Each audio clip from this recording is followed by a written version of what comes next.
missiles in the sky. I watch my life flash before my eyes, but at least there's one huge plus. We know that the bomber was a gay woman drone pilot. Hashtag girl boss. A gay woman drone pilot. Hashtag girl boss. I'm here to get my kid from school. I pull up, don't see him at all. I stop the car to head inside when a black van cuts me off. An armed agent steps out of the van. Next thing I know, I'm in an ICE camp, and I won't see my son again. At least I wasn't deported by a man. Brown woman, ICE agent. Hashtag girl boss. A brown woman, ICE agent. Hashtag girl boss. I got laid off by a woman CEO. Oh yeah, it was hashtag woke. Israel destroyed my olive farm to build a settlement. Thank God the IDF has gay soldiers in it. We'll continue bombing Yemen. It's fine, the Pentagon will be led by a black man. Don't you know the world's inherently violent? That's why we need more women drone pilots. Someone murdered a white family in the year 1983. Multiple witnesses saw the crime that night. They all agreed the killers were white. The police had a different idea in mind. They found a black man to malign. They framed and sentenced him to death. His appeal rejected by Herod. Black South Asian prosecutor. Hashtag girl boss. Black South Asian prosecutor. Hashtag girl boss. Black South Asian vice president. Hashtag girl boss. Black South Asian vice president. Hashtag girl boss. What's going on, everybody? I hope everyone's having a fantastic evening, afternoon, pre-noon, no matter where you are in the world. I'm Hassan Piker. This is the Awesome broadcast coming to you live from sunny California, Los Angeles, folks. We're live and alive, and I hope all the boys, girls, and MBs are having a fantastic one, because today's a beautiful day. Today's a wonderful day. Today is a very special day, ladies and gentlemen. You already know what it is. A very special day for everybody out there. And you might be thinking to yourself, is it a special day because you're doing multicam, Hassan? And no, that's not the reason why it's a special day. It's not the multicam that's the reason. Multiple Hassans, multiple dogs. Is that the reason? Nope, that's not the reason either. Okay. You might be thinking to yourself, is it because it's a beautiful day? It's nice. It's weather is beautiful in California, Los Angeles. No, that's not the reason either. Multicam angle, that's multi-track drifting, multicam angle drifting. You already know that's how we do it out here. You cloned yourself. I cloned myself, and I cloned my dog. Ladies and gentlemen, it's a beautiful day and a very special day. Not because it's 78 degrees and sunny, but because it's a day of celebration, as is the case every Friday. Because it's Friday, ladies and gentlemen. That's right. Boys, girls, and MBs. It's Mufasa Friday. It's Fucker Fans Mom Friday. It's freaking. It's freaking Dog Party Friday. You already know what it is, baby. You already know what this is about.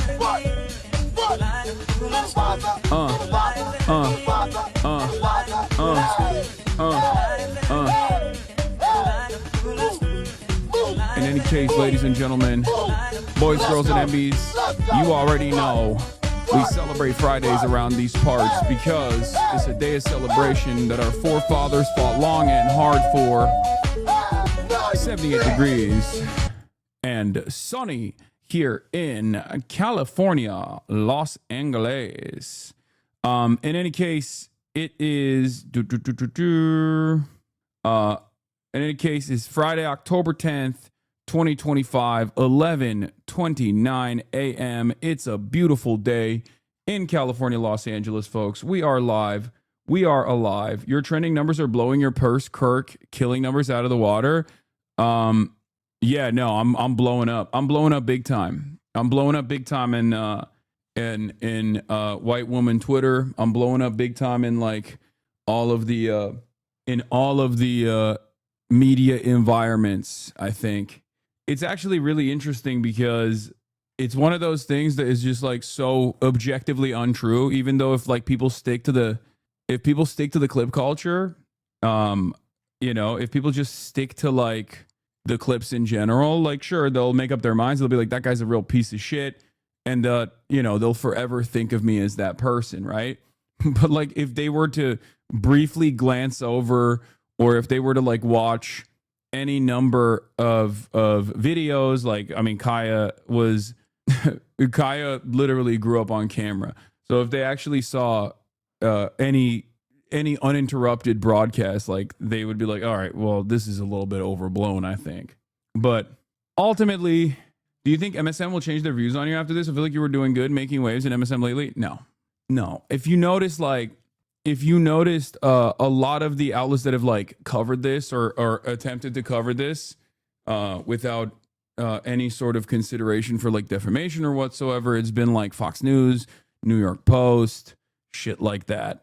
And it's also so objectively untrue that it doesn't really matter, ultimately. I think it was Gutfeld that even covered it as well. The Hollywood Reporter covered the story, I know.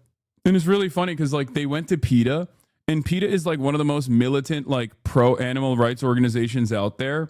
And it's really funny because it's like PETA is one of the most militant animal rights organizations. Hollywood Reporter didn't even ask me for it. For my take on it or anything like that, which you're supposed to do. That's like what journalism is supposed to do. That's what journalists are supposed to do. And it's interesting. They went directly to PETA, and then PETA straight up was like, he says he doesn't use one, and we really hope that is the case. Instead of just being like, yeah, he definitely uses one, we should kill him or whatever, which is what you would expect normally. But I think it's like low key. PETA's been an ally in the past as well. It's really sad because even streamers I thought you were friends with are saying you 100% did this. Who? Moist Critical? Is that who you're talking about? With the exception of him, I don't think any streamers are either legitimately fucking terrified. Streamers are either legitimately terrified of saying something, or like all of the people that have been around, all the people that have been around me are like, or have been around Kaya and myself, are looking at this being like, this is the most insane thing of all time. They keep fucking texting me and being like, Dean's So Cool did today. Wait, what did he say? I mean, whatever. It doesn't matter. It is what it is. It's also crazy knowing how much fundraising and charity you've done for local animal shelters. I know. FaZe Clan didn't defend you. They made jokes about it. Why would, guys, what are you talking about? It's fucking FaZe. Of course they're going to make jokes about it. It's normal. I think you guys need to be less like, you need to be a little bit less sensitive about this stuff. Like, you need to be able to parse through like people who are memeing about the big thing versus people who are like very deliberately pushing an angle or pushing a narrative. You know what I mean?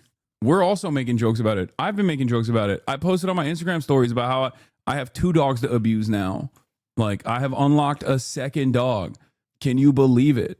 Like, what do you mean? Look, got 2 dogs to mistreat now. Like, it's, yeah, it is what it is, dude. It is what it is.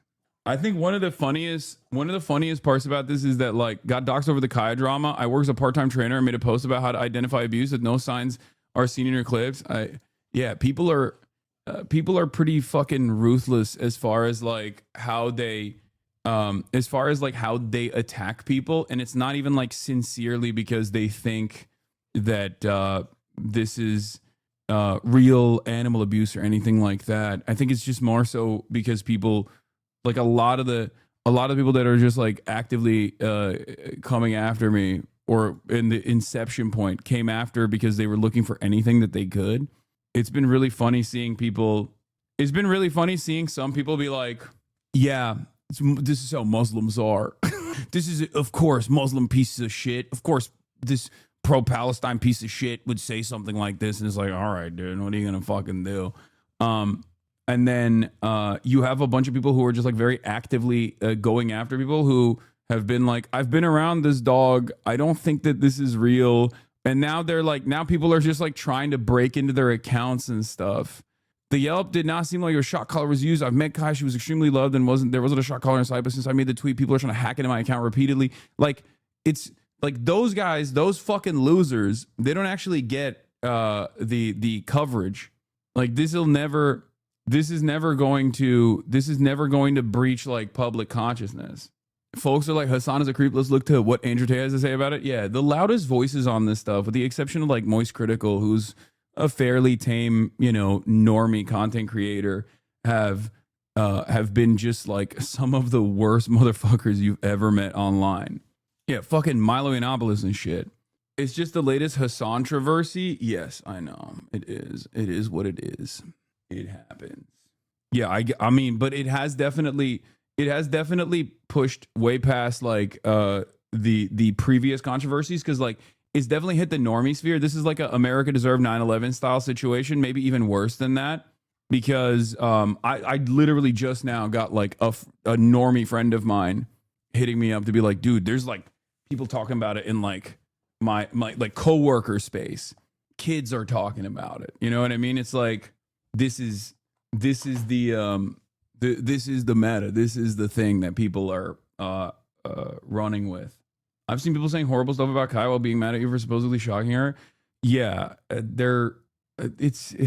is what it is. What are you gonna do, man? What are you gonna do?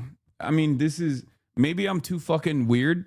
Maybe I'm too weird about this, but I'm so used to it at this point. Like, this is just my life. All publicity is good publicity? No, that's not true. I mean, this is not good. This is not good at all, dude. There's like, it makes me sad because I'm basically a white woman when it comes to taking care of my dogs. So this is definitely the new Hassan is a terrorist thing. Yeah. Anyway, blast off memes, my lord. Oh, that's a good one. Okay. There are straight up death threats against you, and the H3 sub is so insane, but I think it's all people just chirping. Yeah. What are we doing back there? Getting comfy and getting cozy with it. I don't think it's worse. You're just more famous as a baseline, right? Yeah.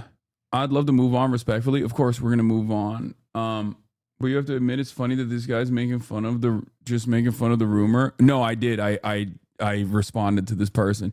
POV Hassan Piker when his dog moves 0.001 picometer. And he said, source Ethan Klein. And I think people didn't see that. And they were probably like mad at him or something. But I replied to it as well. So stupid. But I actually even replied to it with a photo post. But I don't know. It's just buried in the fucking...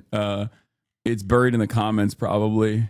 I know he didn't do it, but the memes are hilarious. I know this isn't true, but the slander is actually frying me. Yeah. What Hassan Abba has to say next will shock you, but not as much as it shocks his dog. Yeah, I think the memes that have come out of it are pretty funny. Overall, I think it's also funny that people are it's people fundamentally don't understand how like any of the dog training stuff works either. Like, they don't realize that even the e-collars that do shock are unironically used to train fucking like service dogs and shit. They think it's like dog abuse in general. That's part of the reason why so many trainers have come out and been like, you guys are wrong. Like, shock collars are not like tasing the dog. It's like a TENS machine. I have literally fucking shocked myself in the past. Like, so people are just like oblivious to that in general. So wait, hold up. Oh, we got a discount code that Jeremy sent me. Okay, I'm gonna have Jeremy Scahill on later today as well. Yes, thank you. Shock collars are not wrong. I mean, they can be used in a wrong way for sure. Stop saying they don't understand. Yeah, we use an e-collar on our hunting dog. I've shocked myself. It's for his safety when hunting. Like, people don't understand, because like a lot of people think that it's just, you're not supposed to train your dogs at all. You're just supposed to let them fucking roam, not realizing that like dogs need structure. They need to work. They need to be like very active. They need to get that out of their fucking system. And not only that, but also in an effort to train them, a lot of the literally the disability dogs, the service dogs, get fucking e-collar trained with like what you would call a shock collar. What did Vanilla May say? Vanilla May say, hi, Kaya. Yeah, it's So even like the most maximalist position that people think happened is not even a remotely controversial incident. It's just like I was not even angry at Kai. I was just fucking angry at the situation of my internet being cut out, and I just had a fucking shitty moment. It is what it is, you know? It was something that I also recognize as well. It was just awful. They are wrong. The leading animal behavior organizations oppose them. You guys are spreading misinformation right now.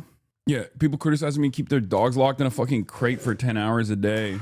Which, again, like, even crate training is like...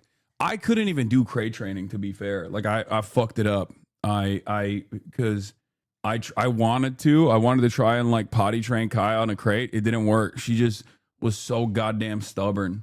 So I just had to literally take the fucking L on that and basically wake up a million times a night back when she was a little pupper, because she would just eat it. Like, she would just literally shit and piss and then lay in her shit and piss. And because she has so much fucking fur, when she was like a little baby, when she was a little puppy, she has so much fucking fur that it would just be... then I would have to sit there and wash her every time. Doors open. The old e-collars would share their frequency with the TV remote, so pushing the buttons would activate them. That's crazy. She was shit maxing and piss maxing to the absolute max. Your Rage is a subathon goal for 45K named Hassan Collar. Are jokes like that okay, or do they annoy you? No, they're fine. I don't give a shit. I actually was thinking about like getting a shock collar and then incorporating it into the stream to have it like on me for like a fundraiser or something. I feel like that could be something we could do. Like if we fundraise over like a certain amount, I'll get a shock collar and I'll fucking shock myself with it. That would backfire. I feel like that would backfire, dog. Probably your worst idea yet. No, for like a fundraiser for the fucking local no-kill shelters or something. I feel like that could be cool. That's on the purpose. We'll go crazy. Be careful. Bro, Israel will hack you and kill you with it. You can't do that. It's crazy. You can't kill someone with a fucking e-collar, dude.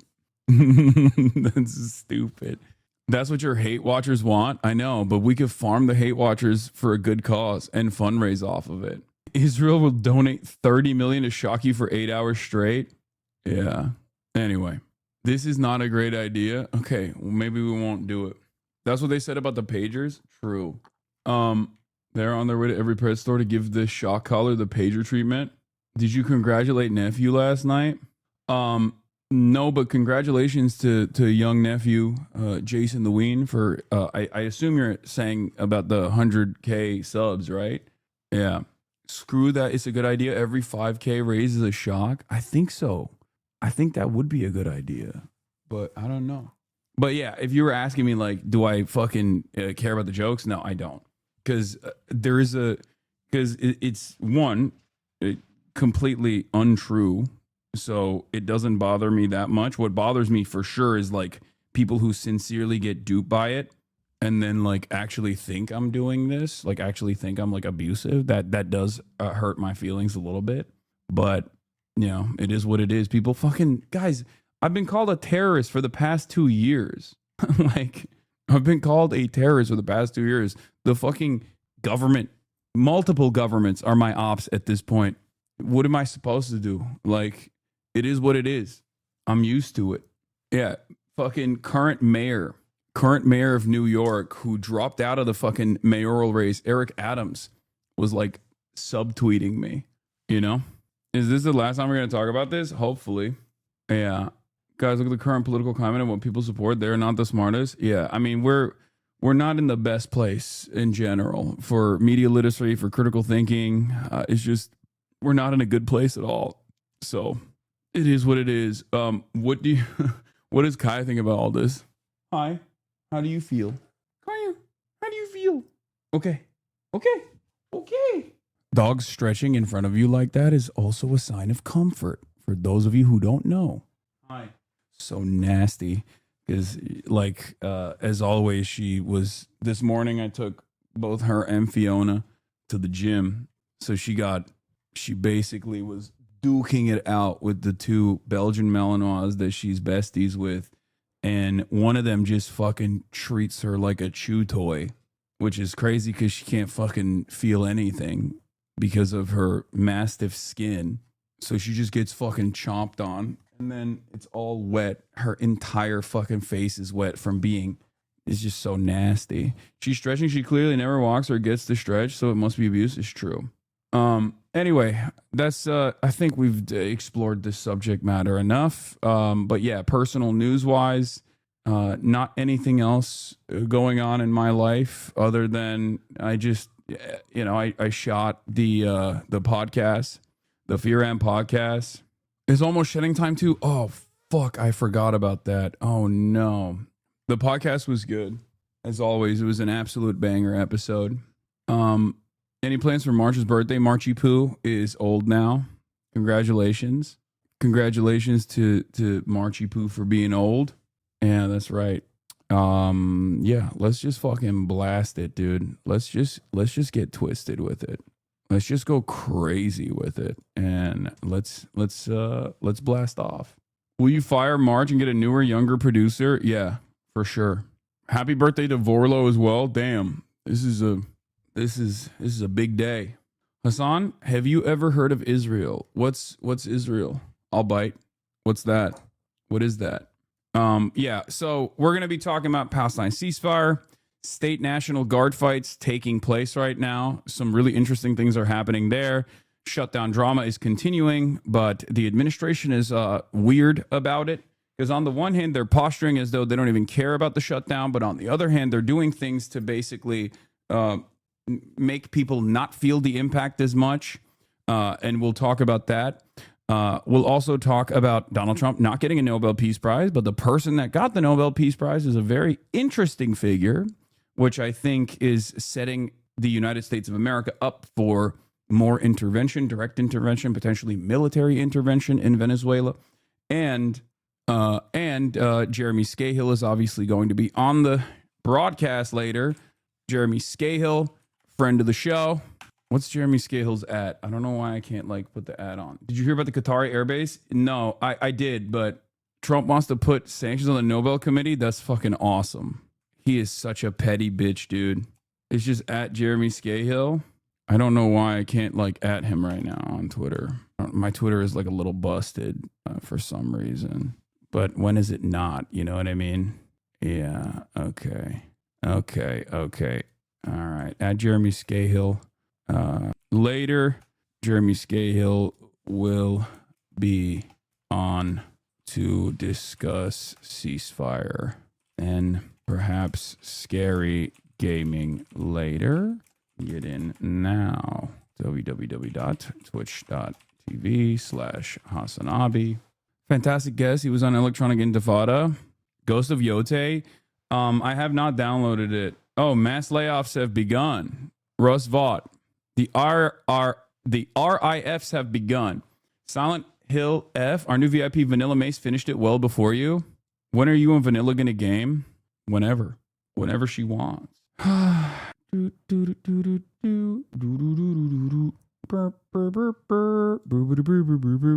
Little Nightmares 3 is something that I did download, for the record. I did. Did you hear about the Tennessee weapons factory explosion? I did hear about it, but I don't have any additional details. I just saw it when I was going live and didn't think that I would add it onto the blast off tweet because I didn't have enough information on it, for the record. Anyway, Jet Fuel shit, bro. Everything melted like Akainu and Punk Hazard. For when you're doing Nobel coverage, yeah, I saw. Okay, yeah, we got the Nobel Peace Prize. Don't worry, we'll talk about that too. Laura Loomer is crashing out on the Qatar Idaho base. That's fucking awesome. Who is disrespectful and disloyal to Trump now? It seems like Laura Loomer has found one thing that she loves more than Donald Trump. Interesting. Why are you trending on Twitter for asking a basic question? What is the basic question that I asked? Additional details are scarce at the moment. Okay. All right. Do we have the what do you call it? Do we have a playlist from Themasius. Oh, thank you, Themasius, for the playlist. God damn it, right on fucking cue with the goddamn gray bars, bro. Oh my lordy. Okay. David Simon had an incredible take on AI. I saw that. I mean, he kind of sucks, but he's been kind of whack about the Israel stuff ever since the Israel stuff. Like he's been saying some like hella whack stuff, but the AI take was good. Okay. We'll start with his AI take. Okay, we'll start with his AI take first and foremost. Okay, and also let me blast it. What is this? I'm trending. Oh, this is why I'm trending. I said Hassan Piker asks X followers if lives improved under Trump, draws mixed responses. Popular streamer Hassan Piker questioned his 1.6 million X followers on Thursday about whether their lives improved under President Donald Trump's second administration, receiving over 16,000 likes and nearly 2,000 comments reflecting economic hardships, policy approvals, and personal anecdotes.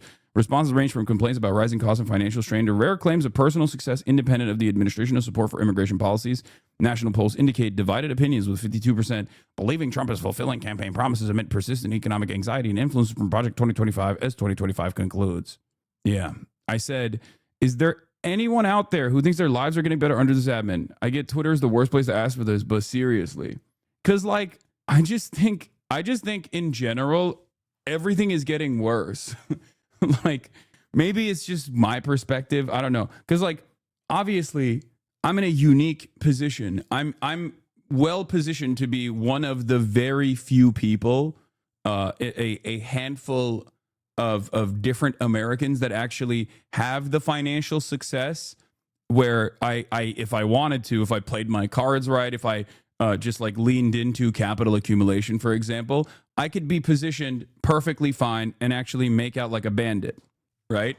But I don't do that because I'm a fucking idiot. It doesn't matter. That's not the point. But like, even then, there is just so much going on that is awful. It feels as though every day things are getting worse. There's so much fucking chaos at the domestic front. There's chaos in the foreign policy front. Okay.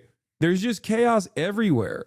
And I don't think people's lives are getting better. Things are incredibly costly.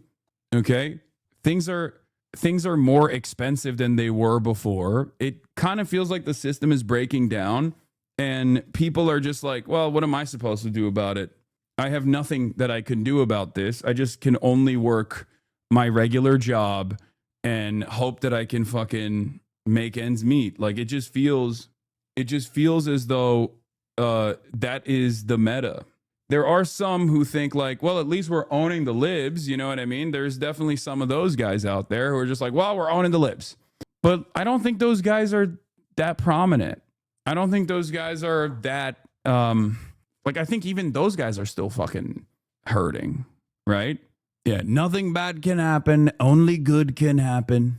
But we're mass apprehending and arresting immigrants that are, one, doing jobs that no Americans want to do, no American citizens want to do, instead of like giving them the proper documentation to be able to work in the United States of America with the appropriate clearance. We're even taking away people's clearances when they do have that proper work authorization so that we can deport them. We're also making life incredibly unstable. Oh no, my slave labor. That's a really fucked up way to approach this, because that's not my argument at all. My argument is we should abolish the slave labor like conditions by giving these people the proper documentation and the proper work clearance, and then allowing them to participate in labor unions so they can improve their improve their living circumstances, improve their material conditions, demand more of the pay of the output that they generate, alongside the rest of the already documented and existing American working class. That's my argument. My argument is in the direction of mass amnesty. My argument is in the direction of pro-labor always, right? And the problem is that's not even a condition that people are ready to recognize. Like, they've completely shut off that side of the argument. Fair enough, but there should be proper vetting. I agree. I don't disagree with that. And the thing is, when people say like, oh, open borders, they want open borders, like no one, when people talk about open borders, they don't literally mean that anyone and everyone can just like walk in and out with ease. Like, of course, there needs to be proper vetting and proper clearance. That's why I'm very careful. That's why I'm very careful when talking about like proper vetting is a dog whistle. Come on, Hasi. No. I think it's important to acknowledge this, that like there is already a vetting process. These guys that were apprehending at courthouses have already been vetted by the federal government, and people don't understand that. They think these are people who just like snuck into the country, and the government has no idea about who they are or where they are or what they do. It's just wrong. They actually are constantly checking in with ICE. ICE is now betraying the like handshake agreement, I guess, that kept these people in the country and working to make a statement about mass deportations. They're simply using this as a way to make it seem like, to tell the most racist people in this country that like they're doing a good job, that they're literally fucking arresting people that are simply trying to make ends meet. It's very stupid.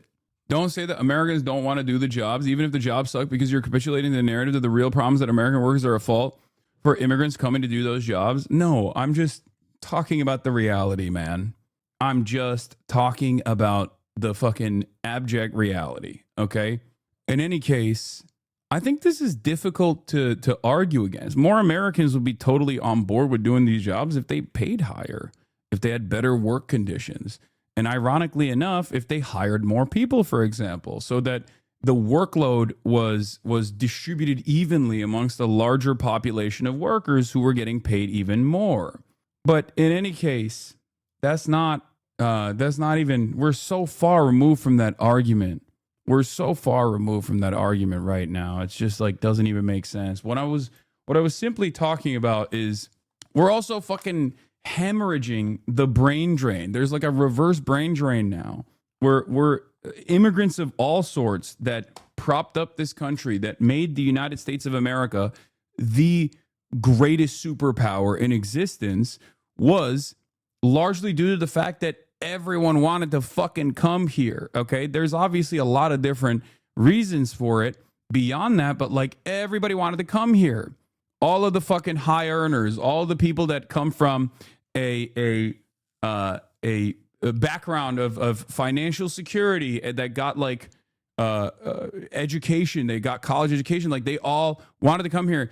Like my grandfather, okay, he was a fucking engineer. He was like a straight up serious engineer, and he came to the United States of America, and he didn't continue being an engineer. You know what I mean? Well, he also he became like a what is it called when you like sell houses and shit?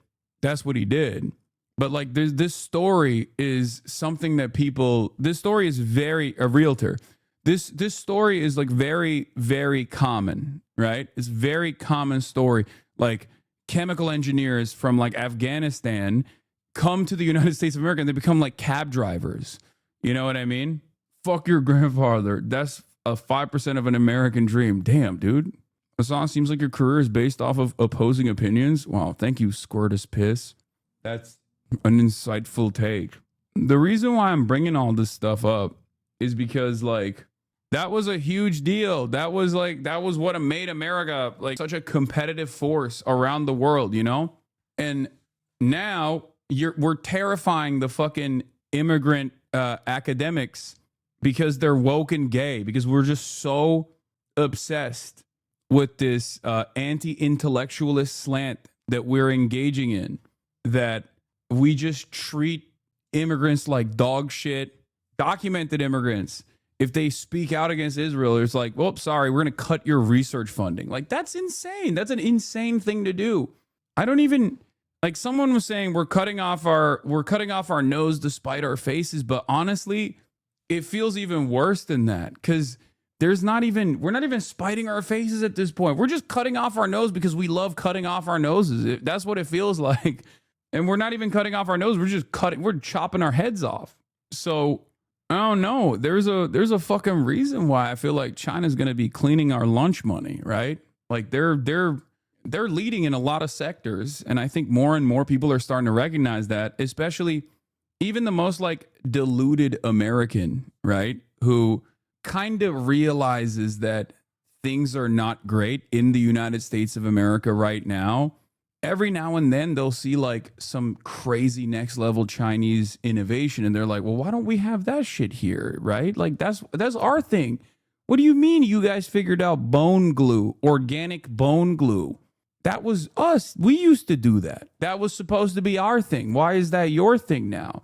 Meanwhile, what we have to look forward to is a government shutdown and the fucking military being deployed. Like we have the fattest Texas National Guard people flying out to Illinois so they can engage in warfare with the regular folks of Chicago. That's insane. That sucks. It's so sad to see, because at the end of the day, a lot of people will say, oh, Hassan, you're anti-America. You said America deserved 9/11. You fucking hate America. Why are you here, you piece of shit? And it's like, I advocate for the things that I want in America because I think this will make everyone's lives better, right? I'm a stubborn piece of shit. I could have just moved somewhere else and continued my commentary, right? I could be doing this from Europe. I could be doing this from Canada. I could be doing this from any place I want to. But the reason why I stay here and the reason why I continue this is because I'm a stubborn piece of shit who wants America to do better, right? And a lot of people don't understand that. They just don't. If America was doing great things, then I would be saying it. I'd be the first champion. But yeah, this is another thing that was like rage-inducing, I think, for a lot of people. Sure, this seems impressive, but think of how ridiculously far China lags in funding wars in the Middle East, says Jeet here, writer for The Nation. China officially opens the world's tallest bridge, completing the project in under 4 years. I'm about to say something that a lot of people are going to consider to be a little xenophobic. There is an Ameriboo element to Chinese culture that I low-key think is gauche, a little gaudy. Because this bridge is awesome, okay? And it's an impressive feat of engineering, and I love that. But I'm going to say something that people are going to get mad about. Hear me out. The color of the bridge is not what I'm talking about. The restaurant is cool. All that stuff is cool. It's the fucking waterfall, dude. It's just like, it's a bit much. That's it. And do I care if America was doing this and they put a fucking kind of lame waterfall underneath it? I wouldn't care. I wouldn't care at all. I'd be like, at least we got a nice piece of infrastructure, right? I think it's very Chinese in the sense that like they do this thing a lot where they'll just like build something so grand, so spectacular, and then they'll just like slap on some unnecessary bells and whistles on it. They love that shit. It's just something I've noticed. Japan mogs China in this field? I don't think so. I think China loves its decorations. They love their decorations. They really do. I think it's a little tacky. That's all I'm saying. It's just a little tacky. I've noticed this in the cars as well, in the cars that they put out there with all the fucking bells and whistles that the cars have, and I'm just like, this seems unnecessary. They have a similar attitude about like tackiness that Americans do. I will say, this is so dumb. But you hate brutalism. Make up your mind. But you hate brutalism. The older I get, the more I appreciate brutalist architecture. I used to hate brutalist architecture with a passion, and the older I have gotten, the more I found myself appreciating brutalist architecture, especially because I'll sometimes see the like cool, like I think there's like a French communist headquarters and stuff. Like there's a lot of very cool. There are a lot of like eco-brutalist architecture, for example, that's super sick. I don't know, bro. You were glazing this last year. I guess we all grow. Has he switched from trains to bridges, chat? No, I just love infrastructure. I've talked about this before. It's not like trains, bridges. I've talked about this when my brother made me go off-roading, And like the thing that I found to be incredible was imagining how they put those fucking like massive pylons or whatever they're called that take energy from dams and then bring it all the way to the cities. Like, I love infrastructure of all sorts. Obviously, in America, a lot of the infrastructure that we have is kind of ass because it's all like highways and it's all just like highways and parking lots and shit. But yeah, the transmission towers. Like, I think about how difficult it must be to build those transmission towers and put them on top of like these mountains. You know what I mean? I think it's awesome. It's like man overcoming nature in some ways, and I think that's very cool. That's what we're here to do. It would be nice if we also were more careful and considerate to the environment in the process and find ways in which we can coexist. But yeah, infrastructure is dope. Have you seen Iranian brickwork apartment buildings? Yes, those are sick. Those are also sick. Anyway, the craziest aspect of this, of course, is that this bridge was like the cost of this bridge is like 3 months of like ICE budget or something. I think it was like $400 million, which is so fucking annoying when you think about it. Yeah, they made it for like 400 million or 300 million dollars or something like that. And it's just like when you hear stuff like that, how can you not feel? How can you not feel like we're getting lapped, dude? How can you look at this situation and not go, come on, brother, we got nothing. We got nothing, dude. We got nothing. We're just getting scammed. America is just a nation state of scammers that are constantly trying to fuck one another over. It's like, does it not surprise anybody? Does it not like confuse anybody? If you're maybe like a China skeptic, fine, sure, whatever, right?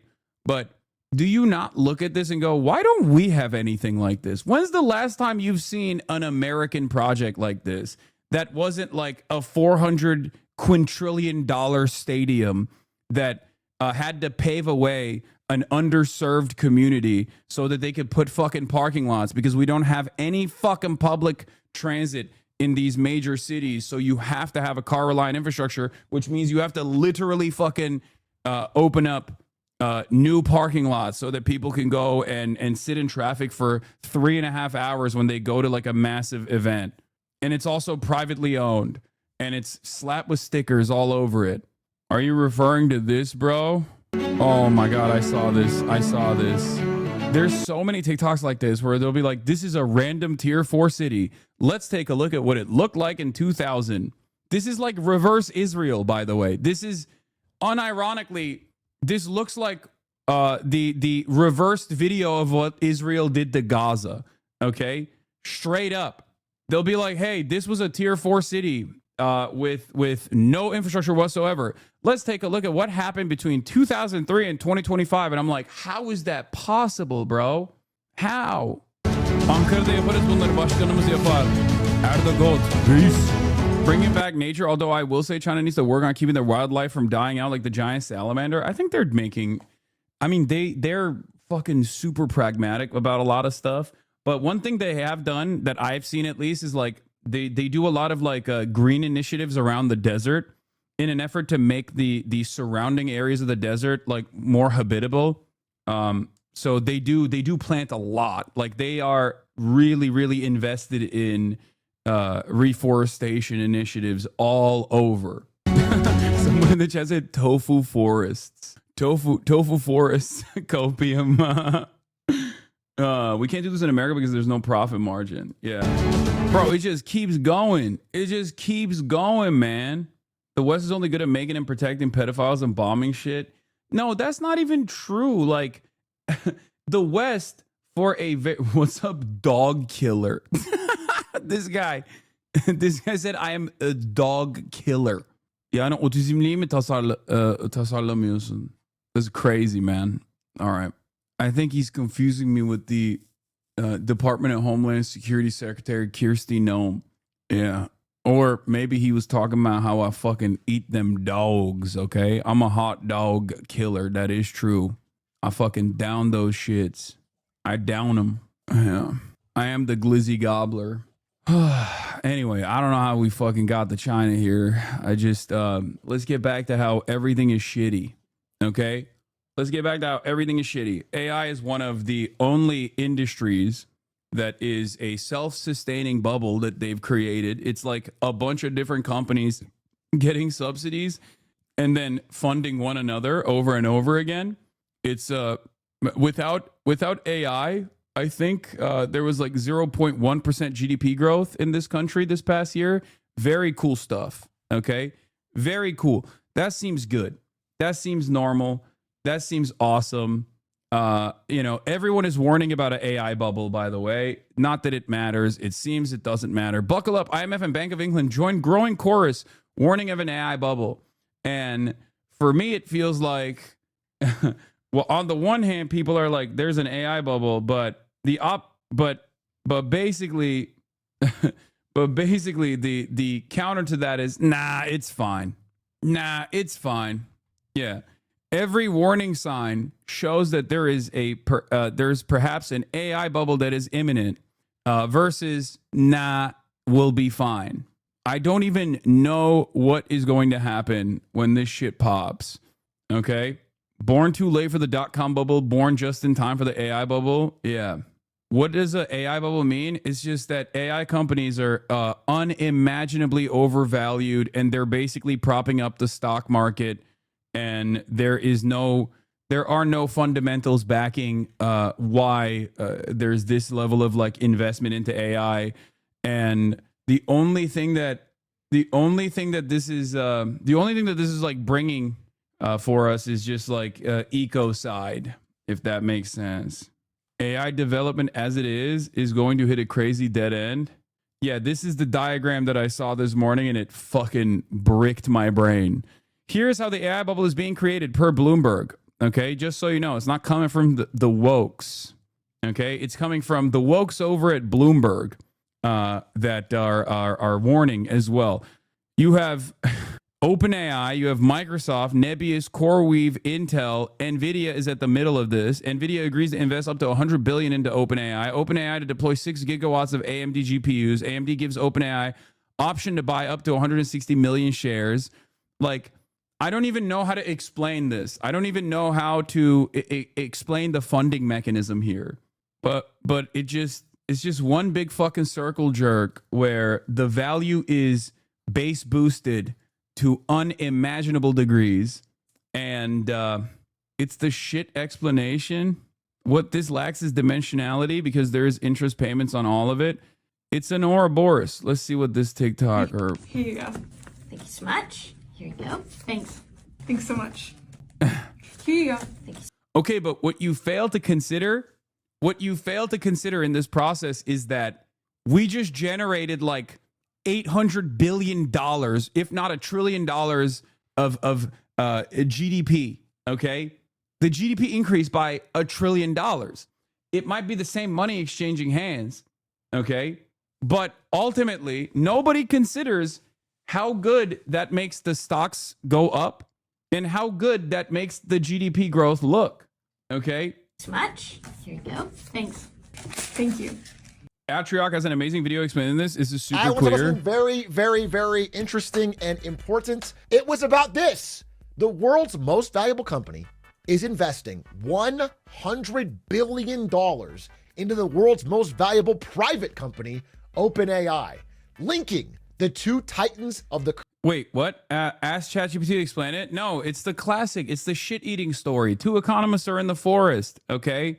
They happen to walk near dog shit. One economist says to the next, "Hey, I'll pay you $50 if you eat this dog shit." The second economist says, "Sure." He eats the dog shit, gets $50 in exchange for eating the dog shit. Then they happen to walk. A little bit further in the forest. There's another piece of dog shit there. The second economist that previously ate the dog shit that has $50 in his pocket says, "Hey, I'll give you $50 if you eat this dog shit." First economist says, "Sure," eats the dog shit. Okay. They keep walking a little bit further and they go, "Wait a minute. We both just ate dog shit and the $50 just, came back into my pocket." Economist 2 says, "Yes, except We just increased GDP by $100. That's the story. It's the simple way of explaining how this story doesn't have to be about dog shit to make a point, lol. No, it does. It does. It does have to be about dog shit, okay? And eating the fecal matter. You don't understand it. It just has to be that way, okay? Is that a direct quote from The Wealth of Nations? Yes. And also Das Kapital. It's in everyone has only talked about it with this analog. There is no other way to describe it. Simplified in image form. Sorry for the millennial memes. Step 1, hire a friend for $1,000 to dig a hole. Step 2, he hires you to fill the hole for $1,000. Step 3, repeat this process indefinitely. Step 4, infinite GDP growth and job creation. I guess the libertarian counter narrative to this is the classic Milton Friedman thought experiment, where he goes to China. I think it was Milton Friedman. He's like one of these like fucking right wing, anarcho-capitalist, libertarian or neoliberal weirdos. But basically, he goes to China and he's like, why don't you guys use more advanced tools? And the Chinese factory owner says, it's because we want to create jobs. So then he says, okay, instead of using a shovel, why don't you use a spoon then? Except that doesn't necessarily make that much sense, because you can have both. You can literally continue maintaining the jobs while simultaneously improving the tech and then just limiting the workload of the average person. It could be about cat shit too. You just hate dogs. Yeah, famous dog hater here. This is from Das Kapital. Yeah, stop hurting dogs, please. Okay. I hadn't started, but I'll stop anyway. The data centers were manufactured demand for NVIDIA, because how else could you sell chips that rate and that growth forever? When Nixon went to China in the 70s, he told them they could sell them a machine to dig a ditch with much less workers, and China asked them, what would all those people do without ditches to dig, is the story. And then the answer to that is, why don't you use a spoon instead of a shovel if you want to make it more, if you want to make it even less efficient. Except the way that China operates, or the way that China should operate, or the way that every country should operate, is that you continue with automation, but you still maintain those jobs, and you just limit the workload. You lower the burden off of the labor force while keeping the wages either the same or matched up to their output. There is a reason why theorists from 18th, 19th century all the way to like the 70s basically thought that in the future people would be working like 3 days max. Okay? 3-day work week, 4-day work week, except capitalism had different ambitions. Okay? It just improved productivity, and the wages did not actually meet the output at all. And all of that productivity and the output in general, all the wealth that was generated from that process, went to an increasingly smaller group of people, just less and less hands overall. That's a big problem. But people don't even want to envision a world where you could simply create more for the company that you work for because of technological innovations, while simultaneously working less hours in general. Okay? It's just completely outside of our worldview. It's just not something that we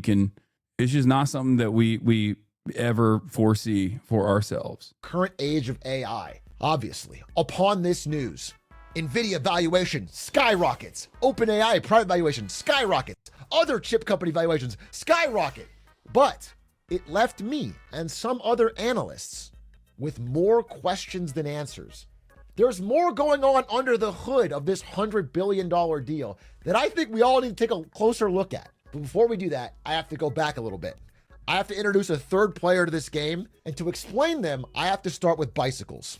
Okay? I want you to imagine that you run a bicycle shop. That means you buy bicycles wholesale from a factory and you sell them to customers with a markup. That's your business. Oh, this is a classic example. Business reports their earnings. They have a top line called revenue. That's where the amount of money you just made in raw cash. If I sold 5 bicycles for $20 each, I made $100 in revenue. That's your top line. Okay. And then on your statement, you will subtract out all your costs. So you might take out wages, $40, rent, $20, the bikes themselves from the factory, $30. And what does that leave you with? Simple math. What does that leave you with? Somebody said zero. That's no, it's not zero. It's $10. $10 of profit. Okay. This is your top line, basically your revenue. And this is your bottom line, your profit after you subtract everything. Okay? Why is Atriarch doing theory streams and you're not? Do you think this is theory? I mean, I guess technically it is, except if theory from a left perspective or a Marxist perspective would talk about how this is the value accrued as a direct consequence of the surplus output of the workers, as in the $10 should be going back to the wages under a socialist structure. This is why Marxists consider this aspect that capitalists love to be exploitation. Okay? So on an actual balance sheet, it might look like this. Income statement might look like this. Okay? But in the world of investing, you either want to be growing your top line, that means selling more bikes, or you want to be growing your profit, your bottom line, by making more profit. You could be cutting costs. It could be raising prices, whatever. But you have to be growing one or the other to show growth to Wall Street to get your stock price to go up. If you're doing badly on both, that means your company's not doing all that great. Now, I want to introduce Oracle, which is now the 15th largest company in the world. Oracle, massive growth company, and its CEO, Larry Ellison, okay? What Oracle does is they build the data centers that other companies rent out to use for AI. They look like this on the inside and this on the outside. Now, what's very interesting about Oracle 5 days ago, when they had a massive stock surge, is they reported their earnings and they did not beat on the top line and they did not beat on the bottom line. They had no revenue growth and no profit growth. And yet, somehow, their stock went to the moon. Why is that? Why would that happen? Truly awesome quarter. Stock goes up 30%. They made Ellison, the CEO of the company, the Fuck Atriarch. I'm really disappointed in you, Hasanabi. What the fuck is this shit? I mean, I think he does a pretty good job of explaining stuff like this. And secondly, we've already talked about this, but like, this is a man who has done virtually everything in his power to try and redeem himself. If you still hate him after all of that, that's fine. But like, you know, he still did it. I know. I think you guys need to understand something, but growth is important. I think allowing people to better themselves and you know, especially if they've made an earnest effort to redeem themselves, is a fundamental part of being an empathetic leftist. So many other creators, the platform, man, disappointed. It's okay. Watch Atriarch believe the dog collar shit. You're speaking too soon. I don't care. If Atriarch came out tomorrow and was like, Hassan is buzzing his fucking dog, I know it. That still wouldn't change my approach. Okay? This is something that is very important for me to explain to every single person. I am a firm and committed believer in rehabilitation. Okay? I am a firm and committed believer in rehabilitation. And if someone has done something awful, as Atriarch did, okay, and then they recognize the harm, and then they seek atonement and turn around and actively work to combat further exploitation or further harm, as he did, okay? So you will platform any awful person as long as they're left so disappointed in you? Is that what I said? No. Expand even further than that. I will platform any awful person as long as they have made an active effort to literally rehabilitate themselves. It has nothing to do with left-right dynamics. I think you guys are failing to understand. This is a fundamental principle that I abide by. I'm a believer. I don't even think Atriarch is a leftist, for the record. I mean, he very much is an enjoyer of capitalism and defender of capitalism. And in spite of my disagreements with him, if he's like doing a decent job explaining something, I'm gonna look at that. You sound like Jank right now. No, guys, I don't think you understand.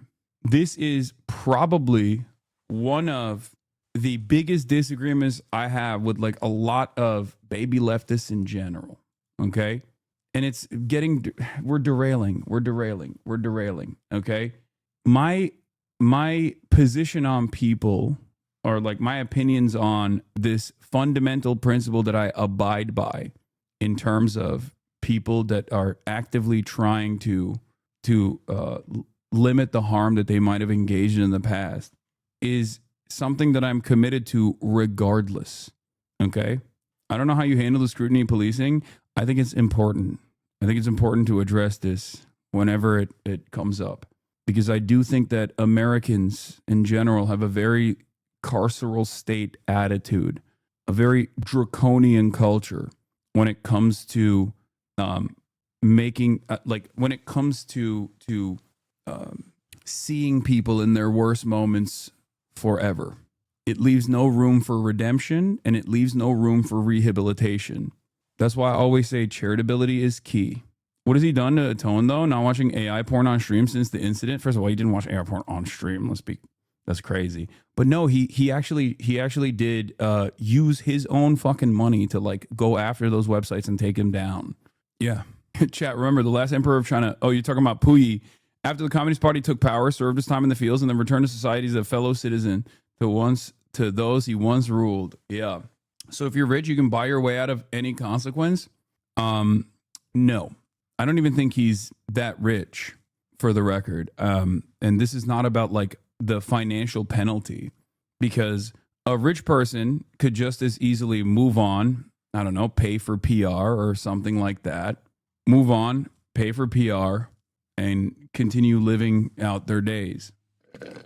What's wrong with chatters having to respond with something so fucking stupid to every word Hassan says? He apologized, backed it up with action, and is cool with loving them now. Chat needs to chill, man. Atonement was genuine. Yeah, I mean, and for the record, if you guys still have your criticisms, or if you're still skeptical, that's fine. I'm just telling you how I operate, right? And this is something that I have believed and been committed to as a principle for my entire professional media career. Anyway, let's continue. World's richest man. He passed Elon Musk. Why would that happen? Big question. Okay. Why would Oracle rise to rank 14? The answer is not necessarily bubble or necessarily recession indicator or necessarily anything. It was because of a very simple number, their RPO number. During the announcement of their earnings, they said, yeah, we didn't beat our expectations for revenue. Yeah, we didn't beat them for earnings. But what we have is growing RPO, remaining performance obligations, which has been rising and rising and rising. And then they announced this. Now, RPO is things we're gonna do. It's deals we've signed that we haven't been paid for yet, is a very simple way to put it. So what they announced was, hey, look, we're not making more money now, but we have signed some deals where they're gonna pay us $455 billion in the future for data centers we're going to build but haven't built yet. It's deals, okay? It's deals. And when they announced this, the stock went crazy. Holy shit. There's so much revenue coming. It's not here yet, but it's coming. So let's catch back up. These are the three players we've introduced so far: OpenAI, Oracle, and NVIDIA. Let's just connect the dots here really quick. So OpenAI doesn't build the data centers themselves. They can rent them from companies like Oracle. So OpenAI is the one that signed this deal, by the way. This $300 billion addition came from OpenAI signing a deal to rent some of their data centers. So they are going to give hundreds of billions of dollars to Oracle to rent their data centers. Oracle, when they have... One aspect that he's also not bringing up here is, is it worth it? Okay. I don't think so. Right. I don't think it's worth it. And I don't think I'm a Luddite for saying that I don't think it's worth it. It's just like the ecological cost of operating these things is not worth the dog shit, streamlined, more efficient version of like pumping stupid art, if that makes sense. What is the ecological cost specifically? It destroys the environment. It absolutely destroys the environment. It destroys the water supply. It is a sink for electricity. It actually is responsible for it is actually responsible for your electricity bills skyrocketing. And not only that, but also it's basically putting us on it's being utilized for mass surveillance. There's cognitive offloading in terms of like the way people approach ChatGPT and other AI tools right now, all so that people don't have to pay like random artists. You know what I mean? At least with generative AI. And on top of that, the better it gets, the worse it gets for all of us in terms of misinformation, considering the misinformation landscape. Look no further than the past 72 hours in the news cycle, right? Now imagine if AI videos were almost like a 1-to-1. You could just make AI videos about like political opposition and people wouldn't know any better. Bruh, don't you think that using AI is just like people making fun of you for using Google to look something up? No, I don't. I don't think that, because I think there's a difference between like there's more efficiency in searching something on Google as opposed to having to like drive your car or take the train to your local library, okay, and opening up a dusty Encyclopedia Britannica, right? Having said that, at a certain point, it goes beyond a trade-off. Or at a certain point, it goes beyond like a maxing out on efficiency when you start utilizing it for as a substitute for your brain, as a substitute for critical thinking, a process called cognitive offloading, which I think is going to be something that people talk about a lot more frequently in the future. It's something that, it's something that scientists are currently talking about. There are numerous studies on the negative impacts of consistently using LLMs. As opposed to doing your own research and engaging in critical thinking. But like a big part of schooling in general is supposed to educate you on that aspect all the way to college. If AI in and of itself had an ecological cost, but it was also genuinely improving people's lives, I think there could be an argument for it. AI videos and art is a drop in the bucket. It's a side thing to increase interest and investment. The real goal is to create artificial general intelligence, which could perform all actions a human can and even more. The AI people want to get there, and everything else is for data and hype. They think once they get there, they will have the biggest breakthrough in history. It's a race on maybe faulty beliefs. Tinsid, thank you for the 25. Get the subs. Yeah, but all of the investment currently being dumped into like the flashy aspects of AI are terrible, I think. Some people say generalized intelligence is never going to happen. AGI will never happen. Adrian is online. Thank you for the 20 big ones. But like, it's interesting because when we think about Google, you're in arrest right now because we have a video. Yeah, it's interesting because like we talk about Google, right? We're like, oh well, don't you think it's AI is just basically like a maxed out, clapped out version of a fucking Google search? And AI itself is actually streamlining so many bullshit websites that it's actually harming Google search and its efficiency. So it's making it harder for you to get access to real information or credible information. I don't think people understand the significant crisis in disinfo that we are facing currently, where just false narratives run amok. And then the AI has the capacity to make fake information that it truly believes is correct. And then the new AI that comes after that is also being trained on that faulty information. There's a reason why, for example, Israel is spending a good deal of money trying to train ChatGPT to be more pro-Israel. What do you do with that? If we are over-reliant on AI to give us this accurate information, and it can be manipulated, and it can be tweaked literally almost single-handedly by like a person. Like think about Facebook, right? Facebook is botted into oblivion. Think about the dead internet theory.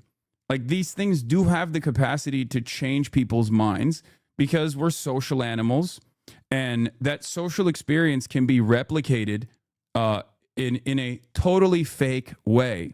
That's the reason why people botted comments on my YouTube video instantly, right? They want to drive discourse in a certain way, and it works. Human beings are social animals, so they're very malleable. They're very persuadable. They see a bunch of other people, leaning in that direction, and they go, this must be true because a lot of people feel this way. Every single social media platform that we use is getting absolutely cooked right now due to these bots and due to AI. And I think it's only going to get worse. Keep in mind that ChatGPT, Sora, Gemini, all this stuff makes these companies negative money. All of them are operating at a massive loss. They're trying to keep the hype going to bring in enough investment that they can afford to keep losing money while researching towards AGI, which would theoretically make all that money back. But every link in the chain is fragile. And if one breaks, the whole thing does. As a machine learning scientist who works in the domain, I don't think we're near AGI at all, as the architecture itself is not made for it. I don't see it happening for the next 3 years. Beyond that, it's hard to tell.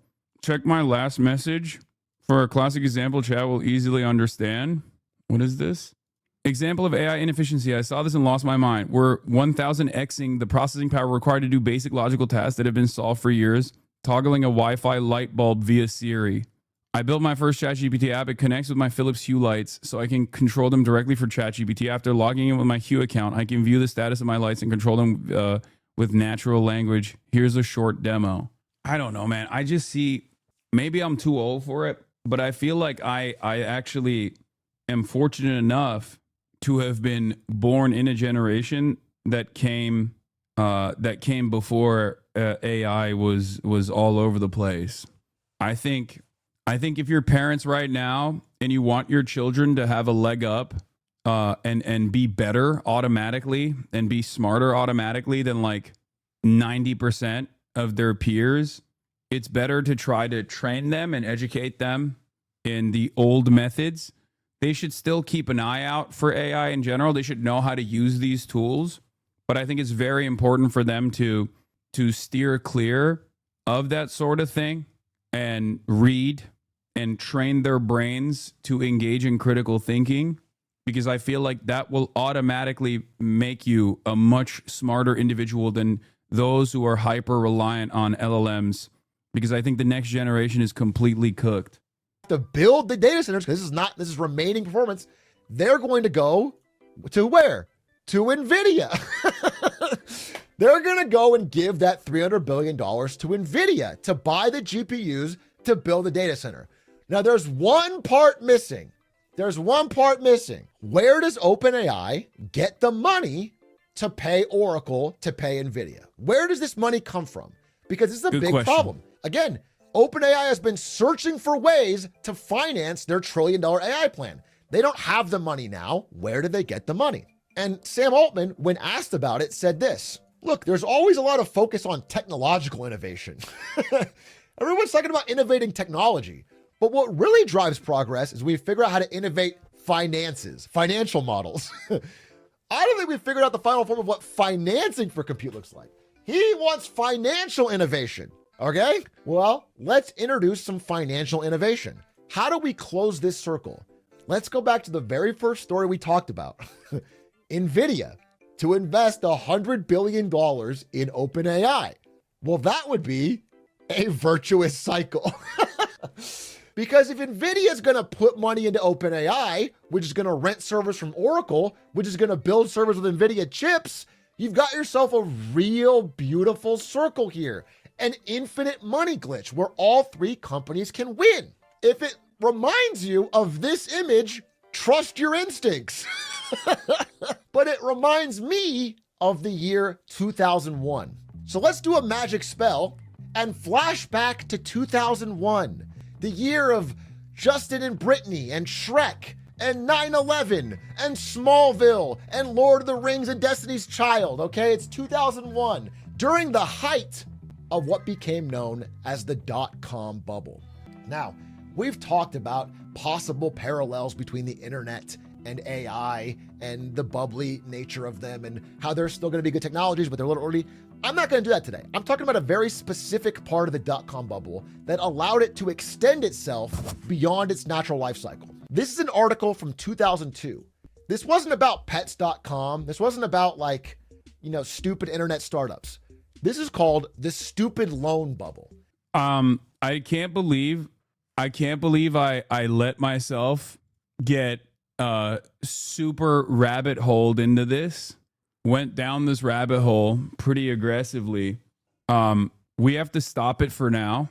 We'll get back to the AI stuff and the AI bubble in a little bit, but Jeremy Scahill is in the building. Well, not in the building, but Jeremy Scahill is on the call, and I am going to be talking to him about the Gaza ceasefire deal. For those of you who don't know, Jeremy Scahill of Drop Site News is a brilliant investigative reporter. He's done a lot of reporting over the years, award-winning. And wait, hold on. I'm calling him right now. I don't know if he's on. But he was the one who actually broke the ceasefire proposal. And Jeremy, can you hear me? I gotcha. And he's here with us right now. Wow, you got the suit on today. This is, I'm assuming you're doing a lot right now. So thank you so much for coming on to talk with our little corner of the internet. I'm always honored to be here. Hold on. All right, let me fix some of this stuff. So I hope you're doing all right. These are some interesting times. Yeah. In general, there is some.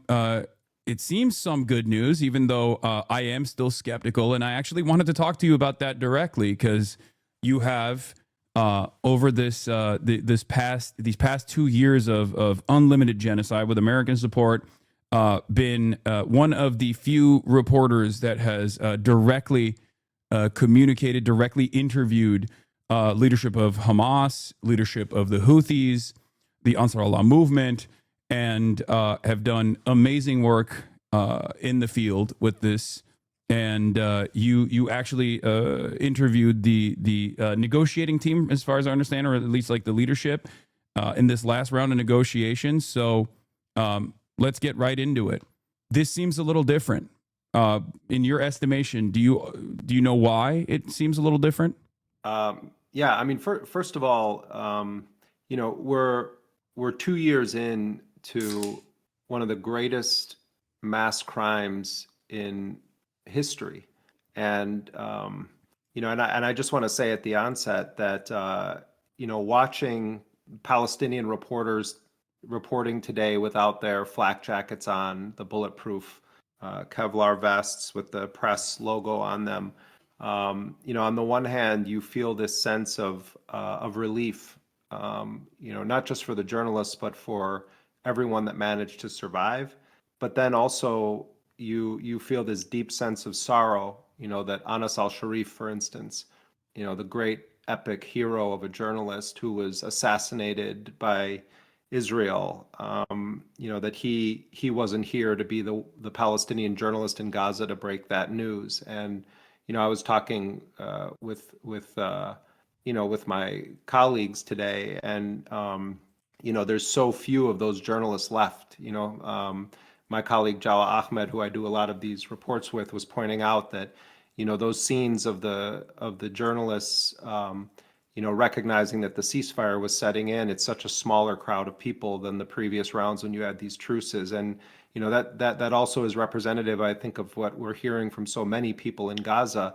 On the one hand, just an epic sense of relief. And on the other hand, everyone has lost so much and so many people. And, Trump himself said yesterday, that the price was high and that, he said it's got to be at least 70,000 people killed. The number is certainly much higher than that. And, maybe one day we'll have forensic examinations that go in and we get some sense of the mass murder that took place here. But I wanted to start by saying that because, the negotiators who were dealing with the Israelis and with this Trump plan, I think there is a tendency in the way that Hamas is talked about, or that Palestinians are talked about, oh, well, these guys are living in luxury hotels. Oh, they don't care about anything. They're just thinking about themselves. Khalil al-Hayya, who is the lead negotiator for Hamas and is the political leader of Hamas. His title is that he's the political leader of Hamas in Gaza. And he was one of the top advisors and colleagues of Yahya Sinwar, the former head of Hamas, who was killed by the Israelis. His son was killed on September 9th in an assassination strike that Israel attempted in Doha, Qatar. The Israelis tried to kill the entire Hamas negotiating team just weeks after Hamas had actually formally accepted the previous ceasefire deal that the US and Israel claimed was the deal that would end the war. And they accepted it on August 18th.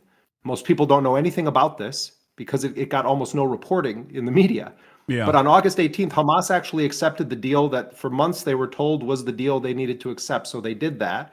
Israel doesn't formally respond to it. And instead, they begin preparations to invade Gaza City, which they did 2 days later on August 20th, in an attempt to ethnically cleanse 1 million Palestinians from the largest city in Gaza. And then they unleashed an assassination operation to try to kill the negotiators. So they failed to kill any of the Hamas negotiators or leaders, but instead they killed 5 essentially assistants, administrative assistants. One of them was Khalil al-Hayya's longtime secretary. And then there were 4 other, sort of junior assistants, and some of these guys that were killed I had met, before. And, these were essentially people that were carrying the bags for people, running to, errands. When I would do interviews, they sometimes would be the ones that would bring in coffee. That's who Israel killed in this strike. But they didn't just hit the administrative offices of Khalil al-Hayya. They hit his residence that he stays at when he's in Doha. It's not the Four Seasons Hotel. It's in the same compound where the offices were. And in that compound, when they hit it, was Khalil al-Hayya's wife, his son, his daughter-in-law, and his grandchildren. They killed his son, and it's not the only son that he's lost. He had other sons of his were killed in Gaza. But they also wounded his wife, his daughter-in-law, and his grandchildren, and some of them are still in the hospital right now from that strike.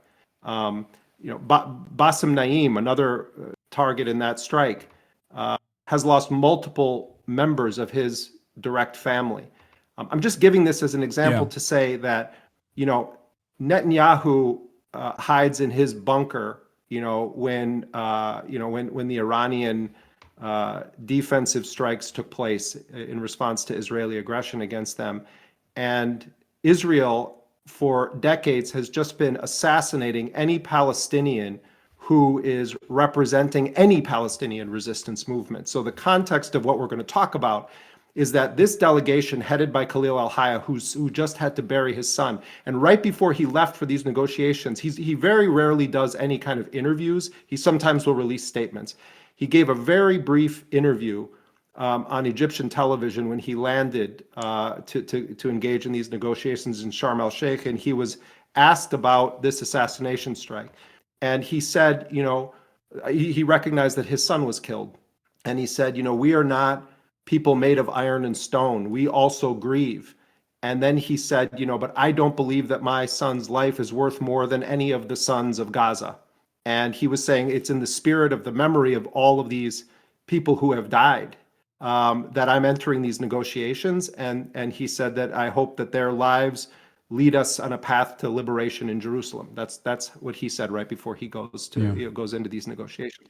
So then the Palestinians are facing this odious Trump plan, which on the one hand contains some aspects that were familiar to the Palestinians because they had already agreed to those terms a few weeks prior. Yeah. And these mostly related to the acute war, as it exists in Gaza, meaning exchange of captives. The resistance in Palestine, in Gaza, is holding 20 living Israelis, we understand, and 28 bodies of the deceased. There still was this full spectrum blockade against any life essentials entering the Gaza Strip. There was a need for a ceasefire, and there was the issue of the withdrawal of Israeli occupation forces. So those terms, I'm not saying they were all in the language that Hamas wanted, but those terms were all present in the 20-point Trump plan. Yeah. But then there's this whole other dimension to it that talks about Tony Blair and Trump running a new so-called peace board there where they would become the kind of viceroys of Gaza, and there's going to be all this investment. And Trump, when he announced it next to Netanyahu at the White House, was talking about how Israel had given up the most magnificent piece of real estate in the Middle East, talking about Gaza. And then there's stuff about disarmament and governance and, who's going to be in control. And so the Palestinians start talking amongst themselves. And one thing we've talked about on this show, because we have the space to do it, but it often doesn't get mentioned, is that Hamas made a decision long ago in this negotiating process that they weren't going to just make decisions on their own. So they bring together a wide cross section, virtually almost every political party or faction in Palestine, not just Gaza, but in Palestine. They've invited them to take place in these discussions. Some of them have taken place in Beijing. Some of them have taken place in Turkey and in Doha. And there are people in these discussions who represent movements that are political, that are not politically aligned with Hamas on every issue. For instance, Mustafa Barghouti, who is the head of the Palestinian National Initiative, he doesn't control an armed force. He's a man that believes in dialogue with the West. He's been a ferocious supporter of the right of Palestinian self-defense, but he's no member of the Hamas political bureau. He's been in these meetings. The secular left-wing PFLP, they've been in these discussions. In fact, the only entity that really hasn't participated in this is the Fatah party of Mahmoud Abbas, the president of the Palestinian Authority. This is also reflected in the demands that Hamas has made as an approach in terms of the release of high-profile political prisoners that are being kept hostage in Israeli detention, such as Marwan Barghouti, who is, I would go so far as to say, almost diametrically opposed to the ways in which Hamas has operated in some ways, and yet is seen as a more popular figure. I don't know what his current opinions are. Obviously, things have changed quite a bit, but he was a fierce advocate for a two-state solution at the time of his apprehension, and had always tried to work within even Israeli groups and whatnot. And Marwan Barghouti is a more popular figure than Abbas, who is very unpopular. I believe last polling I saw was putting him at 7% as opposed to Hamas at 32%. And this is Palestinians both in the West Bank and also in the Gaza Strip. And Marwan Barghouti's approval ratings amongst the Palestinian population was around 62%.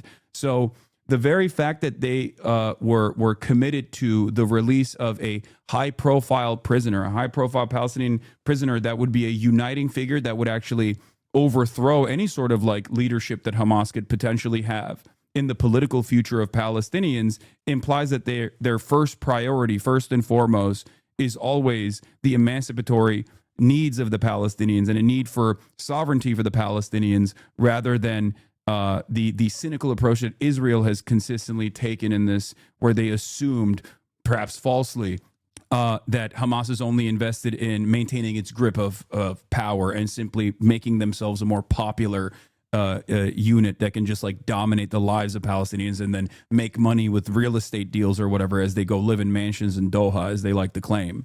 Yeah, I mean, a couple of, to connect what you're saying to sort of where I was heading with this, and I want to talk about what you said about Marwan Barghouti in a second, because I think it's important, because as I understand it right now, as you and I are speaking, there is still negotiation happening over which Palestinians are going to be freed in this deal. And we could talk about that in a moment. But to finish the arc of this, so basically what ended up happening is that Hamas and Palestinian Islamic Jihad, because they are the ones holding the Israeli captives, because they control the armed forces, the bulk of the armed forces fighting against Israel, Soraya al-Quds from Islamic Jihad and Qassam brigades from Hamas. What they decided, the way that they threaded the needle in responding to Trump, was they said, we can negotiate an end to this war because we're the combatants in this war and we hold the prisoners of war. But all these other issues, we have to defer those because that requires all Palestinians having a voice, because it cuts to the heart of the Palestinian struggle for self-determination. So that was the response that they gave to Trump. They didn't reject anything. It was very brilliant how they did it. Trump responds positively to it, does his post on Truth Social. And then that's the context for how these negotiations go. The negotiations we're going to talk about these issues related directly to the war, and Hamas has said we're going to defer these other ones. Trump accepted that framework, at least to make this deal around the captives. My understanding from sources is that they're now saying they want to immediately, after the captives are exchanged, immediately go into those other negotiations. So that's going to be a whole other battle, and it's a very dangerous situation for the Palestinians. And there's going to be a lot of dirty stuff going down there. The issue of the Palestinian political prisoners that you're talking about, my understanding is that there are upwards of 15,000 Palestinians currently now in Israeli hands. There's officially 11,000 that are in prisons or jails or administrative detention, and it's Whoa. oh, wait, I You lost just for a got cut second. out for a second. You said administrative detention Yeah. is the last So, word you. and but then there are others that are held in a kind of non-registered manner, and there are, the last estimate I got from the resistance was that they believe that there were more than 4,000 Palestinians who have been snatched from Gaza Yeah. since October 7th. And now some of those are definitely Nukba fighters or other, the elite unit of Qassam that led the October 7th attacks. Yeah. Some of them are other fighters. But a lot of them, and probably the majority of them, are Palestinians who were kidnapped by Israel, taken hostage explicitly for the purpose of doing these kinds of deals, exchange deals. Doctors, So- nurses, teachers, Children, people that they paraded as hundreds of children. yeah, people that they paraded as like these Nukba fighters. Because like in Israeli society, when that term is utilized, that's a reference to all Palestinian captives. They will openly state that every single Palestinian captive they have, regardless of their background, is a Nukba fighter. This is a way to basically justify whatever kind of violence that these Palestinian captives are actually experiencing, including but not limited to rape. Literally, this was a emergency Knesset meeting that happened during the pro-rape riots that took place after Israel tried to, in an effort to utilize complementarity, tried to prosecute some of these Israeli concentration camp guards that had raped a bunch of Palestinian prisoners, some to death, on CCTV. And there were pro-rape riots, and the emergency Knesset meeting that took place, they straight up said, these are Nukba fighters. They're all Nukba fighters. They could be raped to death. It's totally appropriate and totally allowed. Well, and from the perspective of the Palestinian resistance, they view the Nukba fighters as the most well-trained, experienced soldiers that they have in their forces. And anyone that has paid any level of attention to the Palestinian cause for liberation over these decades knows that the prisoners who are held by Israel are of central importance to the whole society, and their freedom is of importance to the whole society. And so what has happened is that Hamas and Islamic Jihad and the other Palestinians doing these negotiations have always tried to focus on the Palestinians serving the longest sentences or subjected to the longest sentences. For instance, Abdullah Barghouti, who has been in prison for more than 2 decades, was a commander of the Qassam brigades in the occupied West Bank. He was sentenced to 5,200 years in prison, 67 life sentences. You have Ahmed Sadat, who is the Secretary General of the PFLP, who is, again, secular leftist, who's serving multiple life sentences. And then you have other Hamas figures, other figures that are unaffiliated but serving long sentences.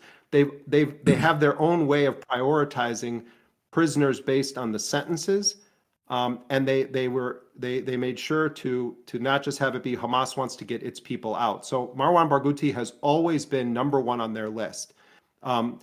I don't believe at all. I know that this is part of some of the narrative, is like that the reason Israel wants to keep Marwan Barghouti in prison is because he would be able to crush Hamas in an election. I think in large part they're keeping him there because of what he represents to the Palestinian people. That's I think is more important than anything else. It's not about primarily about Hamas or Abbas or anything. It's that Marwan Barghouti was a hero and leader in the eyes of the Palestinians in both intifadas, and he was also involved with the armed struggle. Yes, he has spoken in a way about a two-state solution that also makes him an attractive political figure to the West, and I think that's also a threat to Israel. They don't want a Palestinian who is going to be able to have a dialogue with the West as they push for their self-determination. When it comes, though, to how Hamas views this, I don't think it's insincere when Hamas says that what they want to see happen is democratic elections. Yeah. And part of it is that strategically, Hamas is the single most popular political party right now. If Marwan Barghouti is not on the ballot, and I'm not sure that Marwan Barghouti, if he came out of prison, would say I'm in Fatah again. That remains the affiliation in prison because of the way that it's organized. But it would be very interesting to hear it. What we do know is that he recently was assaulted in his well, he's been assaulted repeatedly, physically, and tortured in prison. But Itamar Ben-Gvir, a couple months ago, goes into his cell when they started talking about there's going to be potentially another ceasefire, and telling him to his face that you will never get out of this prison. And Marwan Barghouti, who like many of the Palestinian prisoners, has learned and speaks Hebrew, stood up against him. But we also understand from families of other prisoners who were there when Ben-Gvir stormed that cell, that they were defiant in his face. But the Israelis don't want to release that video, but that they stood their ground. Those are the reports coming from the families of the men who are in prison with Marwan Barghouti, that they all stood their ground. So I think that this that there is too much projection onto this angle that Israel views Marwan Barghouti as a threat to having Hamas, which they find convenient. I think that they view him. I didn't mean that at all. I know it came across like I was implying that, but that's not what I was saying. I was just using that as I'm not necessarily responding to you. I'm saying that I see this line and I don't actually agree with it because I've really studied the sadism of Israel toward Palestinian prisoners, and I understand, and a lot of Palestinians have taught me this, the importance of all of these political prisoners to the society. And if you read the manifesto that was released about October 7th, one of the main objectives of Operation Al-Aqsa Flood was the liberation of these prisoners. It's how Yahya Sinwar himself was liberated from an Israeli prison, was because of these kinds of exchange deals. So maybe, Hassan, we can unpack a little bit of what's at play here right now. On the one hand, Oh no, yeah, absolutely. No, I didn't say anything. On the one hand, what the Palestinians managed to do with Trump was to these two issues, the sort of epic big issues that will impact Palestinian self-determination, and then zero in on the issues of the war. They made massive concessions in this, and it's a huge gamble. And people, working on the negotiations have told me that essentially the crucial factor here was that they got direct assurances from the Arab and Islamic mediators, including Egypt, Qatar, and Turkey. And it was the head of Turkish intelligence, the head of Egyptian intelligence, and the prime minister / foreign minister of Qatar all told the Palestinians that they have very firm guarantees from Trump that he's not going to allow Netanyahu to resume the genocide. Now, people say, oh my God, that they're so stupid. How can they take this deal? The alternative from their perspective was to continue the fight, which Israel has failed to militarily defeat the Palestinian resistance. These are guys wearing, sandals with homemade weapons, and Israel has failed after 2 years of mass murder, has failed to get them to wave the white flag, and they're not going to wave the white flag. So the alternative would have been continue that war, but this time with the Arab and Islamic countries who kind of got cucked by Trump when he rolled out his 20-point plan with Netanyahu, because they had showed them a different version of it. And then they come out and they make this announcement. And the Arab countries said that, there's differences here, this wasn't, but they did it very diplomatically. But from the Palestinian negotiators' perspective, now they say, oh, we're going to reject this deal. And the narrative is even the Arab and Islamic countries told them to take it, and they didn't. And I think that they felt like this was an opportunity to end the genocide, this acute mass murder campaign, start getting aid back in at levels that are consistent with the January 2025 ceasefire agreement. That's at least 600 trucks a day coming in, which is, basically the minimum that the United Nations food experts have said need to come into the Strip. Which, by the way, is a direct admission of Israel's guilt, Israel's war crime, using starvation as a weapon of war, which I also thought was interesting. Not that I have any confidence in the international organs of justice, but that is a deliberate, open, transparent admission that they were utilizing flows of aid, humanitarian aid, going into this captive civilian population that they're bombing as a talking point in the back and forth in the ceasefire negotiations. So what they're getting here is they're getting what shouldn't even be something to negotiate over. They're getting basic life essentials. But such is the nature of their enemy in this, that doesn't care about committing war crimes, doesn't believe in international justice, is empowered by the most powerful nation in the world. So you have the aid coming back in. You are going to get a significant number of Palestinian prisoners freed, including 250 who are serving life sentences. But the Israelis are really fighting. They do not want Ahmed Sadat, Abdullah Barghouti, Marwan Barghouti, any of the most well-known Palestinian political prisoners to be freed. And it doesn't look good right now, Hassan, to tell you the truth. I mean, what I'm hearing is that it's not looking good. I think there's still hope in Palestine among these families that it's going to happen, but they're desperate also because they view this as the last chance to get their loved ones out of prison, who are widely viewed in Palestinian society as freedom fighters who are being imprisoned because they participated in the armed struggle against an apartheid occupation regime that wants to wipe them off the map. That is their perspective on who these men are that are in prison right now. And it goes beyond Marwan Barghouti. I mean, there's, like I told you, there are guys there that are sentenced to many, many life sentences, and they're being tortured routinely and regularly in these prisons. So they're getting a bunch of Palestinian prisoners freed. Yes, they're giving up what is their primary, almost exclusive, but not exclusive leverage that they have. I say almost exclusive because the leverage that they do have remaining to them, as Mohammed al-Hindi mentioned to me, the chief political negotiator for Islamic Jihad, is the armed resistance, because they're not, the terms right now they're not disarming. They're not surrendering. They're not accepting exile. They have an agreement where the president of the United States is saying that there's going to be no more forced expulsion of Palestinians. He can't be trusted, of course, and they're aware of that, but that's where it is right now. They're reopening the Rafah border crossing, both directions. There are terms that were just published tonight. Al Jazeera Arabic, I'm not sure if you saw this because you were on the air, they obtained some of the specific terms of what was agreed to, and I'll read you a few of them. This is actually breaking news, and I think people watching this might find this interesting.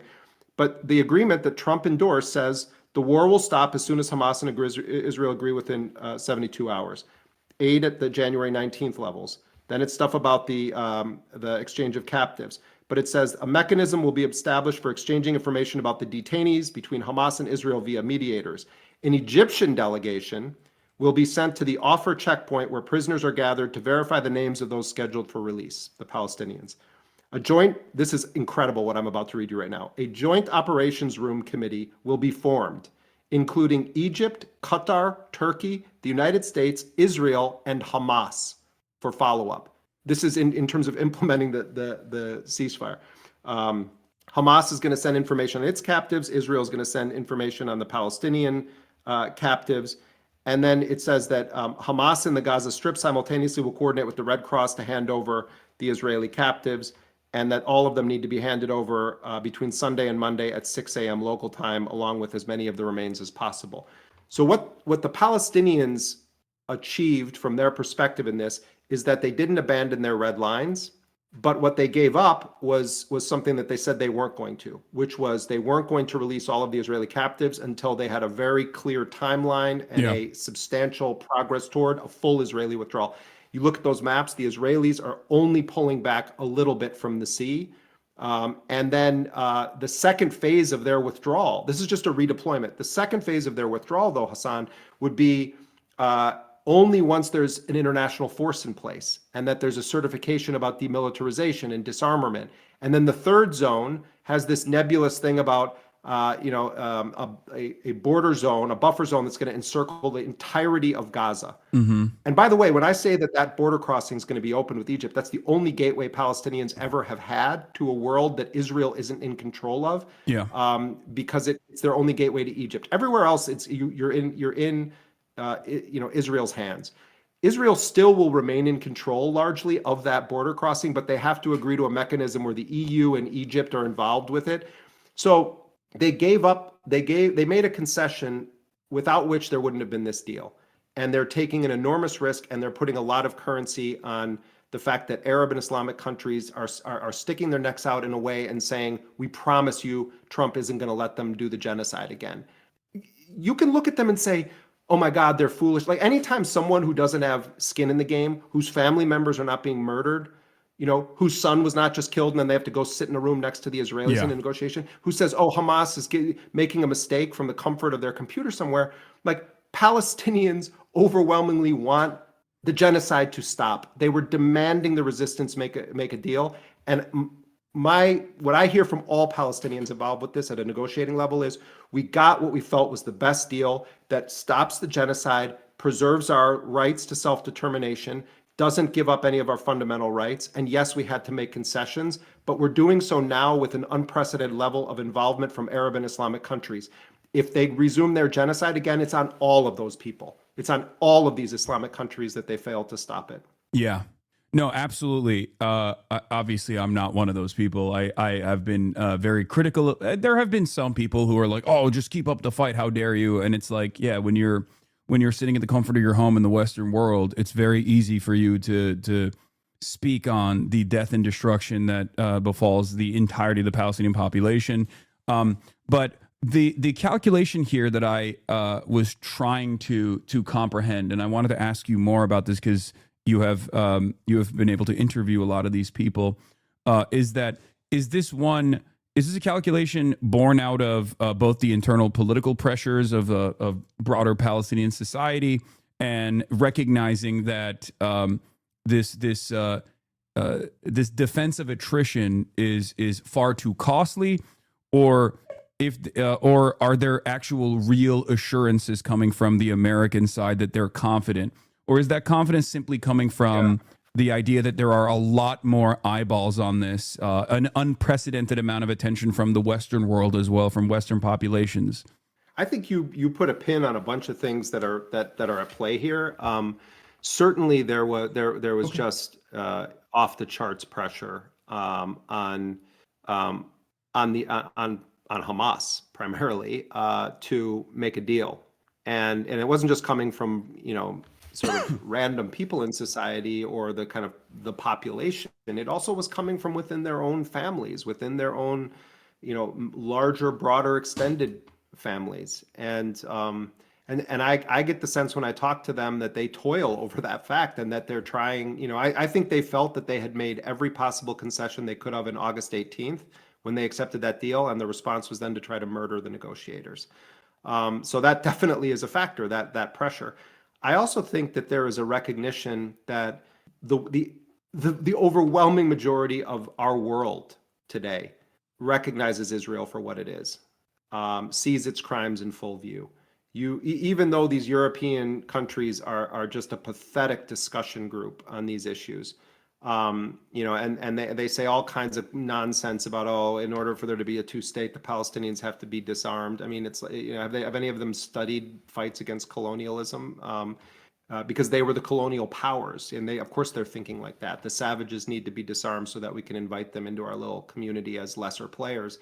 But it's still unprecedented. The number of countries that are recognizing Palestine as an independent state, the number of ordinary people, the number of artists and others around the world, the way that Israeli society is viewed. It's not just the way that Netanyahu is viewed, as much as some American politicians want to say, it's just Netanyahu, that people see it for what it is. And I think that these guys also recognize that we may have a horrifyingly powerful adversary in the United States on the other side of this in terms of trying to block the will of the world, but we've never had more support behind us.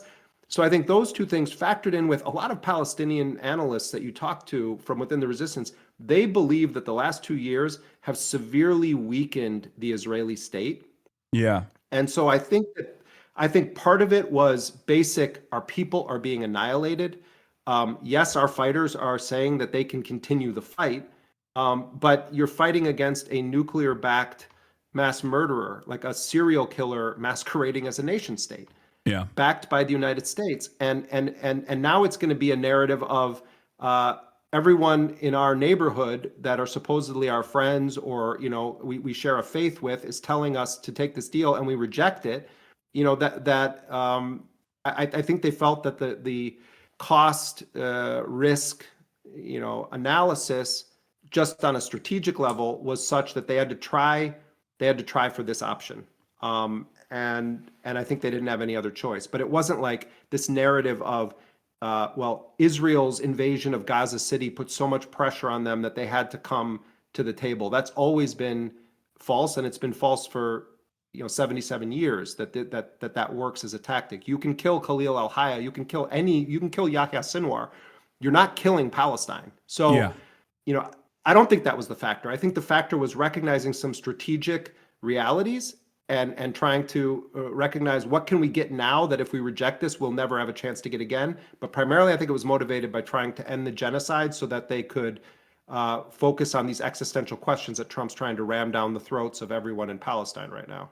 Yeah, I think one of the immediate things that we could do is, like, people who are more knowledgeable about Palestinian existence and are committed to Palestinian advocacy is to drop the false notion that, like, Hamas is operating to save their own skin or something like that. I think this is just a completely faulty. It's a completely faulty smear campaign that Israel is engaged in and themselves have actually believed. And it's very obvious that Hamas itself has shown time and time again that their higher need has always been their higher priority. Their highest priority has always been developing Palestinian sovereignty and creating a nation state. Now, having said that, the assurances, it does seem to me, come from the public support. So it's important for us to obviously continue talking about this and continue protesting, because obviously the job is not over until there is real emancipation, real sovereignty. Do you feel like there is any? Do you feel like there's any chance that Israel could operate in the exact same ways that they did in the January ceasefire that very quickly fell apart after Israel showed that it had no ambition to continue a ceasefire once they got some of the prisoners of war and some of the hostages extracted out of the Strip, and then continued its bombing campaign and actually greatly increased the intensity of the famine as well? Yeah, I mean, I think that's one of the most likely scenarios is that Israel does find a way to resume its war against the Palestinians in Gaza. I think there are some impediments to that didn't exist in the January deal that we've talked about, some of them involving the Arab and Islamic countries. I also think that, Trump has kind of said the quiet part out loud. He views Gaza after the war as a huge profit area. He was going on and on when he announced his plan about the real estate value of Gaza. You don't bring in somebody like Tony Blair unless the point is to try to impose a neo-colonial profit machine on a place. The other dimension to this is, who does Trump send to make the deal here? Two real estate guys, his son-in-law, Jared Kushner, and then Steve Witkoff. And, there's been these reports recently that Steve Witkoff's son has been trying to cash in on the fact that his dad is the one negotiating with all of these Gulf Arab states. Fantastic. But you also have Jared Kushner, whose firm Affinity Partners is bankrolled primarily by Gulf money. He's gotten billions of dollars from Saudi Arabia, and this is money from sovereign wealth funds. He's gotten from Saudi Arabia, from the United Arab Emirates, from Qatar. Trump, as a president, doesn't just make decisions based on what he thinks would be good for him as the president of the United States, and certainly not what he thinks would be in the best interests of the United States as a country or as the Americans as a people. He's often thinking of, how can I make money for my friends and my family?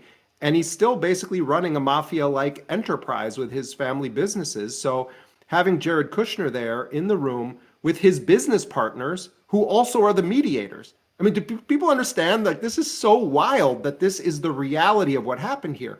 Jared Kushner walks into these meetings. He's not meeting with, like, the prime minister of Qatar as like, this is the mediator that's been working on the ceasefire for 2 years.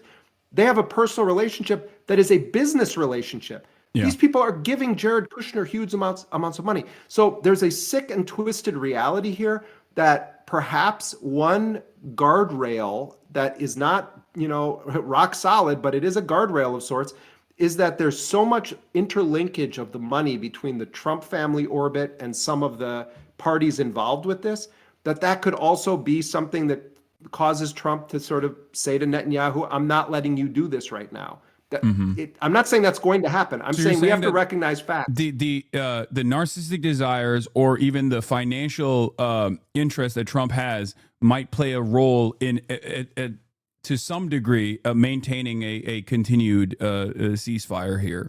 Because look at the position also that these Arab and Islamic countries are in. Not all of them, but most of them are facing a reality where their populations view them as having done nothing, or worse than nothing in some cases. You know, Jordan participated in the air defense of Israel when Iran was counter-striking Israel. So did Saudi Arabia, and still continues to do right. so. Yeah. So, but the populations in these countries overwhelmingly support the Palestinians. They want the genocide to be done, and they're furious that their rulers have not done much of anything to try to stop it, and in some cases have aided or abetted it by helping to protect the entity that's doing UAE, this. So potentially allegedly UAE working with the popular forces is there was another satellite imagery also published today that indicates that in this base that the UAE has been operating, in Somalia, that they're also using that to monitor in the Red Sea and potentially assist in the attacks against Yemen. I mean, the UAE, if you really dig down on its role here and you talk to Palestinians who are involved with the resistance, the perspective is that the UAE is, as a governing authority, is basically a suburb of Tel Aviv politically when it comes to issues around, Palestine. So all of those countries, they want it to end. I'm sure some of them sincerely also are against it. I don't know any of those royals personally, but that's not what's relevant here. What's relevant is their populations are furious. If they participate in a process where they say they've guaranteed it, and then they're just part of a huge hoodwink operation where then Netanyahu next week, after they get their 48 people back or 20 living and some remains, that they just do a full-scale invasion again. I think that's unlikely that it's going to be that immediate kind of a thing. What I think is more likely is what Israel's pattern has been in Lebanon and what it's been toward the Palestinians before, but on a more exaggerated level. What do I mean? I mean that Israel is still going to occupy officially, under the agreement of this first phase, roughly 50% of Gaza. And they are saying openly that they're going to continue to strike Hamas. They are saying that Hamas has signed up to a deal for disarmament. Hamas did not make that agreement. They broke it into two. They only agreed to this part of it. But what we're going to see probably is constant Israeli strikes against, quote unquote, Hamas. Yeah. And how frequent those are going to be, how big they're going to be, we don't know at this point. But I think it seems pretty clear aid is going to come in. People are going to be allowed, quite a bit of freedom of travel compared to what they had a month ago. There was a huge exodus going from the south and center back to the north today. The Rafah is going to open. I think all these things will happen. And then you're going to have a kind of mowing the lawn, as Israel calls it, a kind of constant bombing somebody somewhere all the time. And in the background is going to be these negotiations that Trump wants over the rest of his plan. And those are bad news for the Palestinians. So I think the resistance groups were wise to say this has to involve all Palestinian factions, but where this is going to go next is Hamas needs to disarm. In 2 weeks or even in a week, that's going to be the whole focus. Once those captives are back, the entire thing is going to be, where are Hamas's weapons? They need to put them down. They need to do it right now. And then, Trump's going to start threatening them. Well, we have no choice. Israel's going to have to do this. Yes, they did this drone strike. Yes, they had to blow this up. We're going to be looking at that scenario, I think, is a very likely possibility. Yeah, no, this is what my suspicion is as well. There's two things that I think Israel could potentially use to sully the ceasefire side of this deal, and that is, they couldn't extract all of the dead Israeli hostages, and then also that they're not going to commit to disarmament, or even if somehow Hamas or the resistance groups did commit to some kind of disarmament, they could just still continuously say that's not the case. So we have to do these targeted and more precise assassination strikes from afar. You know what? One wild. I'm glad you brought that up, because so earlier this week I interviewed Musa Abu Marzouk, who is. He was an original member of Hamas. He was the first head of its political bureau. He remains a senior official. He was actually jailed in the United States. He was educated in America, lived for 15 years, has a PhD from the United States. He, not unlike you in a sense, was snatched in an airport at one point. Although you have an American passport and you were released, he was then taken and held for 2 years because he was on the terror watch list. And then eventually he was released and deported to Jordan. And then when Bush, this was in the late 90s, and then when Bush and company came in and the Patriot Act and stuff, they indicted him in absentia on, conspiracy and terrorism charges. But he already at that point was a senior Hamas official. But I spoke to him the other day, and he was deeply involved with this intra-Palestinian dialogue on this. And he said, Donald Trump said that 25,000 of our fighters were killed, of Qassam brigades. And the estimates from the U.S. intelligence agencies and other intelligence agencies prior to the war was that was roughly the size of the Qassam brigades. Yeah. And Trump himself said it, 25,000 of them have been killed. And he said, they largely destroyed the rocket infrastructure, or the rockets were used by the Palestinians. So what weapons are they even talking about here? We're talking about rifles. We're talking about small arms. And I think I would add to your list of things that we need to really push back against. I would argue, Hassan, that the issue of disarmament is not actually aimed at Hamas giving up a single gun. What it is a proxy for is demanding the surrender of the Palestinian people. Because the weapons that they have available, the most dangerous weapon that the Palestinians have is their will to live, is their steadfastness. You look at that, like John Elmer of Electronic Intifada he's like the moral equivalent of the generals on CNN. He does these analyses of the weapons of the resistance. If you watch John's segments where he's walking you through their weapon systems, a lot of what you're seeing is remarkably brave Palestinians going up very close to Israeli tanks and literally dropping a homemade bomb inside the tank. Yeah. Or they have complex ambushes, but they're using homemade gear and they're repurposing Israeli ordnance that they've seized from the unexploded rubble. munitions or recovered ordnance. What are we talking about? When we're talking about their weapons, they talk like that as though Hamas has tanks or aircraft, or that they have some ultra advanced precision guided sonic missiles. What we're talking about here is they want a surrender. So I think people need to get this into their heads, that when they talk about why doesn't Hamas just disarm, that's a way of brainwashing you into believing that that's the actual threat here. The threat is that Palestinians live and they continue to live in Gaza. That's really what they're talking about when they talk about disarming them.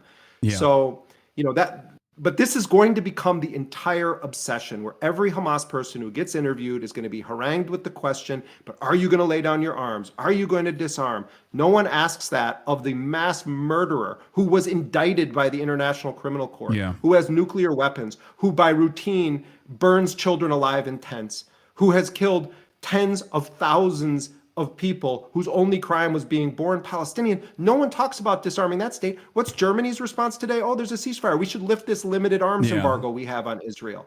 Ridiculous. I'm sorry I'm talking so much, but this stuff drives me nuts because I monitor the discourse in the broader media, and it's remarkable how the same garbage gets repeated over and over to the point where even good people start to adopt bad narratives because it's been drilled so deeply into their head. We have to unfuck our heads with this propaganda, including people who think they support Palestine. Stop accepting their narrative. Yeah. Especially because resistance against an occupation is completely legal under international law, and an occupation itself is actually illegal. Israel's occupation and apartheid is illegal under international law. So the way that it's illegal under international law, but it's also look, my family is from Ireland. My grandparents grew up in the era of the black and tans, where these mercenaries and militias were rampaging and murdering the Irish who dared to live with a spirit of being free Irish people. And among so many Irish, they look back and they say, we fought a legitimate war of liberation for our freedom against British colonialism. And of course, the British then always tried to characterize the Irish as terrorists. But many Irish people, if you ask them about it, they'll say that our relatives fought so there could be a free Ireland. The Palestinians deserve to have that same history written about themselves. And we have an opportunity in real time to say, wait a minute, these narratives are always a lie. And it's, there's the Palestine exception always to this, but also prophets aren't people who see the future. They're people that understand the present. If there ever was a moment that called for prophecy, it was now for us to actually open our eyes and say, is the truth true right now? Do these people have a right to fight against this kind of enemy? Gratuitous, colonialist, mass murdering, serial killer enemy whose entire agenda is to wipe them off the planet. Yes, they do. No, absolutely. It's not only legal, but it's the moral thing to do, 100%. So okay, we've talked a bunch about the ceasefire proposal. There are some unexamined aspects of it, or some aspects of it that we didn't like dive too deep into. But I think Tony Blair's introduction to this process is really terrifying. I think like a viceroyship, as you described, especially because while it looks like there is some friction between Israel's maximalist demands of complete ethnic cleansing, the Rafah program as they designed it, which was to create concentration camps at Rafah and then force every Palestinian into those concentration camps for expulsion from the Strip, potentially to other concentration camps elsewhere with pliant partners in the region, whether it be UAE or other places. But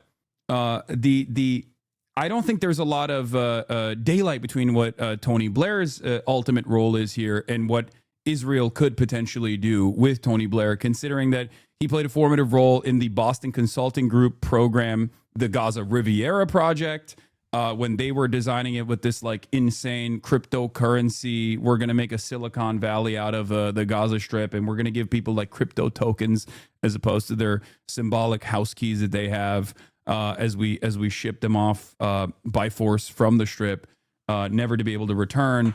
And I do think that this deal, regardless of how Israel presents it as like not abiding by their maximalist positions, is still going to be a continuation of the apartheid structure and potentially ethnic cleansing as the ultimate goal here. Do you agree with that assessment?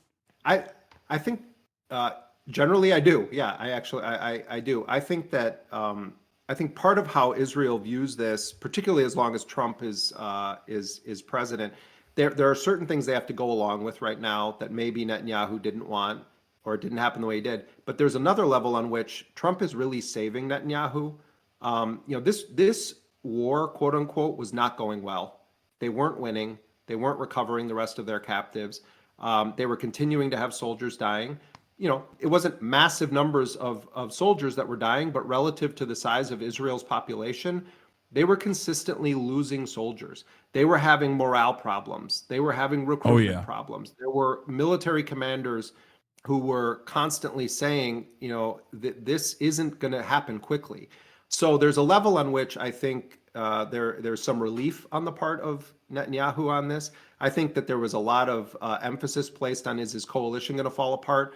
I think that was a sideshow in a lot of ways. Also, public opinion polling in Israel across the spectrum, there was wide support for the agenda in Gaza anyway, among all kind of political outlooks, with the exception of a very small section of the Israeli left.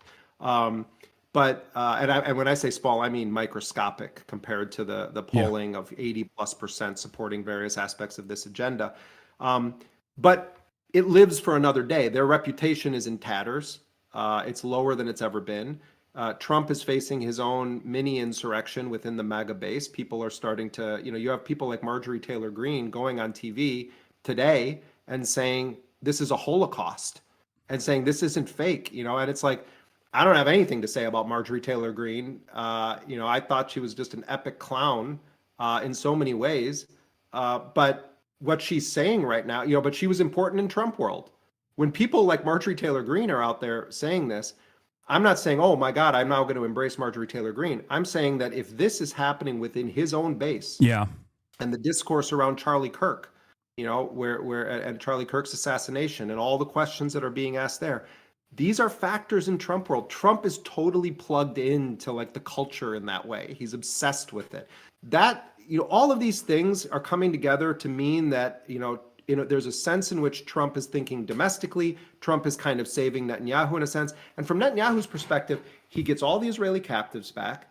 They're gonna remain in Gaza. He can fight another day. The same way the Palestinians have to deal with the whole, deal with Trump's plan, so does Netanyahu. I think Netanyahu's confident that people's attention's going to wane, certain things aren't going to be implementable, and that his agenda is going to carry on. And, the West Bank is going to be in the sniper scope of this murderous regime. It already is in an unprecedented way. It's largest displacement of the West Bank since 1967, cutting a line across it, dividing it south and north. Really heinous stuff is going on. So I would say that this is a pause that Netanyahu's people are taking in a kind of, for a number of reasons, but they're going to now kick into high gear and try to get everything they can out of this. Deploying an Arab force, that's what Trump is talking about. An international and Arab, international force is going to come in. Let's see. Well, they're going to be the ones that are going to go disarm the Qassam brigades. You're going to have Emirati troops going into tunnels to try to hunt down Qassam brigades. I mean, some of this stuff, it's like you wonder if they really thought it through.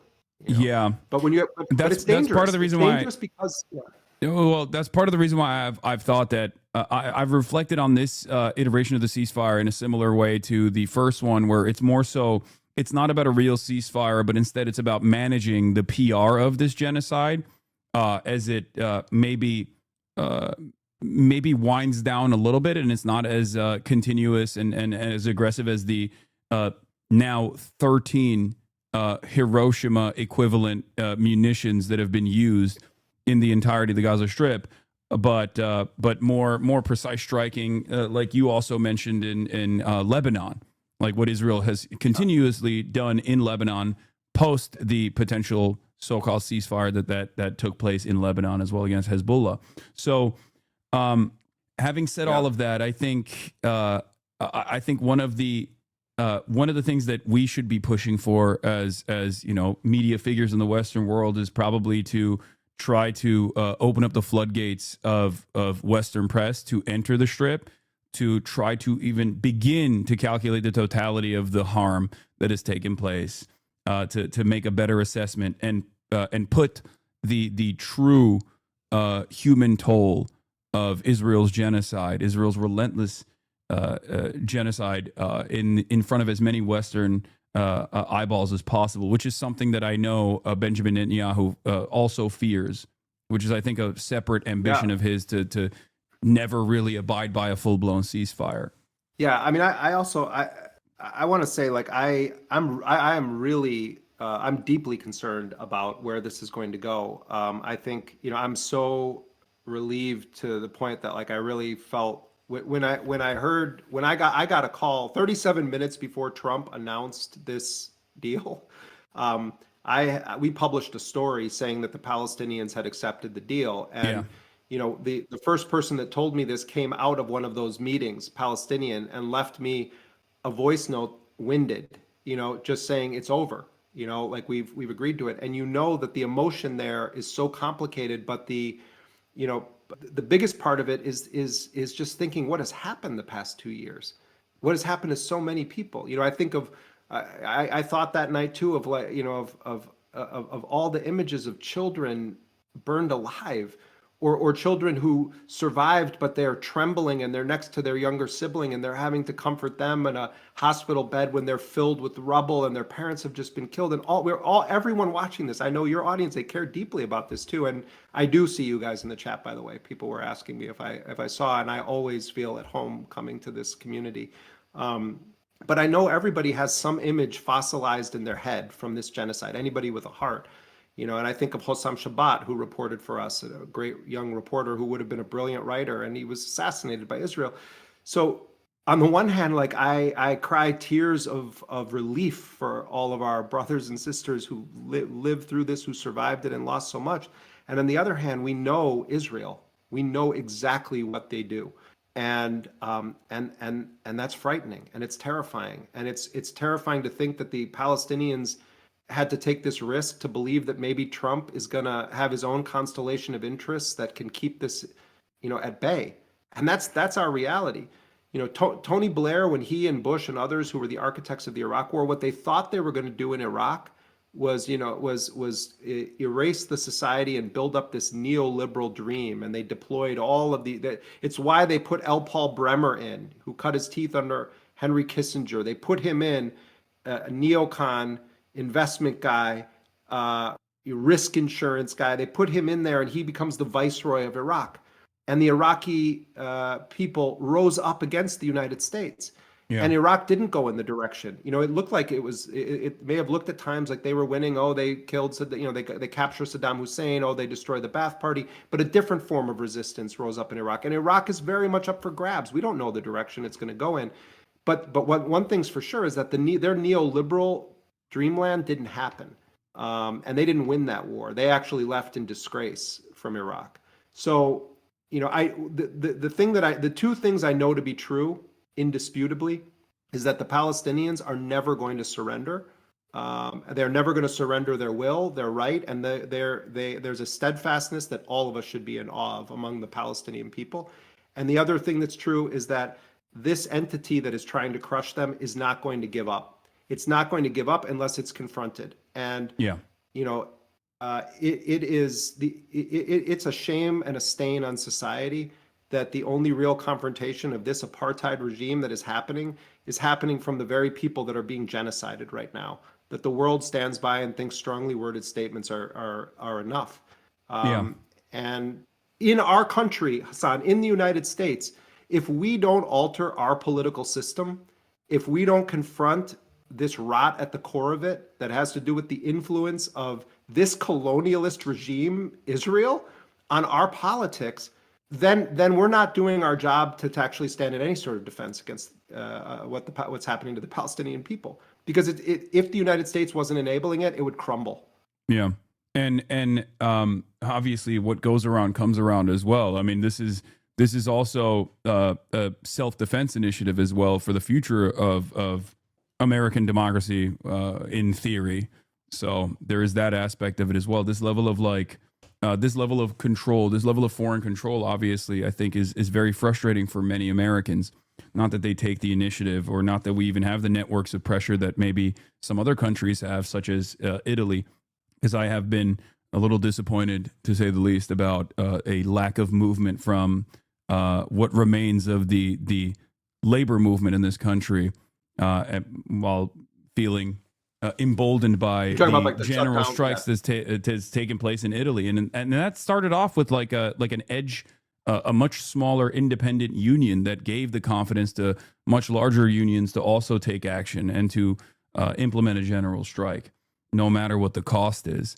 And I think it's important that we keep pushing to the best of our ability, rid ourselves of the networks of influence and lobbying that has basically entangled the entirety of American consciousness and American media and American politics in this very negative fashion.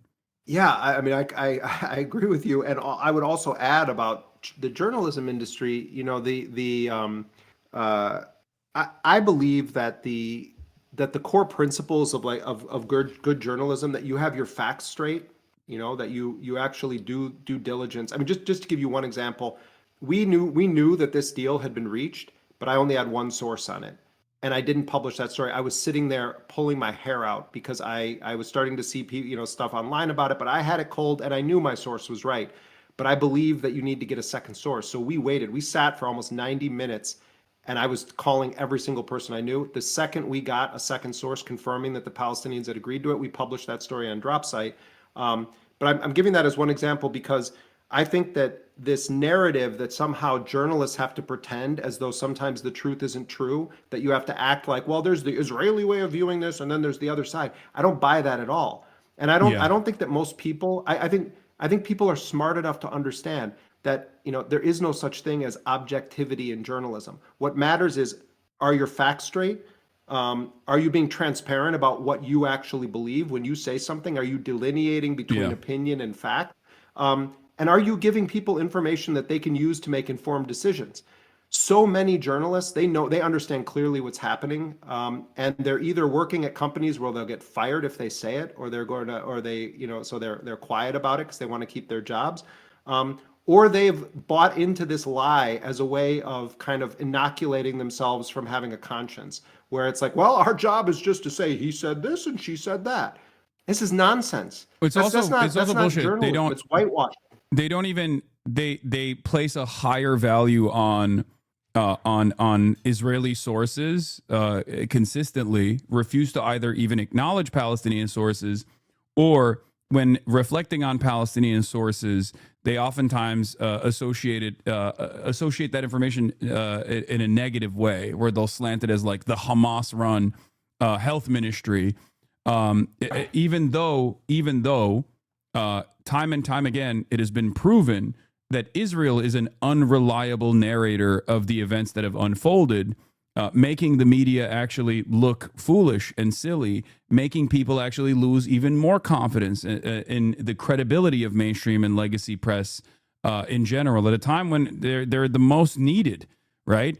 And as opposed to the Palestinian side that has been incredibly calculated and also incredibly truthful, and has even undercounted in an effort to be obviously with all the logistical hurdles as well, but in an effort to be as transparent and as truthful as possible in terms of like the totality of the human casualties.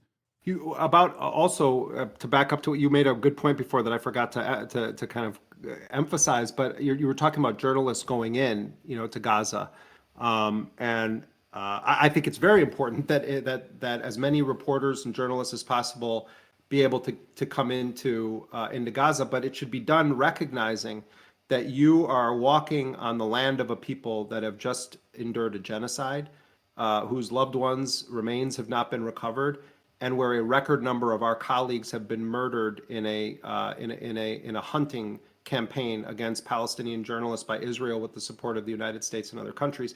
And many of the journalists and many of the news outlets that would deploy their journalists there were part of the narrative, the pyramid of lies that were built around to dehumanize Palestinians. Yeah. And they also have the blood of our colleagues on their hands for refusing to embrace our Palestinian colleagues when Israel banned all other reporters from coming in.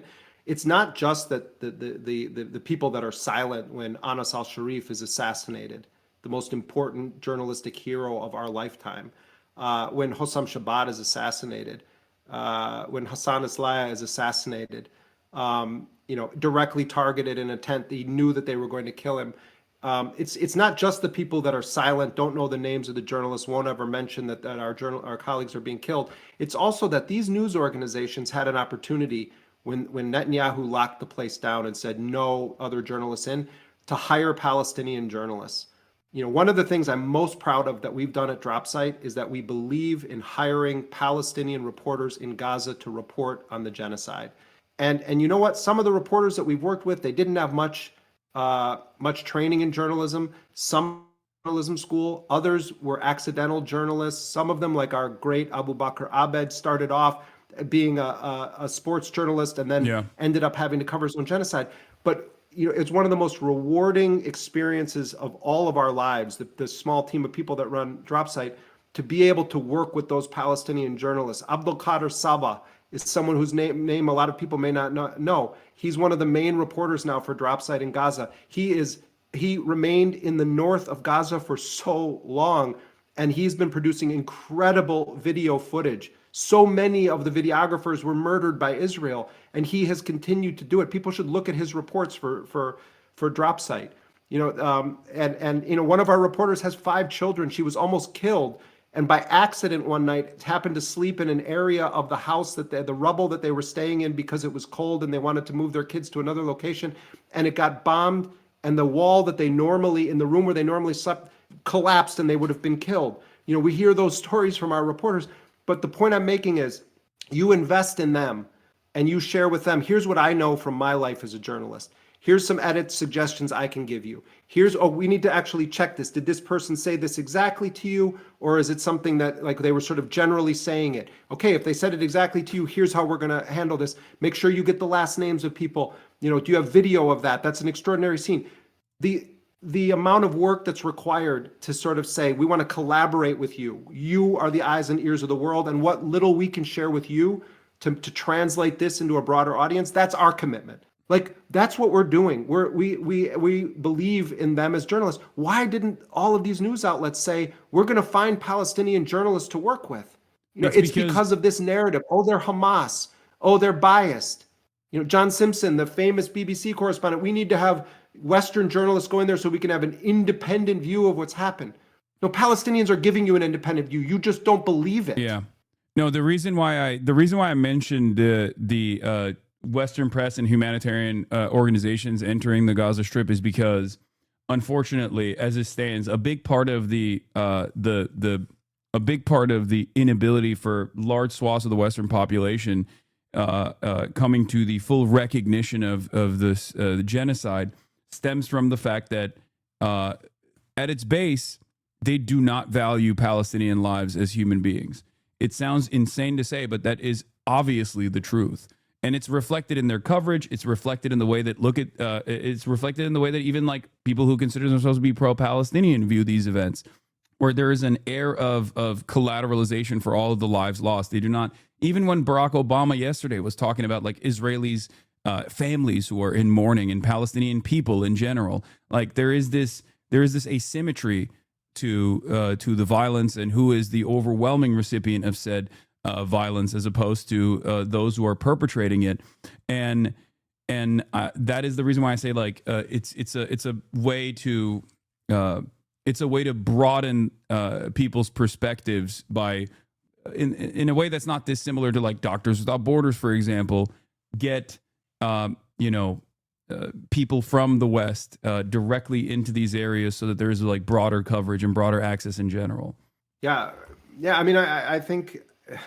Look, I think that as many forensic experts as we can get into Gaza to start first of all, the most urgent need is the food, medical supplies, reconstruction, rebuilding of things. But if we're talking about sort of these other tracks that you and I have kind of talked about a bit tonight, of course it's important to have journalists go in, but also war crimes investigators need to be examining the extent of killing that happened of Palestinian people. This must be exposed, and I think we're, if it's done properly, that we're going to see a death count magnitudes greater than what we've been than the official numbers, which went through a pretty rigorous validation process by the Palestinian health authorities, even as their own medical facilities were being systematically wiped out. I also want to say that as Israeli forces reposition right now, they're burning down and blowing up a lot of Palestinian houses and infrastructure on their way out or on their way to their pullback lines. And I'm sure you have other things you're going to move on and talk about tonight, today. But one of the last things I want to say is just that I think that this period now requires more vigilance than almost any point of the past 2 years, because the Palestinian liberation struggle is hitting a crossroad right now. And the momentum has never been more on the side of the Palestinian people and more against the colonial settler project. And so if anybody, all of us feel relief if the bombs stop, or even, if the bombs reduce, like, I mean, anything that gives people a chance to live right now, I'm in favor of it. But at the same time, the war of extermination is not over. Netanyahu they're taking a slightly unexpected course right now, but don't for one second think that it's over. Yeah. Now is not the time to sleep on this. It's the time to become more engaged. And there must be continued pressure applied in this situation, because I think like symbolic gestures of conditional Palestinian statehood recognition from Western countries is a direct response to that pressure, because they're trying to release a pressure valve. They're trying to create a pressure valve so that it gets ahead of all of the mass mobilization and discontent. And can I ask you a question? Yeah, of course. I know it's a cliche. I always ask you questions about Turkey, but I'm quite interested in your take on this. So my understanding from Palestinian negotiators was that when the head of Turkish intelligence, became directly involved, that this was pretty unprecedented, and that it was the head of Turkish intelligence and the head of Egyptian intelligence that were really the main guys telling the Palestinians that that they have to take this deal, that this is their best strategic moment, but also saying, and I think part of it was leveraging what is this complicated but closening relationship between Erdogan and Trump. They have their separate spheres of interest, but there is this alliance, and I think Erdogan recognizes an opportunity for his power structure to have this good relationship with Trump, and Trump credited him as being the defining factor in getting Hamas to agree to this. I don't think that's literally true, but there's a dimension of truth to it that is very real. So I'm wondering what you see as Turkey's position in this, and this move where they came out of the gates and just took a very central role in closing this deal. I think Turkey is positioning itself as one of the most consequential geopolitical players in the region, alongside Israel, in terms of Western influence, in terms of Western imperialism.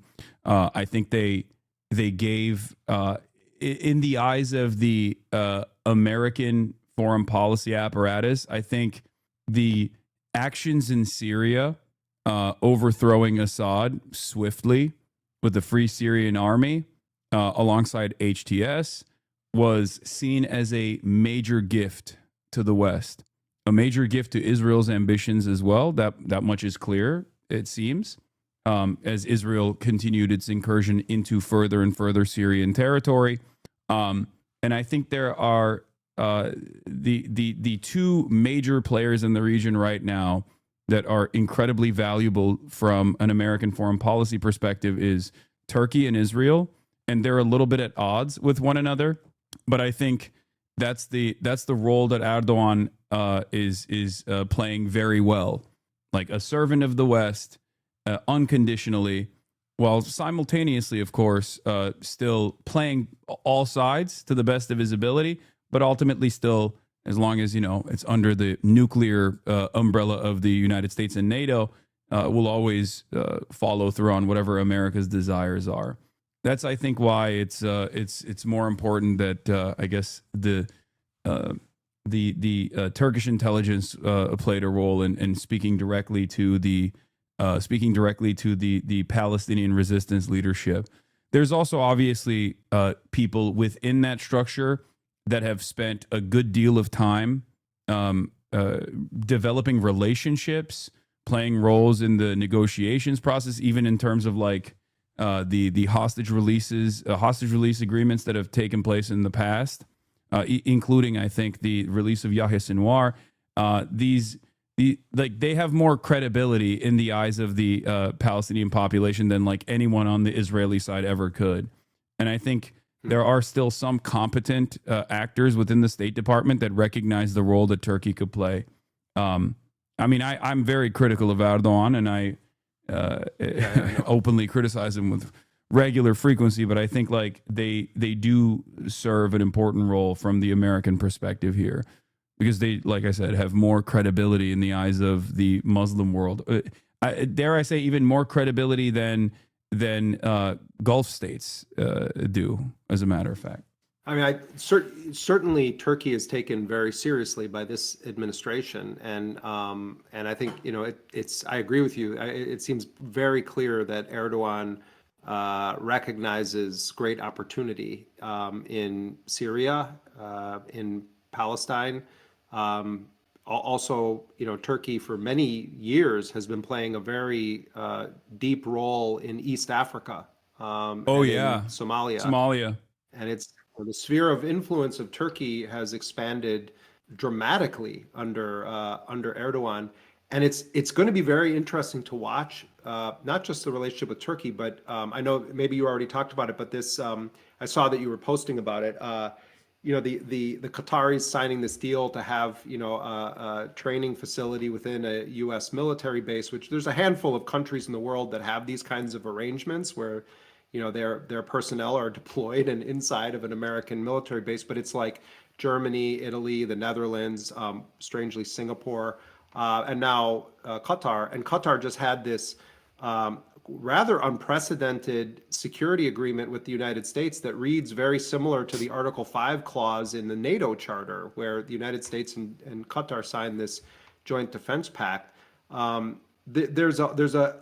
my mind, there's also a question of how much are these countries making arrangements with Trump versus the United States government? And like what's going to happen when Trump isn't president again? It's going to be very interesting to see what happens with this kind of coalition that Trump is building around his personal interests and sort of U.S. government interests. It's a really uncharted territory we're entering. I don't know. I think there's a direct line from Barack Obama all the way to Trump 1 and then Joe Biden and Trump 2 when it comes to American foreign policy. Maybe I'm a little bit more I don't know. Maybe I'm a little bit more skeptical, but I don't think that there would be a dramatic shift in foreign policy if Donald Trump were ever to leave office to begin with, because there's also that alternative as well. Yeah, don't get me wrong. I agree. I totally agree with you. Not in foreign policy. I'm more talking about the constellation of individual players, because Trump does his Trump of Arabia thing. He's marveling at the marble and all of their, they don't have to have elections and all that stuff. And, he's transactional. He develops all these relationships. I'm saying, I wonder how many deals these guys made and what's going to happen then when it's like Trump's not there. I mean, in terms of policy, of course, I agree with you. Yeah, but I'm saying we're in a weird situation where it's like gangsters. I think the military-industrial complex and the leadership there that play a very important role in designing this stuff, I think they like Donald Trump a lot more than they let on. They don't like the instability and the chaos. They don't like the domestic affairs. They might hate his foreign trade policies, right? But I think when it comes to this kind of stuff, developing a closer relationship with Qatar, I think like the ultra Zionists will get very mad about that, and they'll act like this is a big deal, or that like there is a tremendous amount of like Qatar influence in American politics or whatever. But I still think at the end of the day, this will be regarded as a positive, like developing closer ties with Qatar, and also even utilizing Erdogan more. I think that will continue. Because I don't know where we go from here. I feel like the way I describe it is like the last time Israel was not in the driver's seat in terms of our Middle Eastern policy was, I guess, to a certain degree under the Obama administration with the JCPOA. And then after that, when Trump 1 happened, we just gave all control. And now Israel just completely drives the car, steers the car. So I don't know if we'll ever turn away from that in future leadership. But maybe you disagree with me on that. I don't know. But I do think that like Israel always played a major advisory role in our Middle Eastern affairs. But I think Trump 1 was Trump 1 actually took the advisory role away and directly made them run the Middle Eastern, run all of our Middle Eastern affairs. No, I think that's generally accurate. I'm more making a point about the nature of Trump's business dealings that he's making with all these people behind the scenes. But in terms of the architecture of American policy and history, obviously, I mean, it's remarkable the influence that that Israel has over certainly U.S. politics, U.S. politicians, both political parties in this country, but also just the foreign policy agenda. I mean, I think that some of Trump's advisors have, going back to the discussion about, why Trump might be willing to push Israel on some things right now. I also feel like Trump realizes this is just an impediment to other things that he wants to get done. It's not just about like, oh, he wanted the Nobel Peace Prize. I think it's also just annoying him right now that it's like, and he wants to be like, oh, I made the peace deal. He keeps talking about himself as though it's like, he's Pharaoh or something. And it's like, that he's one of these epic figures of history. He's 3,000 years. No one's been able to solve this. I think that's true. But at the end of the day, the difference between Trump and Biden, or Trump and most U.S. presidents is most U.S. presidents have been committed Zionists. And there's an ideology and an ideological commitment. No one more than Joe Biden. Although kind of Biden was sort of like a Yeltsin figure in the White House because he was just barely alive and they were pretending he was. But, if you look at his 50 that was more so Brett McGurk, I think. Yeah, and these are committed, committed Zionists, Anthony Blinken and others. They're ideological. Trump is transactional, and I don't think particularly cares one way or the other really about these things. I don't think he's ideologically a Zionist. I think that he has essentially assigned this aspect of foreign policy completely to the Zionists in his inner circle. And I don't, so I don't know, on one level, Trump could be much more dangerous because of that, because he's just willing to say it doesn't really matter.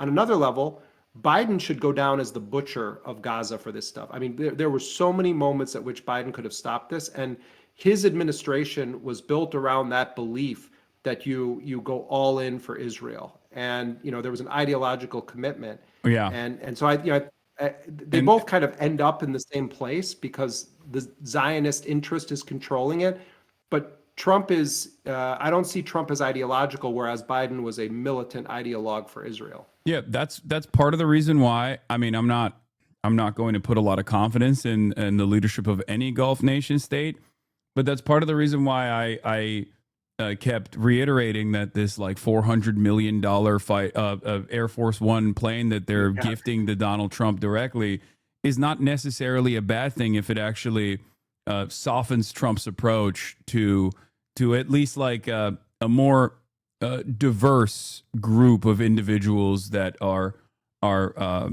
speaking directly to him and trying to maybe limit the trajectory that Israel is on. So I think it's not bad necessarily. We'll see. I mean, at the end of the day, it's not hard to predict Israel's actions because the whole point of the project is to erase Palestinians and to take all of the land of Palestinians. The question is what is the battle going to look like in this next phase? But I mean, let's hope that this lasts. Let's hope that Palestinians are remain on their land and that actually are able to rebuild it with Palestinian self-determination at the center, because that's certainly not the official agenda right now. And it's why all of us, no matter what our role is in society, have to take some part of every part of our day and put it toward standing up for the self-determination of the Palestinian people. Yeah. All right. Thank you so much, Jeremy. By the way, dropsitenews.com/Hassan for 20% off your Dropsite subscription. Incredibly important that we continue funding great journalism that you guys are committed to.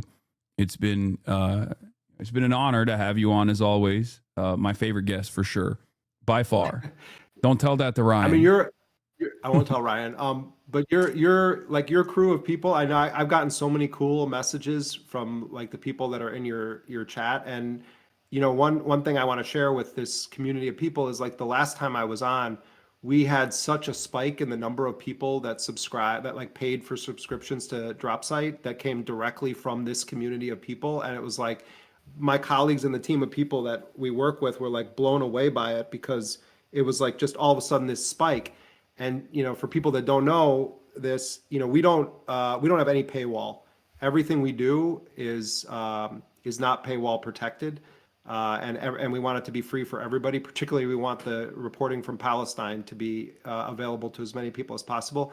But those people who have the few bucks to go toward a subscription, and you do it voluntarily, you're making it possible for us to keep that commitment to have no paywall. So I really, I sometimes get heat for coming on this show, and I really don't care.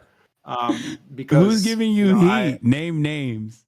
No, I'm just saying I see people online and it's like, it's like, oh, this isn't serious. No, it is actually serious, and if you want to reach people that aren't just in the weird, commercial for the easy chair on CNN audience, then you go to a place where people talk about a range of issues and are willing to, have takes that maybe aren't the best, or, it turns out that I was wrong about this. And one thing I always appreciate about you in particular is if you took people down a road and you feel like you led them astray, you come back to the beginning of that road and you say, I went down the wrong road. That's more integrity than most, most media outlets have. And actually having had direct interaction with people that watch this stream, you have some of the most like sincere, caring people that I've encountered in that toxic sphere that is social media. So I'll always come back here, man. Of course, and it's wonderful to have you here. Thank you so much, Jeremy. All right. Appreciate you, Hassan. And appreciate everybody else too. Take care. All right, bye. That was Jeremy Scahill, incredible, a titan in the field of reporting and journalism. He's amazing. I am truly very fortunate to be able to have him on as a guest with regular frequency. You guys don't understand. Like, this is a person who straight up broke the news before Donald Trump did that the Palestinians had actually signed off on the ceasefire agreement. Okay, that's crazy. Like, one of the very few reporters out there that directly goes and speaks to the Palestinian side, the Palestinian resistance side.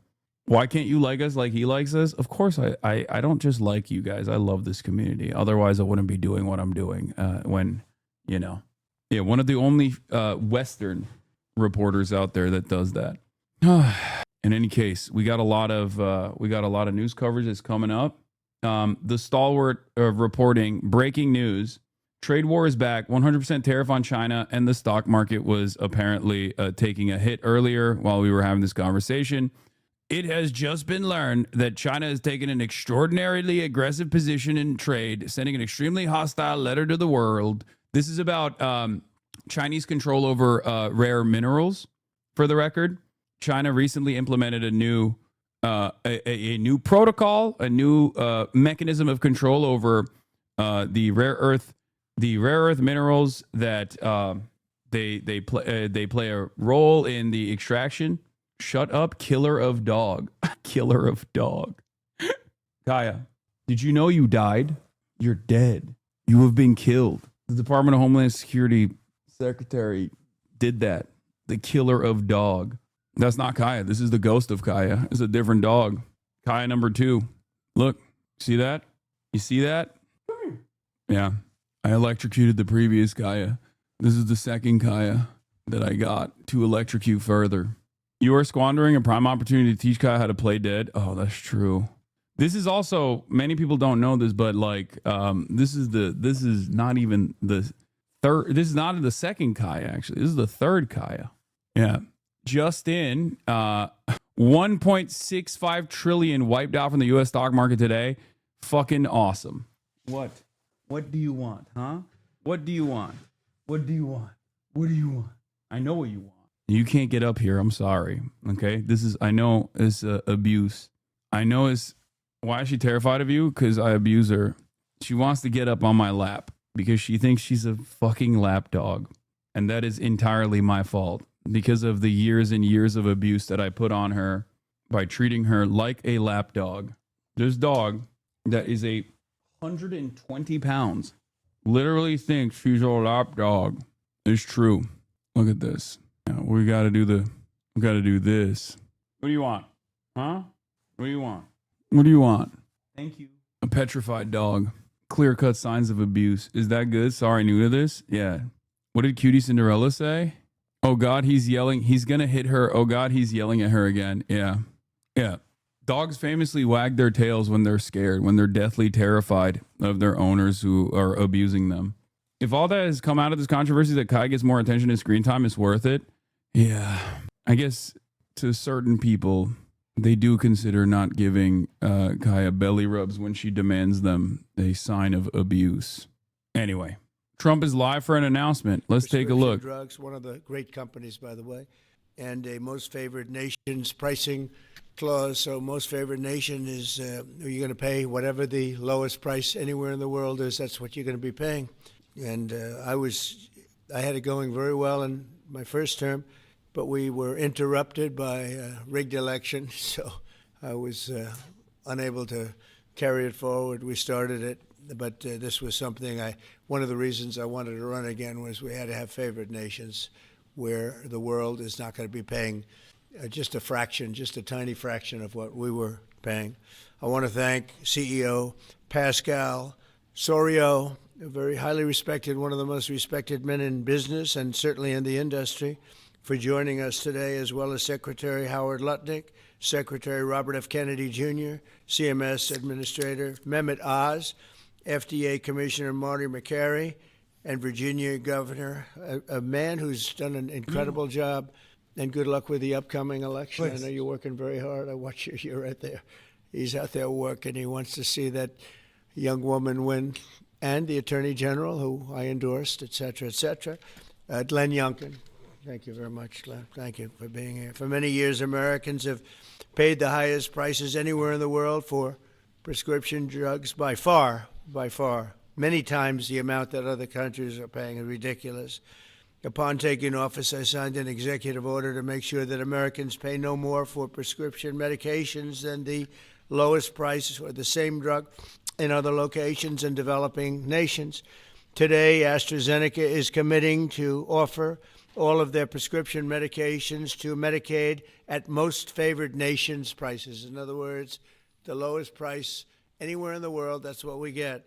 A move that will save American taxpayers hundreds of millions of dollars. What the fuck's going on with the audio? And I tell the story, Glenn, that in my first term, I had the honor of being the first president in 28 years to lower drug prices during the course of the year. And we actually did, and I was so proud of myself. We called a news conference. I announced it. It was 1/8 of 1%.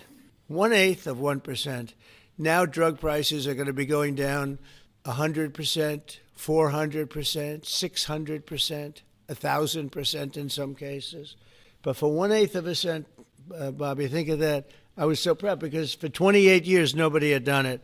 And now it's, I think back to that, I said I shouldn't have had that news conference. But it is true. I was the only one that did it, but it was not very much. And now we're going to get, in some cases, 1,000% reduction. This is going to have a huge impact on everything from Social Security to Medicare to Medicaid, anything where they're buying any prescription drugs. It's going to have an incredible impact. It's going to lower itself greatly.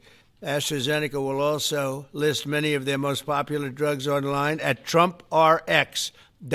TrumpRx. I don't know why they put the name Trump. I did not tell them to do it, but I'm honored to let them do it. That's true, actually. That heavily reduced most favored nations cost. Americans can expect discounts, and as I said, it could be in many cases way over 100%. This is him trying to offer some semblance of treats. Not even treats, but like this is him trying to offer a little bit of like material improvement to his base right now.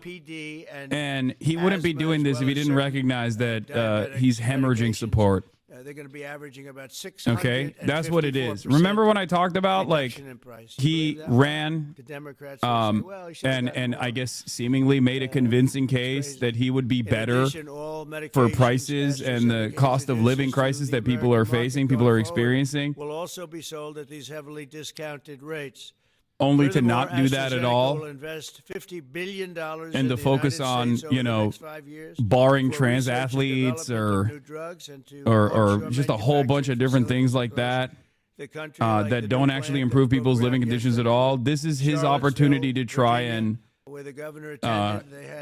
fix at least one aspect of this. It's going to have 3,600 jobs just to begin with.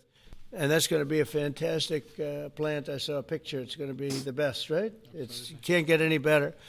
This is a tremendous victory for Virginia and for American patients and for everything, for the country. It's an amazing company to have coming over to the United States in such a big way. That's going to be a big part of the company. Presidents have promised for years to lower the cost of health care. But my administration is actually the first to do it and do it substantially, do it at numbers that nobody thought, even I thought were not possible. When you think of it, if you got a 1%, 2%, 5%, that's good. You did a good job.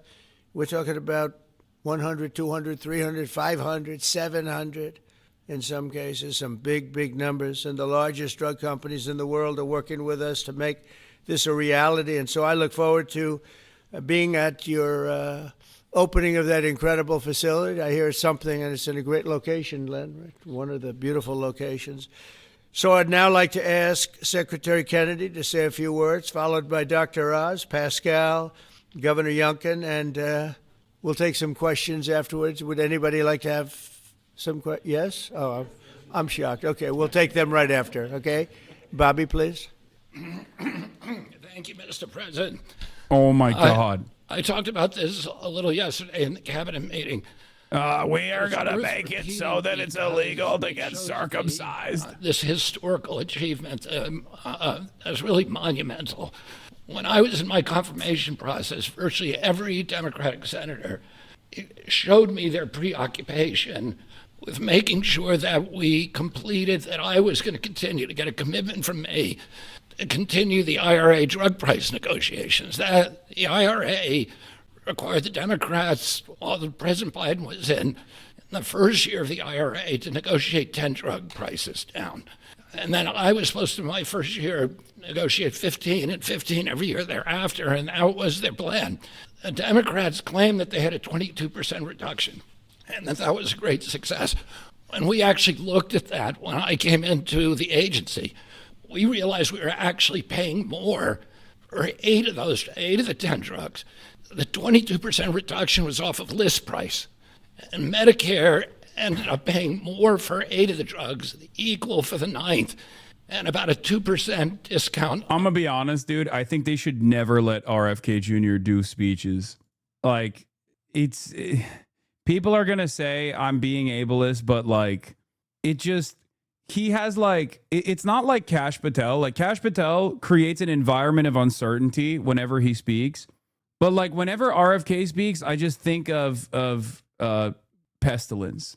I think of disease. It's just so difficult to understand what he's saying. Like, the vibes are horrendous either way. I just think of utter decay.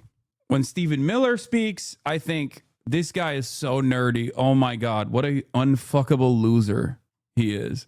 Every administration figurehead has their own unique, unlistenable quality. Very interesting. And Chris Klump and the other people we brought in were all pessimistic. The president saw something that we didn't see, which is we had leverage, and that came through Howard and the tariffs, and we had extraordinary leverage to craft these deals. So last week we had Pfizer. Every time RFK Jr. speaks, it sounds like it's his last breath. Like, every time he says something, it sounds like it's his dying breath, bro. In my dying wishes, I want to make sure that mass circumcision is a practice that is abolished and made criminal. Even for religious purpose, there is no exception to the horrific, barbaric mutilation practice.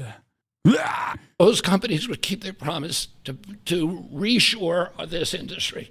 For national security purposes, for our economy, it's critical. These companies are making these drugs in the United States. We were able to achieve all those things, and partially with the visionary help of Pascal, where is he? Of Pascal Zorias, who understood that innovation and the business doesn't work if everybody is not pulling the oars, if everybody doesn't have the skin in the game. Oh, the whole world was riding on our shoulders and riding on our dime. 70% of pharmaceutical revenues comes from this country. We only have 4.2% of the world's population, and we were paying for 80 or 90% of the innovation here. And the rest of the world was a free rider. And Pascal understood that that's not fair, and it's not a good, sustainable, long-term business model. And he came to the table. He was one of the first leaders to come to the table. I want to thank him for his vision, for operating with us in good faith. And this is an extraordinary deal. Not only that, but as the president just pointed out, he is also reshoring this industry here. He has 19 facilities already operating in this country. He has this other facility in Marl County that Dr. Oz went with Governor Youngkin and broke ground on yesterday. He has a second facility that is under construction in Kendall Square in Boston, another facility in Rockville, Maryland, and a fourth facility in Copper, Texas, right outside of Dallas-Fort Worth. And he's got plans for building many more in this country, thanks to the president's leadership, to the tariffs, and to the common sense the president has demonstrated in his own commitment to make drug prices lower for hardworking Americans.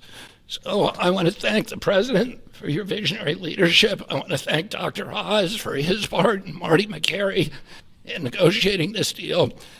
Dr. Heidi Overton, Theo Merkel, Chris Klump, and John Brooks, who all played critical parts in the negotiation. And of course, Howard Lutnick, who was the key to these negotiations. Who do we bring up now? Dr. Oz. Thanks, Secretary. He'll take your place, Pascal. Oh, Pascal, I get to introduce Pascal, which I'll do with great joy and honor. So the world is watching as President Trump tries to make peace in every place he can go. He nutted, yes. But at the same time, President Trump is putting peace into the hearts of Americans and bringing peace of mind to them, especially Americans who cannot afford their medications. And just to put a number on this, as he releases us from the bondage of paying 3 times more for the exact same product made in the same factory, in the same pill box, in the same instruction manual overseas, rather in this country than we pay overseas, it creates an opportunity for us because, Mr. President, you're turning the art of the deal into the art of the heel. And that is something that you're going to witness today. And it's the second we have more coming, but this is a very important ones because I want to set the stage here. And Mr. Secretary, you're too modest. Secretary Kennedy did have a vision to push hard on this. He understood we could give the right medications to the right people at the right time. And there is nothing more maha than giving folks life-saving medications in a timely maha fashion. out You here, prevent bro. They saying illnesses and treat maha. other ones that have already occurred. You save lives that way. That literally is what was on the line as we began negotiating these. So let's set the stage. Where are we right now? Why this order? Last week, in this very room, President Trump welcomed the CEO of Pfizer, and that company, a leading U.S. pharmaceutical company, pledged to provide exactly what the president promised. Massive discounts to allow us to have most favored nation drug pricing in this country so we don't allow our people to pay more than folks overseas. And this was unthinkable even 6 months ago, 7 months ago when we came into office. And Americans now have the ability to do that, but we needed to prove it was scalable. So we went to AstraZeneca, which is the leading pharmaceutical company, a leading company in the entire world, but a massive opportunity in this march to MFN, a march to most favored nation drug pricing. And to have this message land clearly, we needed to make sure that the president's Okay, I don't know why we're fucking live watching this. We'll get to it when the questions, the question time starts, okay? When the question time starts, then will be invested. I know. Yes, in the last 15 minutes, we learned that John Bolton, the former national security advisor turned sharp critic of Donald Trump, is expected to be subject of a complaint or even an indictment as early as next week. MSNBC, citing 2 sources, is reporting exclusively that the acting U.S. attorney in Maryland is moving forward quickly to seek criminal charges against Bolton. Donald Trump's petty tyrant agenda of trying to criminally prosecute people that he has beef with continues, and the reality is that it's such a transparent attempt to weaponize the Department of Justice that I just don't think it holds any water whatsoever, although it is fucking John Bolton. So I will say, let them fight. Okay? Let them fight. Okay? That's it. Please ban me so I don't get recommended this channel anymore. That's so funny. No, do not ban them. Mods, do not ban. Do not ban that person. He is so stupid. He asked Fossabot. He must suffer.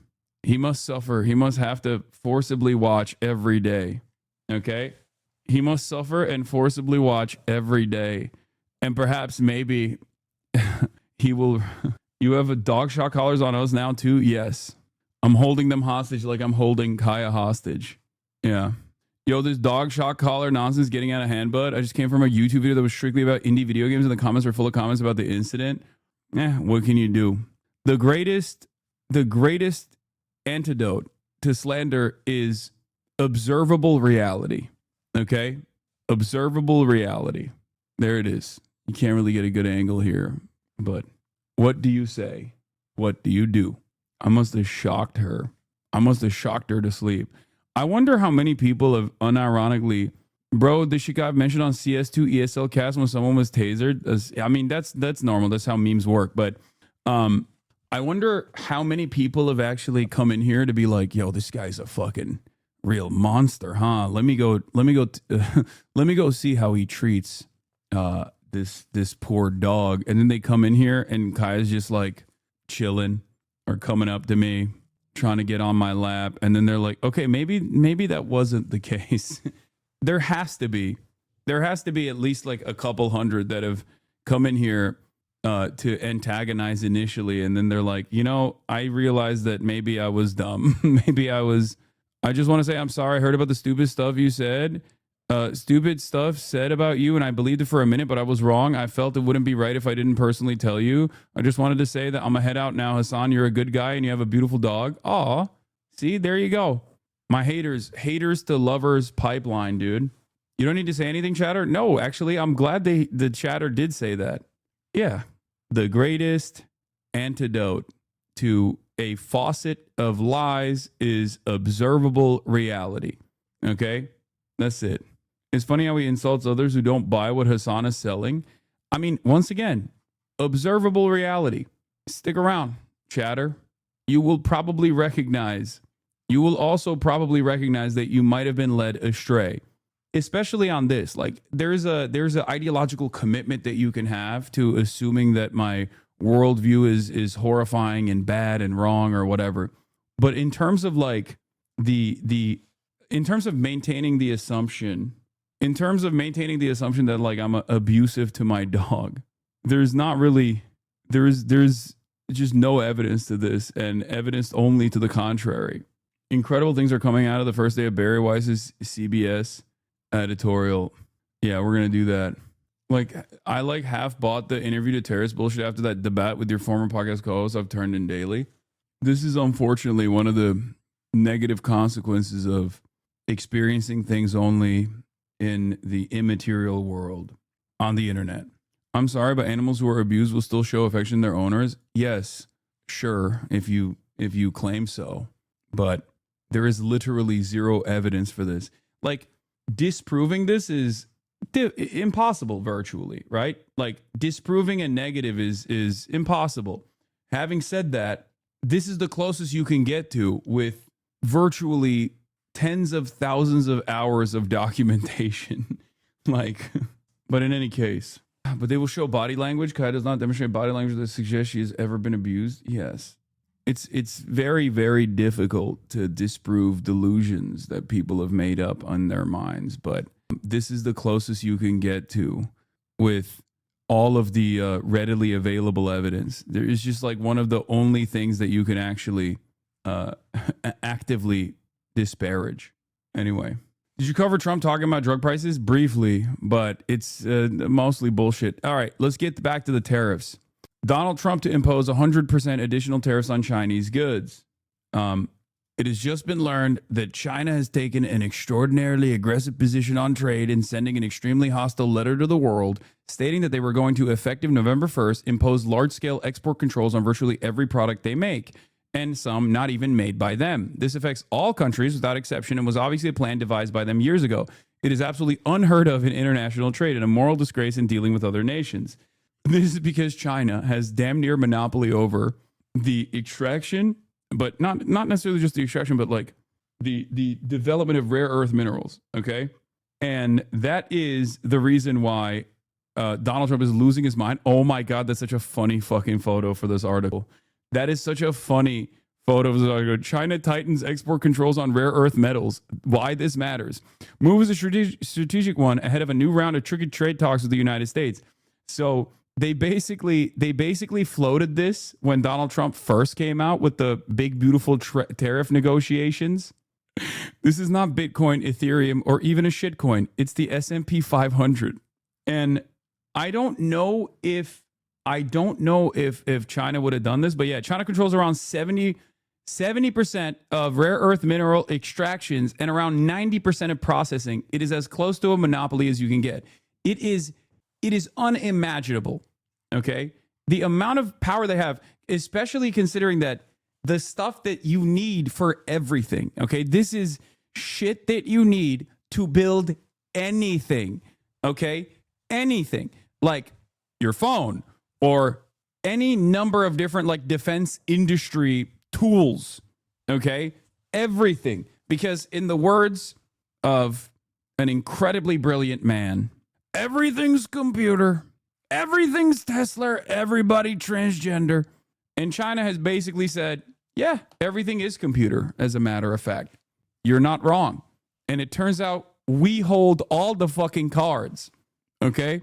The new restrictions were announced by the Chinese Ministry of Commerce and come ahead of an expected meeting between Chinese President Xi Jinping and United States President Donald Trump later this month.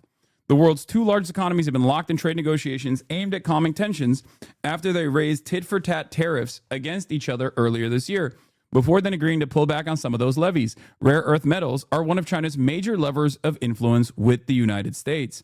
What has China announced? In announcement number 61 of 2025, China said it was increasing export controls for 5 rare earth metals in addition to 7 it announced in April this year. Okay, the 5 metals added to the list are holmium, erbium, thulium, europium, and ytterbium. The 7 minerals China placed export restrictions on earlier this year are samarium, gadolinium, terbium, dysprosium, dysprosium. God damn it. Fucking hard as hell to read. Lutetium, scandium, and yttrium. These are 17 rare earth metals in total, and the 15 lanthanides, metallic elements on the periodic table, scandium and yttrium. Oh my God, I'm done reading this. Okay, China has now export restrictions on 12 of them. In addition, on Thursday, China also placed restrictions on the export of specialist technological equipment used to refine rare earth metals. Most of those restrictions will go into effect December 1st.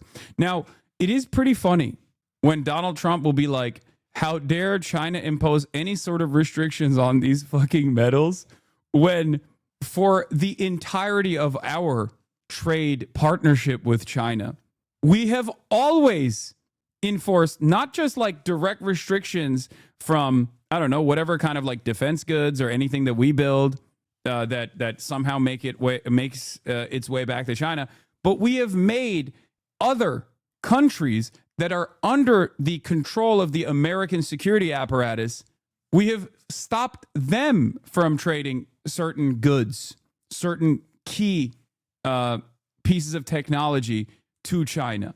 Okay? It's just, it's just something to consider. Anyway, to obtain the license, foreign companies must explain the intended use of the product they wish to use the Chinese rare earth metals to make.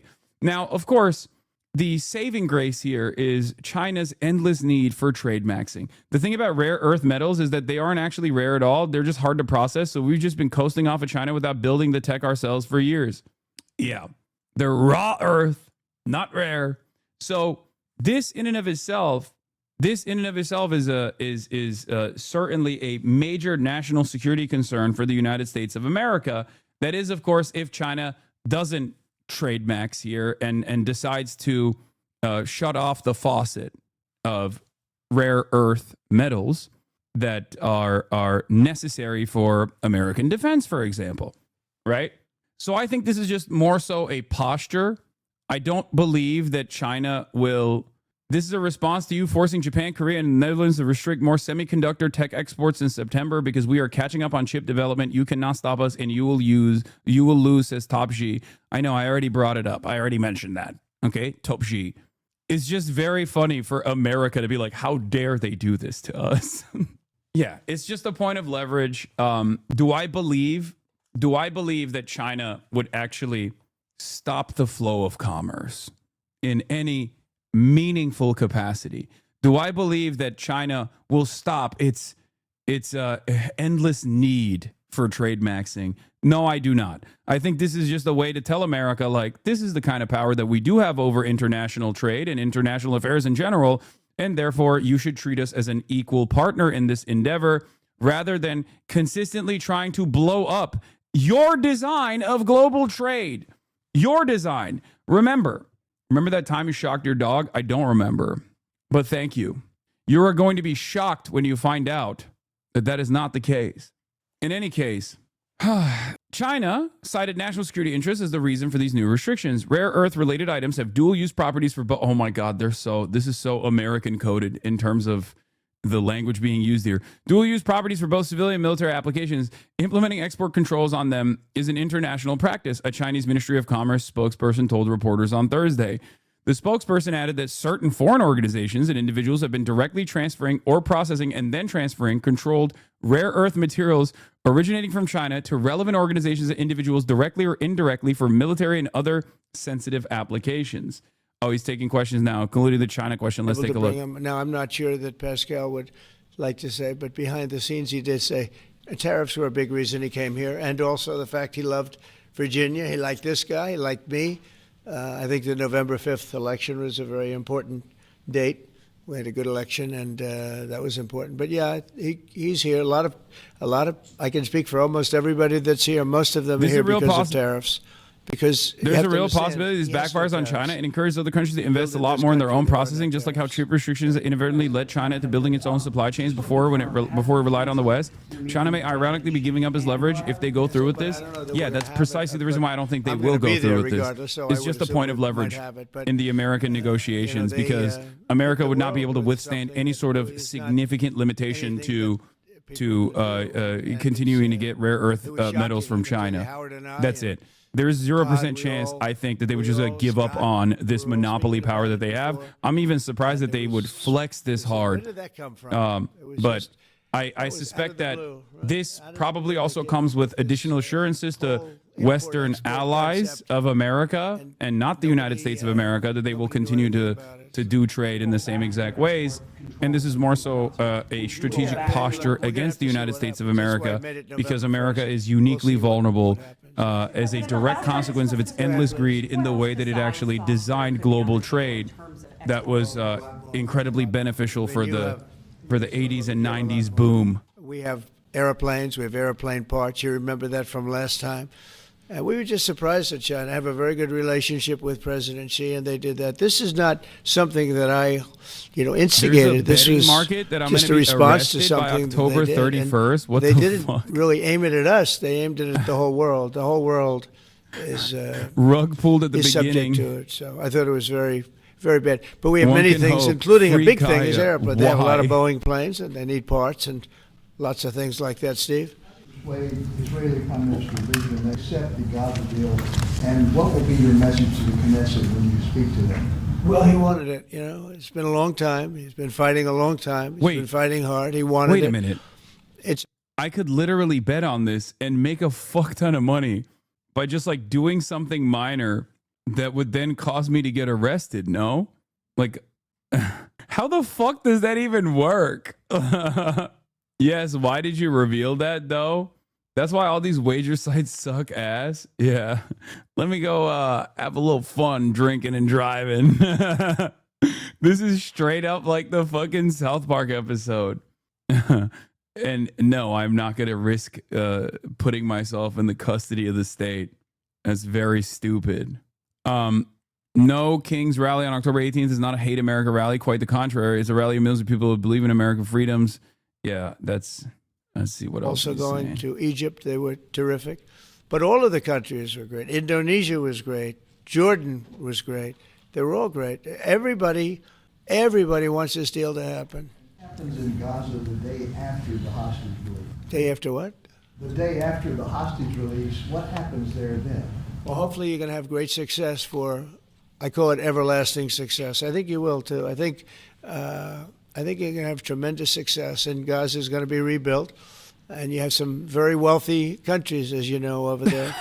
And it would take a small fraction of Norway of Vladimir their, Probe into possible insider their trading on wealth Polymarket ahead of to do today's that. Nobel Prize announcement. And I think they want to do it. And we're also setting up, as you know, a board of peace. It's called the Board of Peace. God, we live in such unprecedentedly stupid times. The word times. peace is definitely in there. They have asked me if I chair it.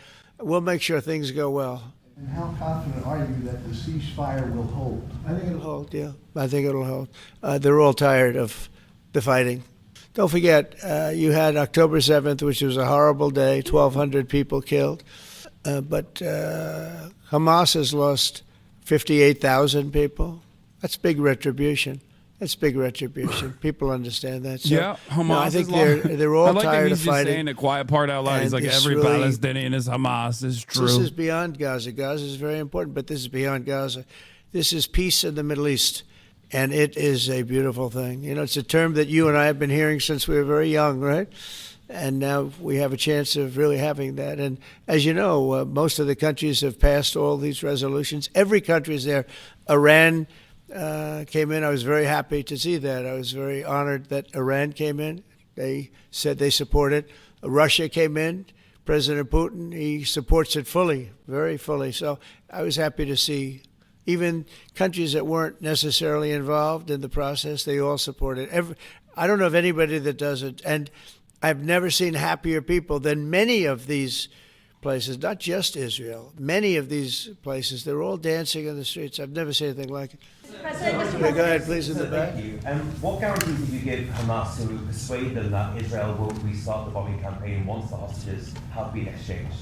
What did I do with respect to them? Well, you know, I spoke a little bit tough, and that's what would happen. I mean, you have to speak tough. That's a tough world. That's a tough, as they say, neighborhood. And they're tough people. They're very tough people, and they're smart people. They're good negotiators. They have a lot of things going. They put that to good use. They're going to be very, very successful. But they knew the retribution would be tremendous, unsustainable. It would have been unsustainable.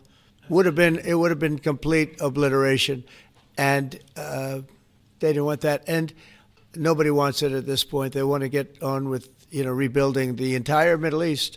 It's not only Gaza. It's going to be the entire Middle East. They're going to be able to live in peace. Now, we have some little hot spots, but they're very small. You know the ones I'm talking about. They're very small. They'll be very easy to put out. Those fires are going to be put out very quickly. Yes, ma'am. Thank you, Mr. President.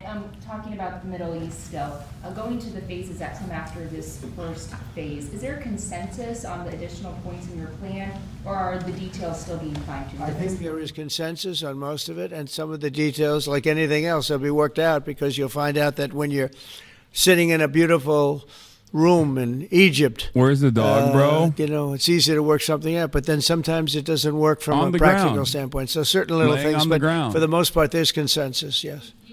Probably terrible for her fucking joints. Yeah, I mean, I'll be there because I'll be going to, I'll go to Cairo. She's I dead. think that's where we're going, as She's dead. opposed I to the shocked place her. of I the shocked her so much that she signing. died. We have a lot of leaders from all over the world coming too. They've been invited. And then I'm coming back, I believe it's Tuesday night, for Charlie Kirk, a friend of mine, a friend of all of ours, a friend of a lot of the people right here. And we're giving him the Presidential Medal of Freedom, which is the highest honor you get outside of the Congressional Medal of Honor. One's military, one's civilian, but it's the greatest honor. And Eric, his beautiful wife, is going to be here, and a lot of people are going to be here. So, it's not easy for me to get back. It's a very quick trip, but I'll be making 2 major stops, and then I'll be on the plane trying to get back in time for Charlie. They're going to have a great celebration at the White House, in the East Room of the White House. Russell Vought said the reductions in force have begun related to this shutdown. How many layoffs have you authorized for this first round, and from which agencies? And it'll be Democrat-oriented, because we figure, they started this thing, so they should be Democrat-oriented. It'll be a lot, and we'll announce the numbers over the next couple of days, but it'll be a lot of people, all because of the Democrats. I mean, they want to give $1.5 trillion to people that came into the country illegally. More important than that, because we all have a big heart. We want people to be taken care of, but we have 0 people coming in. You know that, Glenn, right? That's a pretty impressive number, even for a successful governor. But we've had, for the last 4 months, 0 people coming in illegally. They're coming in, but they're coming in legally. They're coming in through a process that's really a really good process right now, because we want people to come in, but they have to come in legally. So what we're doing is, as these different groups come due, we're going to make a determination. Do we want them or not? And I must tell you, a lot of them happen to be Democrat-oriented. These are people that the Democrats wanted, that in many cases were not appropriate. We fought them at the time, and it was ultimately signed in. And some of these people, these are largely people that the Democrats want. Many of them will be fired. Yes, please, behind. The Nobel Peace Prize was announced this morning. Your thoughts? Which one? The Nobel Peace Prize. Your thoughts? Look, including a very big one, and I'm not sure, when you say big, it's certainly, I think, to the mind of most, the most important deal ever made in terms of peace. But the one we just signed, it's been signed, sealed, and it's going to start taking place now. It's already started. Monday's going to be a very big day when the hostages come back. But I made 8 deals, transactions of wars. One was 31 years going on. 10 million people were killed. One was 34 years. One was 36, 37. One was 10. One was just starting. 2 were just starting, actually, but they were well on their way. In the case of India and Pakistan, 7 planes were shot down. It was a bad one. And I did it largely through trade. I mean, that one, numerous of them. I talked tariffs. I said, look, if you're going to do that, we're going to put very big tariffs on your country. And they were both great. They stopped fighting, and there were 2 nuclear powers. So, they're all big. They're every one of them big. You take a look at the Congo. You take a look at the Congo and Rwanda. 10 million people killed over a long period of time. Got that one solved.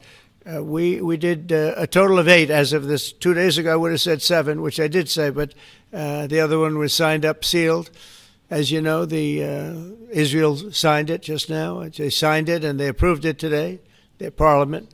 And it's a great honor to be involved with so many. So the person who actually got the Nobel Prize called me and said, I'm accepting this in honor of you because you really deserved it. A very nice thing to do. I didn't say then give it to me, though. I think she might have. She was very nice.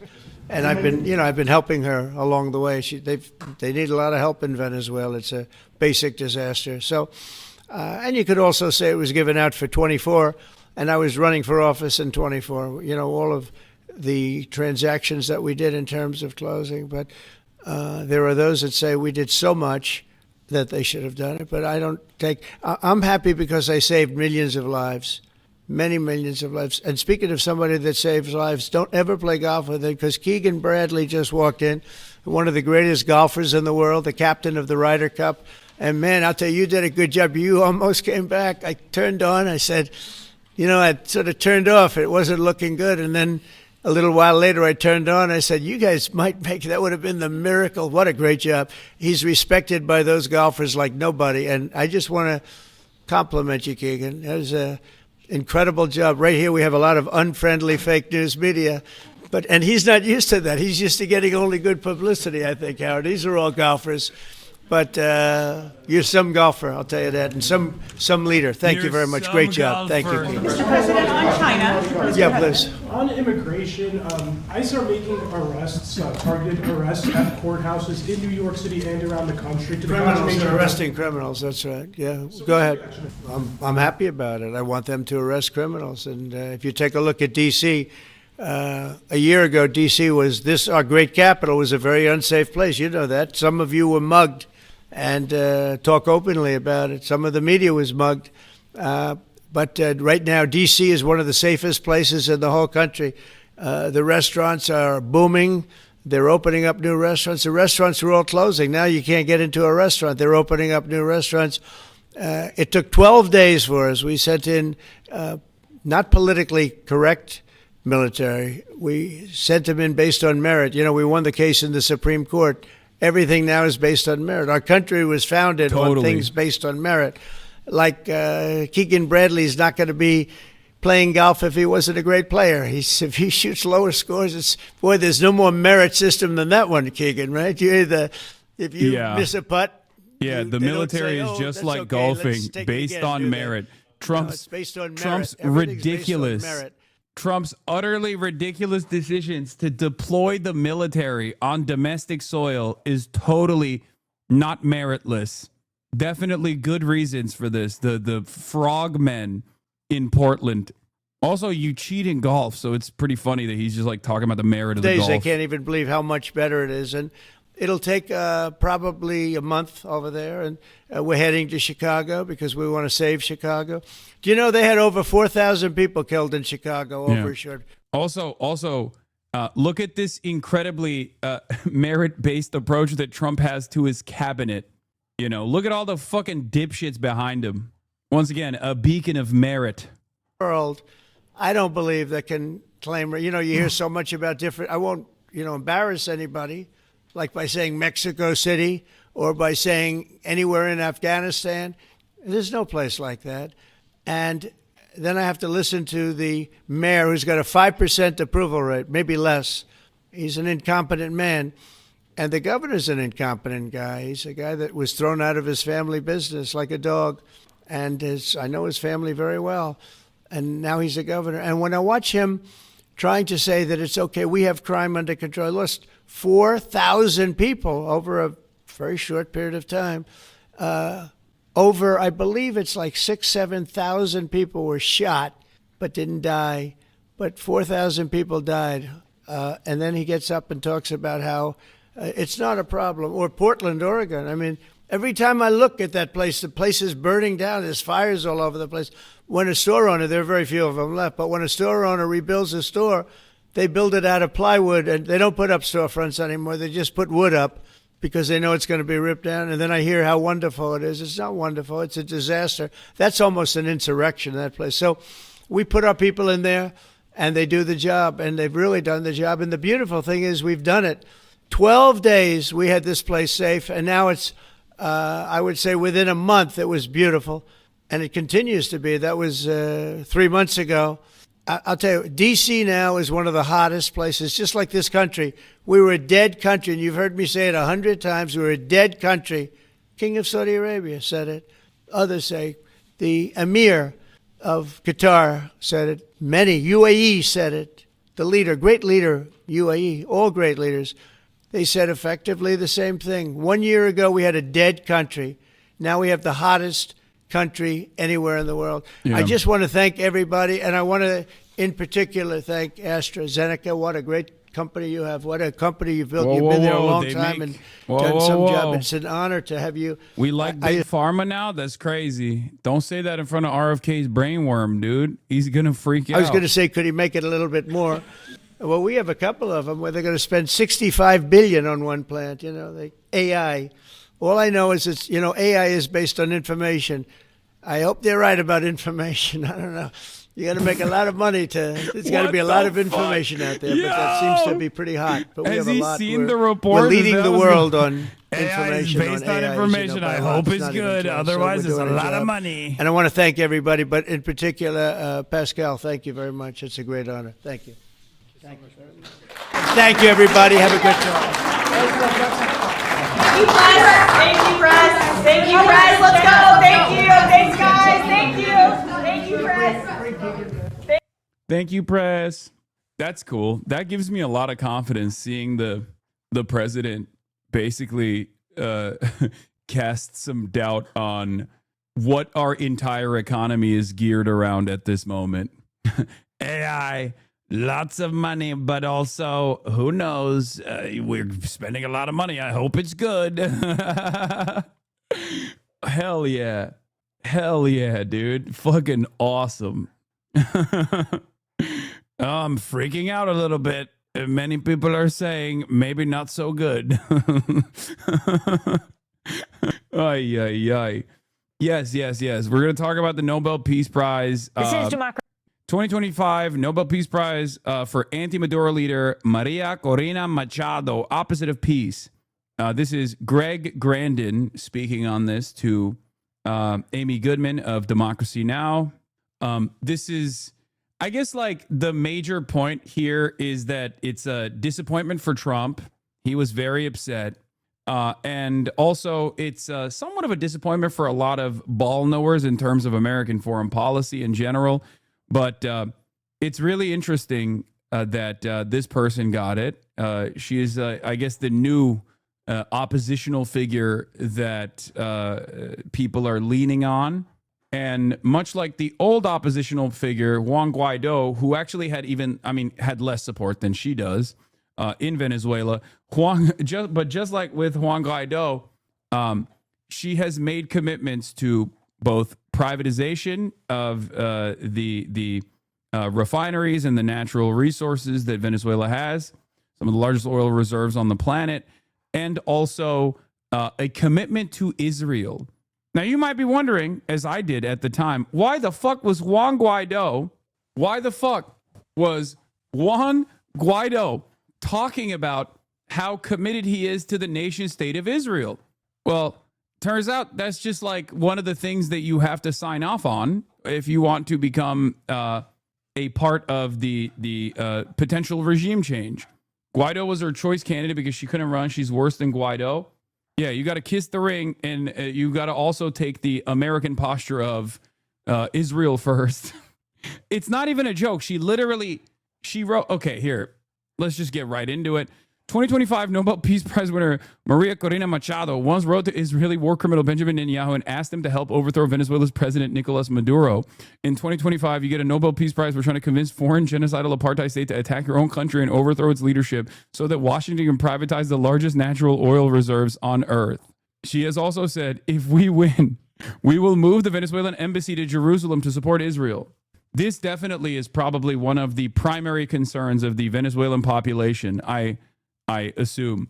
When I think of like a horrifically destabilized economy with the open and deliberate purpose of making the Venezuelan economy scream, which then led to an unprecedented amount of refugees that were escaping the chaos and the economic turmoil, which kind of destabilized the region a little bit. All of the neighboring countries received a fuck ton of Venezuelan refugees. So did the United States of America. Trump offered the Venezuelan refugees temporary protected status, only to then revoke it, which was, again, revoke it in the second term, which was, again, a fucking insane thing to do, by the way, which he is doing currently. But now the initiative is to, I guess, back this person up to the best of their ability. The timing of this Nobel Peace Prize, New York Times drops a story saying Maduro was willing to sell natural resources to the U.S., but Trump walked away. Now, I don't have a lot of confidence in Maduro's administrative capabilities. I will say it. I'm not the biggest fan of Maduro. I think he's definitely a different figure than Chavez. Having said that, I am a non-interventionist. That's my default position when it comes to the sovereignty of other nations. I think violating it is really fucked up. And we have already, the United States of America has already deliberately intervened in the affairs of Venezuela in perpetuity and have destabilized the region quite a bit by doing so. But I guess America wants to not only do that, but do it Iraq style.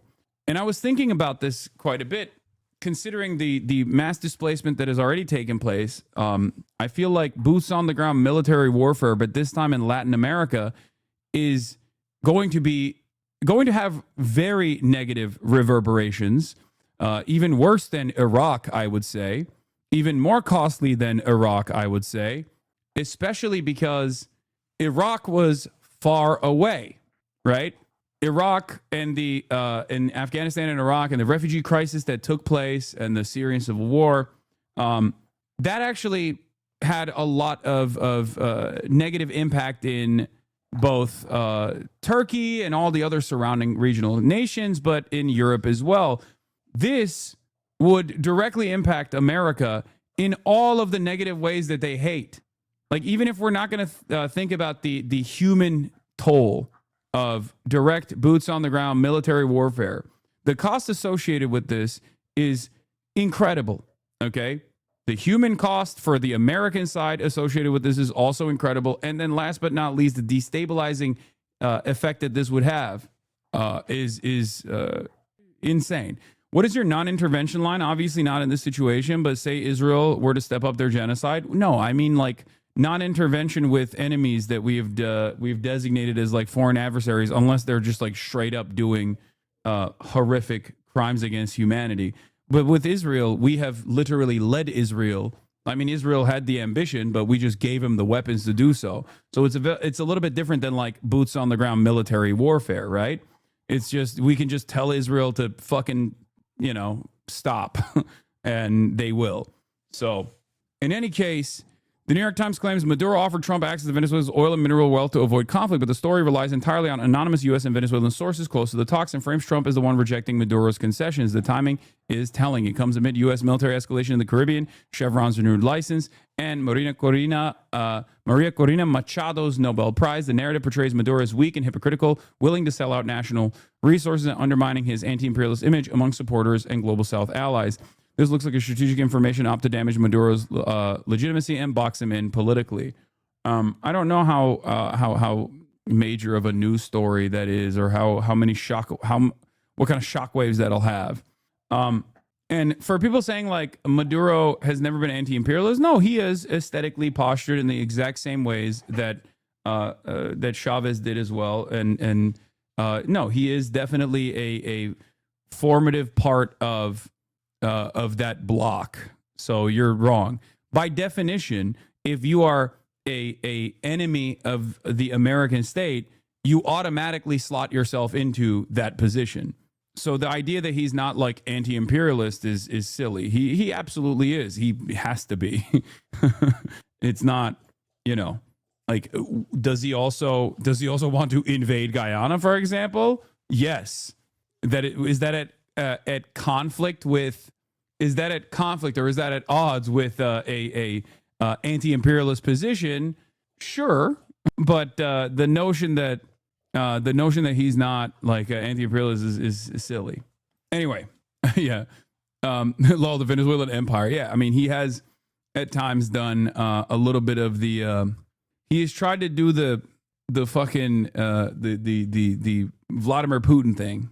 Okay, but once again, as I've said over and over again, like he is not. I don't know who the best leader for Venezuela would be, but I do have a similar position to many in Latin American countries and like in South American leadership have, which is that anybody but the American government. This is ironically something that took place in the aftermath of the elections, the last election cycle in Venezuela, where a lot of the pink tide bloc actually was very critical of Maduro and came out and released statements and said, hold on, this doesn't seem very appropriate what you're doing here. And then America was like, actually, you're right. Yeah, we don't actually abide by these elections. These are fucking sham. And then every single country in the South American bloc said, okay, never mind. Actually, we were wrong. Venezuela, you're good. America's reputation in South America is so bad for obvious reasons, for very good reasons, that I think its intervention will inevitably lead to a legitimization of Maduro regardless. Hello? No, you can't get on my lap. I'm sorry. No. Oh, fucking lady. Okay, go. Place. God damn, she ate the fuck out of that knee, dude. I gave her a kneecap. And she ate the shit out of it. Eat the rest of the kneecap. Why are you looking at me like that? Also, poor Kaya. I know she's so incredibly tormented. It's really fucked up, bro. You gotta phrase things better in this environment. Yeah, it's really messed up. You can see the tear in her eyes. Yeah, as she finished. Okay. Do whatever you want to do. Whatever. Made a goddamn mess of that bed. Okay. He's kneecapping his dog. Yeah, that's what I did. Took her kneecaps off. I can see them using that as evidence now. Using what? What is this? Weird how all these Trump streamers and anime Nazis spent 3 days pretending to care more about dog welfare than anything on earth are completely silent on this. Yeah, of course. It's not a way to disparage the enemy, the ultimate enemy of everyone. Anyway. So exhausting to listen to this, dude. Listen to what? All right, let's continue. Where were we? What were we talking about? Oh, we were talking about the Nobel Peace Prize winner. Maria Corina Machado also dedicated her Nobel Peace Prize to Trump. This recognition of the struggle of all Venezuelans is a boost to conclude our task to conquer freedom. We are on the threshold of victory, and today, more than ever, we count on President Trump, the people of the United States, the peoples of Latin America, and the democratic nations of the world as our principal allies to achieve freedom and democracy. I dedicate this prize to the suffering people of Venezuela and to President Trump for his decisive support of our cause. Yeah. So, that's it's given me a lot of confidence, I think, in this. in this new design we have. The Nobel Peace Prize awarded Maria Corina Machado after she called for a U.S. military intervention in Venezuela, called for sanctions to be imposed on Venezuela, which have killed tens of thousands, expressed support for the Zionist genocide in Gaza, sought backing for mass murder in Netanyahu for military intervention in Venezuela, celebrated the U.S. extrajudicial executions of Venezuelans on boats. I don't know about the last part. That last part actually seems incredible. I don't know if she actually did that.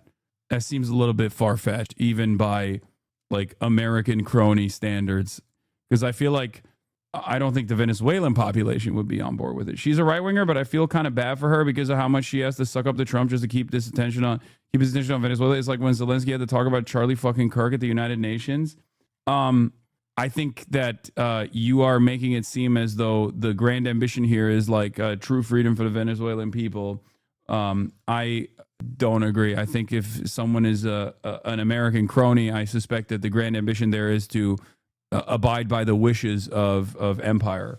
She praised the extrajudicial murders on both Fox and Friends and to the Times of London last month. Oh my God. I totally support a strategy, Machado told me. And I've said on behalf of the Venezuelan people that we are very grateful. I think it's the right thing to do. It's courageous. It's visionary. It's visionary to blow up boats off the coastline of Venezuela, completely violating the sovereignty of Venezuela. That's crazy. I think one of the greatest examples of the enshittification of the CIA is this, okay? Because I feel like you should not be this open. Like, you shouldn't be this transparent with how much you're dick riding America.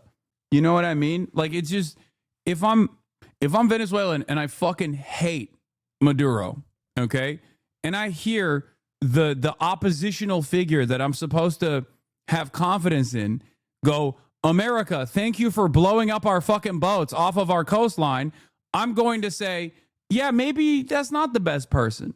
And this is almost like a rehashing of Juan Guaido. The more there's like, the more people pay attention, I feel like the more people paid attention to Juan Guaido, the more his approval rating wasn't very high to begin with. Like, people said that it was, he was the true leader or whatever, but like, he spent a good deal of the constitutional timeline that he had in assuming power, just going to America and sucking up to America, which I think was a mistake. It almost betrays the notion that this is like a popular uprising, even though there is popular discontent, if that makes sense. Like, I always feel as though these guys are primarily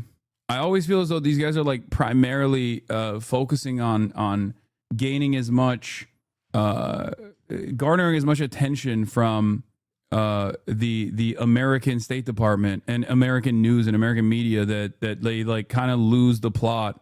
The part that right-wing Venezuelan social media figures and publications have played in this would shock you. No, it doesn't shock me at all. The Venezuelan media has almost always been fucking completely captive, servile to the interests of the grocery store franchise owners, like all the fucking billionaires in the Chamber of Commerce.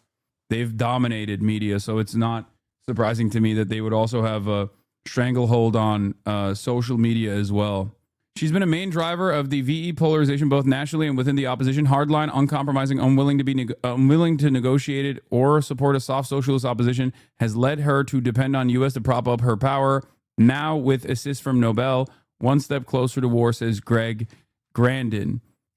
Anyway, let's tune into Democracy Now! To get a little bit more insight. Democracy Now!, democracynow.org. I'm Amy Goodman. The Norwegian Nobel Committee announced today the recipient of the 2025 I feel fucking Nobel bad, Peace dude. Prize. I just like we have played a big role in fucking up Venezuela for a very long time, and I do think that, like, I'm not a fan of Maduro, but I also am conflicted to even mention that in a time like this, because like America is very clearly moving forward with direct intervention beyond like the sanctions regime, beyond like crippling the Venezuelan economy, beyond other forms of interference.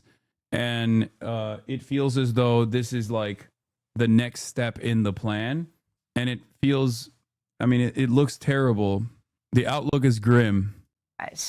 The Nobel Peace Prize for 2025 goes to a brave and committed champion of peace, to a woman who keeps the flame of democracy burning amidst a growing darkness. The Norwegian Nobel Committee has decided to award the Nobel Peace Prize for 2025 to Maria Corina Machado. She is receiving the Nobel Peace Prize for her tireless work promoting democratic rights for the people of Venezuela and for her struggle to achieve a just and peaceful transition from dictatorship to democracy. Maria Corina Machado meets all the three criteria stated in Alfred Nobel's will for the selection of a peace prize. She has brought her country's opposition together. She has never wavered in resisting the militarization of Venezuelan society. She has been steadfast in her support for a peaceful transition to democracy. Maria Corina Machado is a longtime U.S. ally nominated for the Nobel Peace Prize last year by a number of Florida Republicans, including then-Senator Marco Rubio, who's now President Trump's Secretary of State. In 2002, Machado supported the coup that briefly overthrew Venezuela's democratically elected president, Hugo Chavez.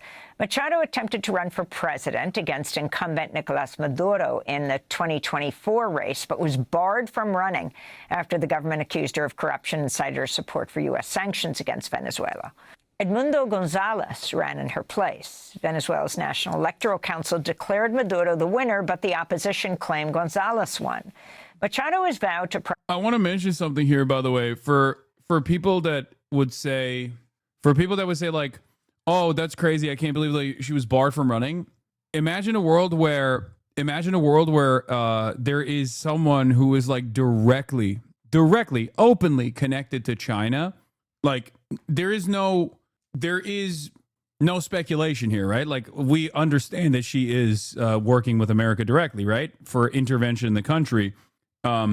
Imagine a world where there was someone who was directly working with China, running for office in America. I don't think that they would just be barred from running. I think they would be imprisoned, possibly even get the death penalty for treason. So just to help you understand a little bit more, like the dynamic, because we always look at this stuff and we say, oh, this is, she just wanted to. What do you call it? These people are simply looking for more democracy, to expand democracy, and then Maduro hates them, and then will jail them or whatever. And Maduro is despotic in many ways, for sure. I would go so far as to say he is worse on like regular protesters, like regular Venezuelans, than he is on his opposition. And this was not dissimilar to the way that Chavez operated as well, where they would just like let the opposition roam free and do whatever the fuck they want, and continue to gum up the works to the best of their ability, instead of like straight up imprisoning them, which is what is expected in a situation like this, which is what is expected of like a country that's being called like this incredibly violent dictatorship. Meanwhile, I think like the political repression of people mobilizing in Venezuela is treated worse than the opposition figureheads. Privatized Venezuela's state oil industry. She's also praised right-wing Latin American leaders, including Argentina's Javier Milei. The Nobel Committee's selection of Machado comes at a time of heightened tension between the U.S. and Venezuela, as the U.S. continually bombs boats off the coast of Venezuela, while threatening to launch a larger military operation. On Thursday, the Venezuelan government requested an emergency session of the UN Security Council to discuss the U.S. military actions. For more, we go to Greg Grandin, Yale University history professor, Pulitzer Prize-winning author, whose latest book is America, A New History of the New World. Professor Grandin, welcome back to Democracy Now! Your response to this Nobel Prize announcement. Well, thanks for having me. Do you think China and Russia will support Venezuela? China and Russia has been supporting Venezuela. Also, ironically enough, Turkey playing both sides and always coming out on top, is also a supporter of Maduro as well, in spite of the role that they play in the region, in the Middle East. So it's another interesting element. Amy, it's a perplexing choice on a number of levels, and it seems inevitably will bring about the opposite of peace. Machado is not a unifier, as the committee said. She represents the most intransigent face of the opposition, and not just, as you mentioned in your introduction, not just against Maduro, but against democratically elected Hugo Chavez. She was a supporter of the 2002 coup. She has constantly divided the opposition and handicapped the opposition, frankly, when the opposition was trying to come up with a more moderate position that could challenge the socialism of 21st century socialism that Chavez represented. She constantly represented a more hard line in terms of economics, in terms of U.S. relations. And that intransigence has led her to rely on outside powers, notably the United States. So, I mean, they didn't give it to Donald Trump, but they seem to have given it to the next best thing in terms of, at least as far as Marco Rubio is concerned. If he needs justification to escalate military operations against Venezuela, it really seems to be a disastrous choice and a smear on the. I mean, your next guest is Cory Doctorow. It's really the identification of the Nobel Peace Prize. I mean, they gave it to Kissinger in the 1970s, but at least they waited till he negotiated an end to the Vietnam War. I mean, I think of Rigoberta Menchú, who won it in the early 1980s, and her whole family was wiped out by U.S.-supported militarists and death squads in Guatemala, and now they've given it to somebody who's completely aligned with the most militarist and darkest face of U.S. imperialism. It's really a shocking choice. And very quickly, again, this coming as the U.S. bombs one Venezuelan boat after another. The Colombian president, Petro, said in one of the bombings, a Colombian was killed. But an interesting piece in the New York Times, President Trump calling off efforts to reach a diplomatic agreement with Venezuela, paving the way for potential military escalation. Richard Grenell, the special presidential envoy, interim executive director of the Kennedy Center, had been leading the negotiations with Maduro. He has been instructed to cut off all diplomatic outreach. I don't get it. Is she good or what? No. This is. I mean, I guess it's the Nobel Peace Prize. It's entirely dependent on how much you think it's worth anything. But I think the reason why, what is this? Streamers are speaking out. I think the reason why the reason why people are skeptical of this is because they see this as like giving America more of a just cause for military intervention in Venezuela. Ryan Grim has spoken. Yeah, we're going to do this in a little bit. As we wrap up, if you can talk about what is happening right now and the rage President Trump, interestingly, will feel at not getting the Nobel Peace Prize himself, as he has very explicitly demanded. And yeah, it's like funny because as Greg said, this is like the next best thing that they could have done for Marco Rubio. But I don't think Trump gives a shit because he really wanted it. It seems like he wanted it and he wanted it bad. I don't think he cares that this plays a role in like America's strategic interest in dominating Venezuela. And I don't even think Trump wants it for the prestige. I think he wants it just because Obama got one. This is abysmal, truly abysmal announcement on Venezuela. Please, please, please improve this. He's absolutely despotic. What the fuck? I said that too.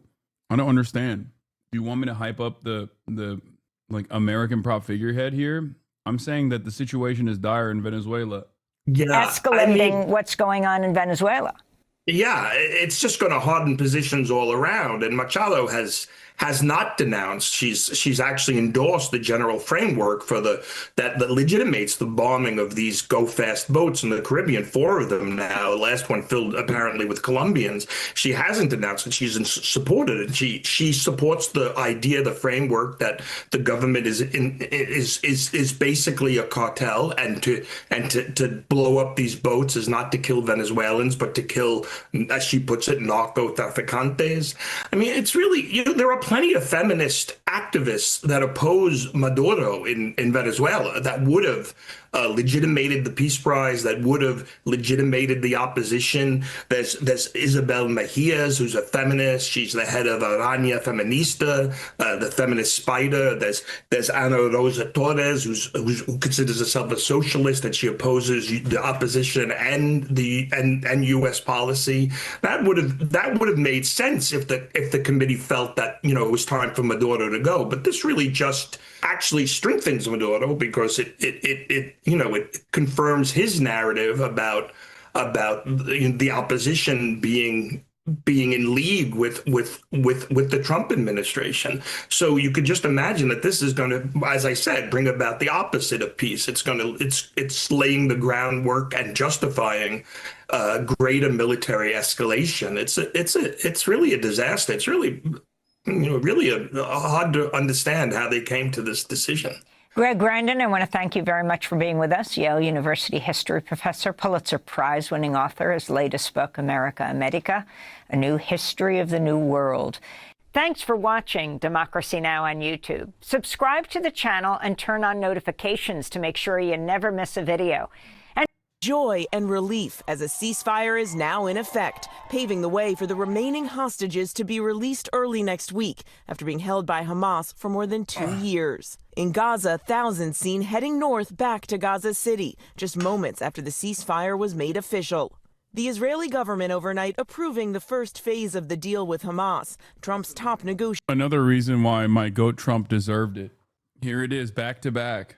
Once again, showing that the Nobel Peace Prize is a shambolic institution. They didn't give it to my goat, Benjamin Netanyahu, I mean, of course. Because, if you're going to give it to Donald Trump, you might as well give it to Benjamin Netanyahu, right? I mean, after all, he's the one who also signed off on the end of the genocide, right? Fuck it, give it to Jared Kushner, too. They all deserve it. CBS is back to calling it the Hamas-run health ministry. Fantastic. Here's CBS before Barry Weiss's arrival and after. Spot the difference? Accuracy is back. Hospitals and health clinics in the Gaza City are on the brink of collapse. Nearly 2 weeks into the offensive, 2 clinics have been destroyed by airstrikes. 2 hospitals shut down after being damaged and others barely functioning, according to the Gaza Health Ministry. Israel's retaliatory war in Gaza against Hamas. Well, this is it's accuracy now. Israel's retaliatory war in Gaza against Hamas, which the U.S. and Israel consider a terrorist organization, has killed more than 67,000 people, according to the Hamas-run Gaza Ministry of Health, which does not distinguish between civilian and combatant casualties. Wow, I'm glad that they really added all of those qualifiers, though. They're really laying it on, huh? Very subtle, very subtle. We're like a couple weeks removed from CBS News basically being like, well, the Palestinians are dogs who deserve it because they have an ancient anti-Semitism. Taking over editorial control at CBS News has, in her first week, led to phenomenal news coverage for Barry Weiss. Hamas, who celebrated the beheading of 40 babies in Israel. The only difference here is that nowadays I feel like Israel's reputational damage is so significant that constantly saying Hamas-run health ministry probably is not going to have that same impact, which is part of the reason why I think Barry Weiss is talking about how, Israel's retaliatory war in Gaza against Hamas, and that the Hamas-run health ministry in Gaza does not make a distinction between civilian and combatant casualties. Maybe all of them are actually combatants that Israel has killed. Who knows? Like that sort of thing. Envoy Steve Witkoff and son-in-law Jared Kushner there with Prime Minister Netanyahu. This morning, 200 U.S. troops now heading to Israel to monitor the ceasefire, working with other international forces, though officials stress the U.S. military will not go into Gaza. At the White House, the president celebrating too, calling the deal a momentous breakthrough. I think it's going to be a lasting peace, hopefully an everlasting peace. Right now, what's been agreed to is phase 1. Hamas set to release the 20 living hostages early next week and the remains of 28 others who perished. In return, Israel releasing more than 1,000 Palestinian prisoners and pulling back its troops in Gaza to an agreed-upon line. The big question, then what? The president's 20-point plan had called for Hamas to disarm and for Gaza to be governed by an apolitical Palestinian committee overseen by an international board of peace with Trump as its chairman. I asked the president, what comes next? What guarantees Hamas disarms and that Israel doesn't resume bombing once the hostages Well, are the released? first thing we're doing is getting our hostages back, okay? And that's what people wanted more than anything else. They wanted these hostages back that have lived in hell like nobody has ever even dreamt possible. And after that, we'll see. But what is phase 2? When does it I'm not begin? going to talk about that because you sort of know what phase 2 is, but there will be disarming, there will be pullback. So, as opposed to a restrained or a limited amount of interest in wanting your immediate family members to return. Nobody ever thought they would want their family members to be returned. Very shocking. It surprised me. I'll tell you what. They really wanted their immediate family members to return. a lot of things are happening. Months ago, Trump said the Palestinians would have to leave Gaza. His 20-point plan outlined a different approach, saying we will encourage people to stay. I asked him if that still holds. Can you confirm that as Gaza is rebuilt, that no one will be forced to leave? Yeah, nobody's going to be forced to leave. No, it's just the opposite. In Gaza, hope, but also uncertainty. I hope this happiness will be fulfilled and the ceasefire deal will last. This displaced mother says, we don't want them to take their hostages and then return to war. Now, as part of this initial phase, desperately needed humanitarian aid will be allowed into Gaza, though it's not exactly clear when. The Israeli military now has 24 hours to scale back its troops. After that, Hamas will have 72 hours to release all of the remaining hostages. That is expected early next week. And President Trump says he is heading to the region in the coming days, George. Okay, Mary, the Nobel Peace Prize announced this morning President Trump had been campaigning for that based on his work in the Middle East. He didn't get it. He did not, George. Instead, the Nobel Peace Prize has gone to Venezuelan opposition leader Maria Machado. The Nobel Prize Committee recognizing her for her, quote, tireless work promoting democratic rights for the people of Venezuela and her work to achieve a peaceful transition from dictatorship to democracy. Trump had hoped he was in the running for this, but he said yesterday, George, quote, whatever they do is fine. Mary Bruce, thanks. Breaking right now, Fox has told those reduction in force notices are spreading at this hour. Edward Lawrence reporting they have affected now every bureau within the Commerce Department, and an Education Department statement says their agency's also seeing the layoff notices. All of this is happening as the government shutdown extends into day 10 now. Hey, Sean Hannity here. Hey, click here to subscribe. Read previous message for Abu Shabab update, PacWatch. Palestinian resistance members have been launching coordinated attacks against the Israeli-backed militias in the Gaza Strip throughout the entirety of the day. The groups who agreed to work alongside Israel to attack dense areas in the Gaza Strip, leading to countless massacres, have now been abandoned by the occupation inside the Gaza Strip without air protection that was once provided to them before the ceasefire, where they once celebrated the massacres of defenseless women, children, and men. Their turn has now begun to receive the same treatment. Abu Shabab PacWatch. Goddamn. I don't know why they thought that Israel would actually fucking defend them. It is pretty funny that Israel straight up said, yeah, we're out, big dog. You're on your own. Like literally, hey, thank you for stealing all of the fucking humanitarian aid in exactly the ways that we wanted you to, and trying to recruit people to your cause by floating said humanitarian aid. But we're done with you. The Trump admin in a court filing says 7 agencies began RIFs today. Commerce, Education, Energy, HHS, HUD, DHS, Treasury. Holy shit. It's surprising. Weather is not the only problem for travelers this weekend. The 10-day-old government shutdown could also hit holiday flyers. What's the holiday? You say Monday, by the way, is Columbus Day.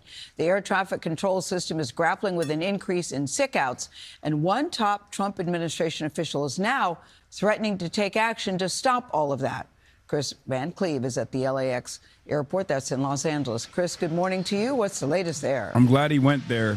Well, good morning. Transportation Secretary Sean Duffy raised some eyebrows when he said air traffic controllers found to be taking advantage of the FAA sick leave policy could find themselves in trouble. In fact, they could find themselves out of a job. That said, we are continuing to see spotty staffing issues at air traffic control facilities. At a time of unprecedented staffing issues, what you should do is threaten the fucking existing workforce with no way of replacing them, okay? That seems really smart, dude. That's a great job, guys. Keep up the great work, okay? That's awesome. They literally do not have... This is a lie, okay? I need you to understand something. This is just them flexing, but they straight up do not have the capacity to do this, okay? They don't have the capacity to do this because the way ATC works, you actually need to train. There's already understaffing issues everywhere, okay? There's already a significant problem with understaffing for air traffic control in, I think, like 90% of towers in the country, okay? But also on top of that, because the government is currently shut down, there is no additional ATC training taking place. The process is already costly, it's long, and currently it's on a pause. So even if they were to turn around and be like, oh, dude, fuck you, we'll fire you permanently if you choose to do a sick out. The irony is they have no way of replacing these guys, which would, which ironically undermines the reason as to why they don't want anybody to fucking call out of work anyway. Across the country. We saw it again yesterday. Delays and cancellations, however, remain low, even though those air traffic control sick calls are up. The union representing controllers tells CBS News there are processes and procedures in place to deal with the inappropriate use of sick leave. Wednesday, Southwest Airlines executives warned in an internal memo, while they've seen a few manageable delays and cancellations related to the shortages, they're concerned operational reliability due to the government funding situation and its influence on controller staffing are dynamic and could change rapidly at any ATC facility.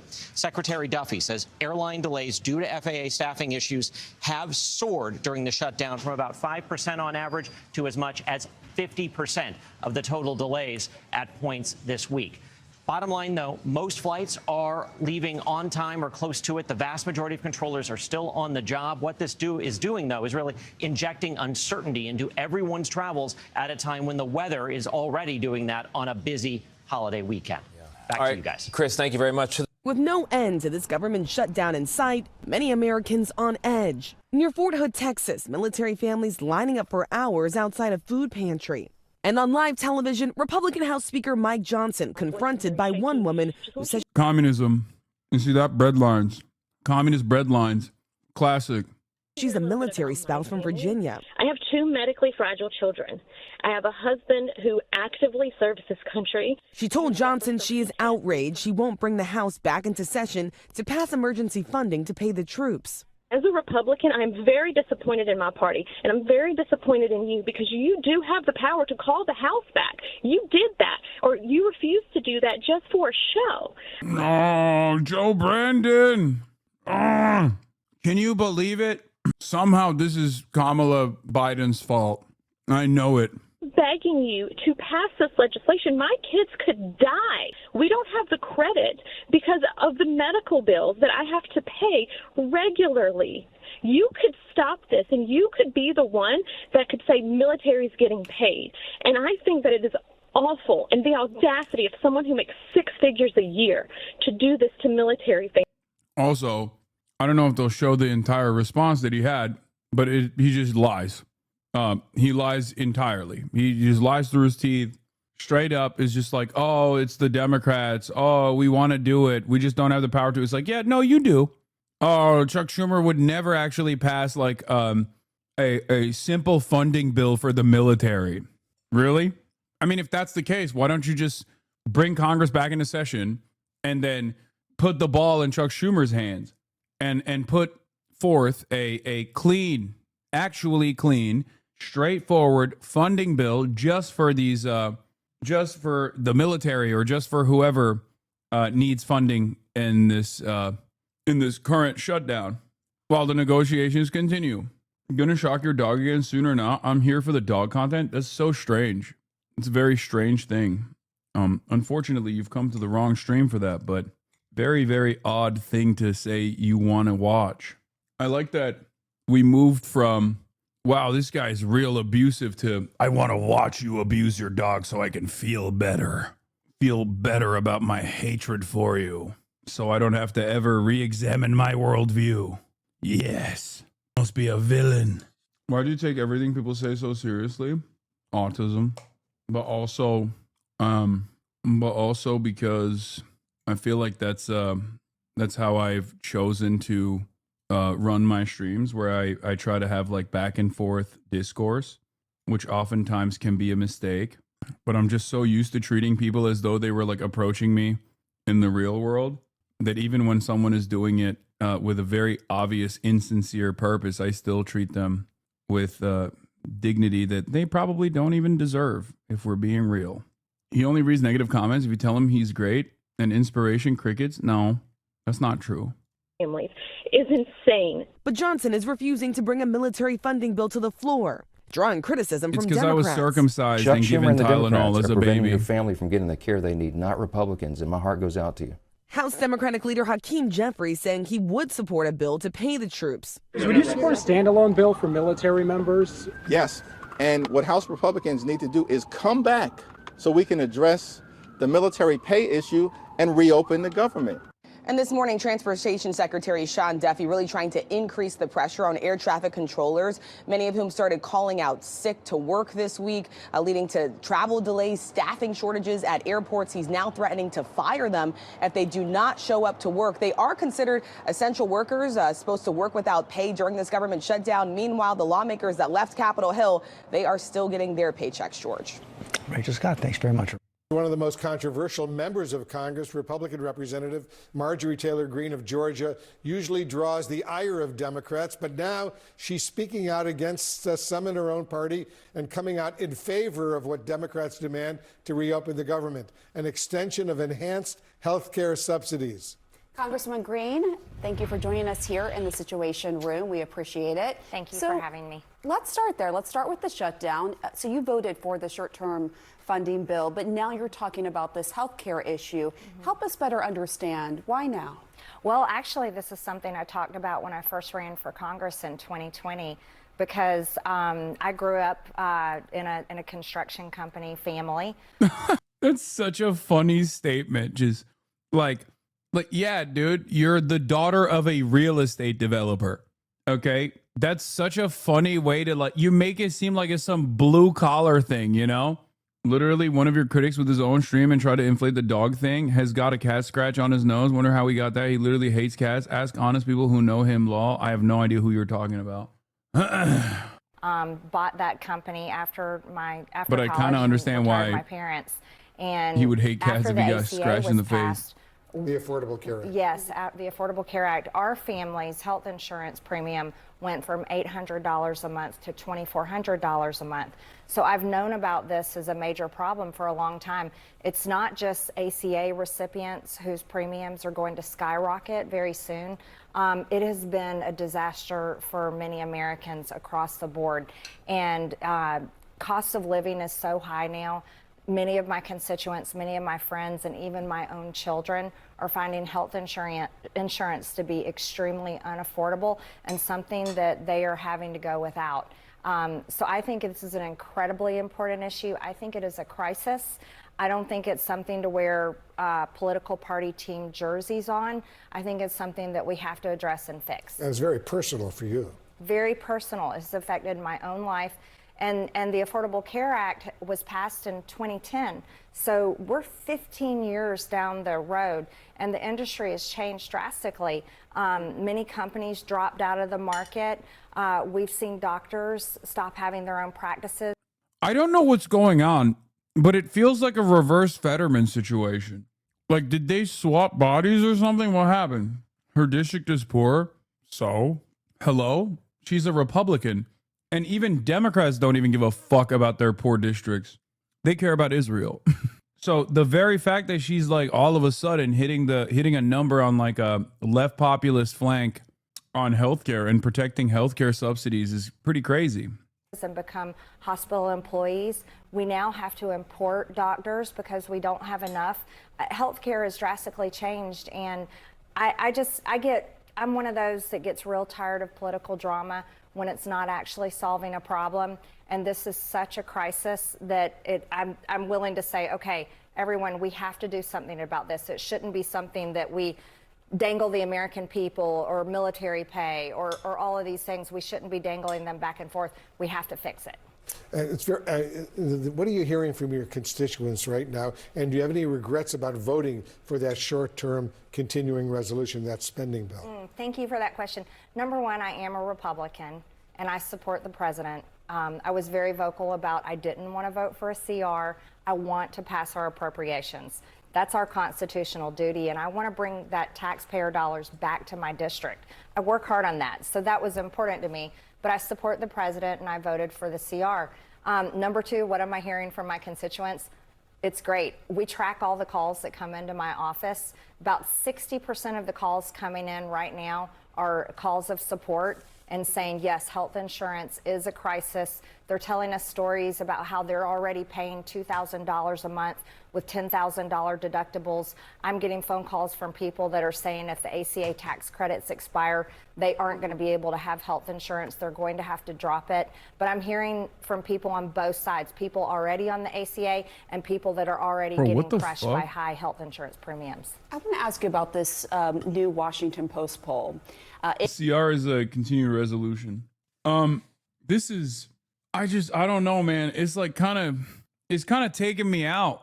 It freaks me out a little bit. It's like seeing a baby speak perfect English. You know what I mean? Like straight out the womb. If you saw something like that, you'd be like, that's odd. That's a strange phenomenon. I don't know how to deal with it. And that's how I feel right now. Watching Marjorie Taylor Greene, Marjorie Titan Greene, talking like this is very strange, and it is actually freaking me out, even though this was literally one of my predictions for the year. Or was it last year? I think it was this year, right, chat? When I said Marjorie Taylor Greene is actually going to become like more of a normie adjacent Republican, but she's even outflanked my expectations. I think that was this year. Yeah. It's breaking your liberal brain, isn't it? No, this is nothing. This is unironically closer to a Marxist analysis than a liberal one, where I say that both parties in a bourgeois democracy do not represent the popular interests of the proletariat, and instead are just simply figureheads for capital, figureheads for the bourgeois.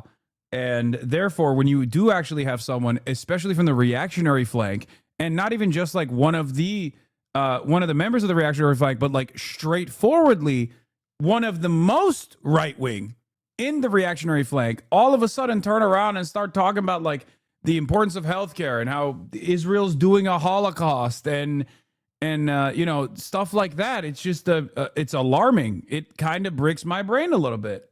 I assume it's still indecent. It's cynical. It's probably room reading, but it's not like she was incapable of reading the room in the past.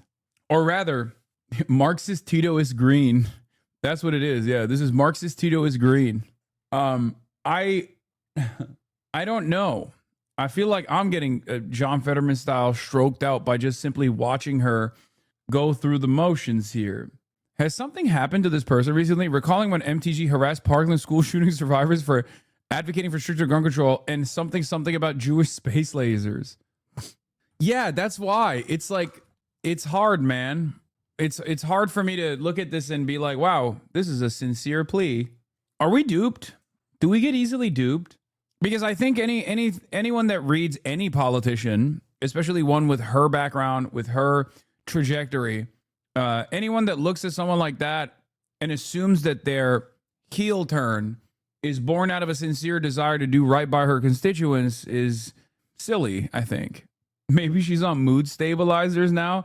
Sorry, I have borderline personality disorder. This was the reason why I was infatuated with Jewish space lasers. Now that I am on beta blockers and mood stabilizers, I have decided that I no longer care about that. I have realized that I care about the welfare of my constituents. Also, I have broken up with my boyfriend, the alcoholic guy whose face is so bloated that's on One American News Nation or one of those networks. I forget what it's called. I am no longer having sex with him. She's a National Socialist? No, she's not. It shows that 47% of Americans believe that President Trump and the Republicans are mainly responsible for the shutdown. You see it here on the screen, compared to just 30% of Americans who blame Democrats. Of course, Republicans are the ones with the power. Do you agree? Trump has called senior Republicans to ask what's going on with Marjorie. The answer, Marjorie Taylor Greene has become disillusioned with her party, especially after White House talked her out of a Senate bid. I am not some sort of blind slave to the president. What the fuck? That's what it takes? God, this country is so ass, bro. It's just like petty vengeance, really? Because she did very clearly try to signal to the establishment, Republicans, that like she was trying to be better. Okay, she was trying to become like a more serious figure and not like Jewish space lasers, right? And what's interesting is I think those initiatives were not met with support by the Republicans, who just kind of know her as the Jewish space laser woman. So they basically were like, yeah, dude, shut up. You're fine. You're fine where you are.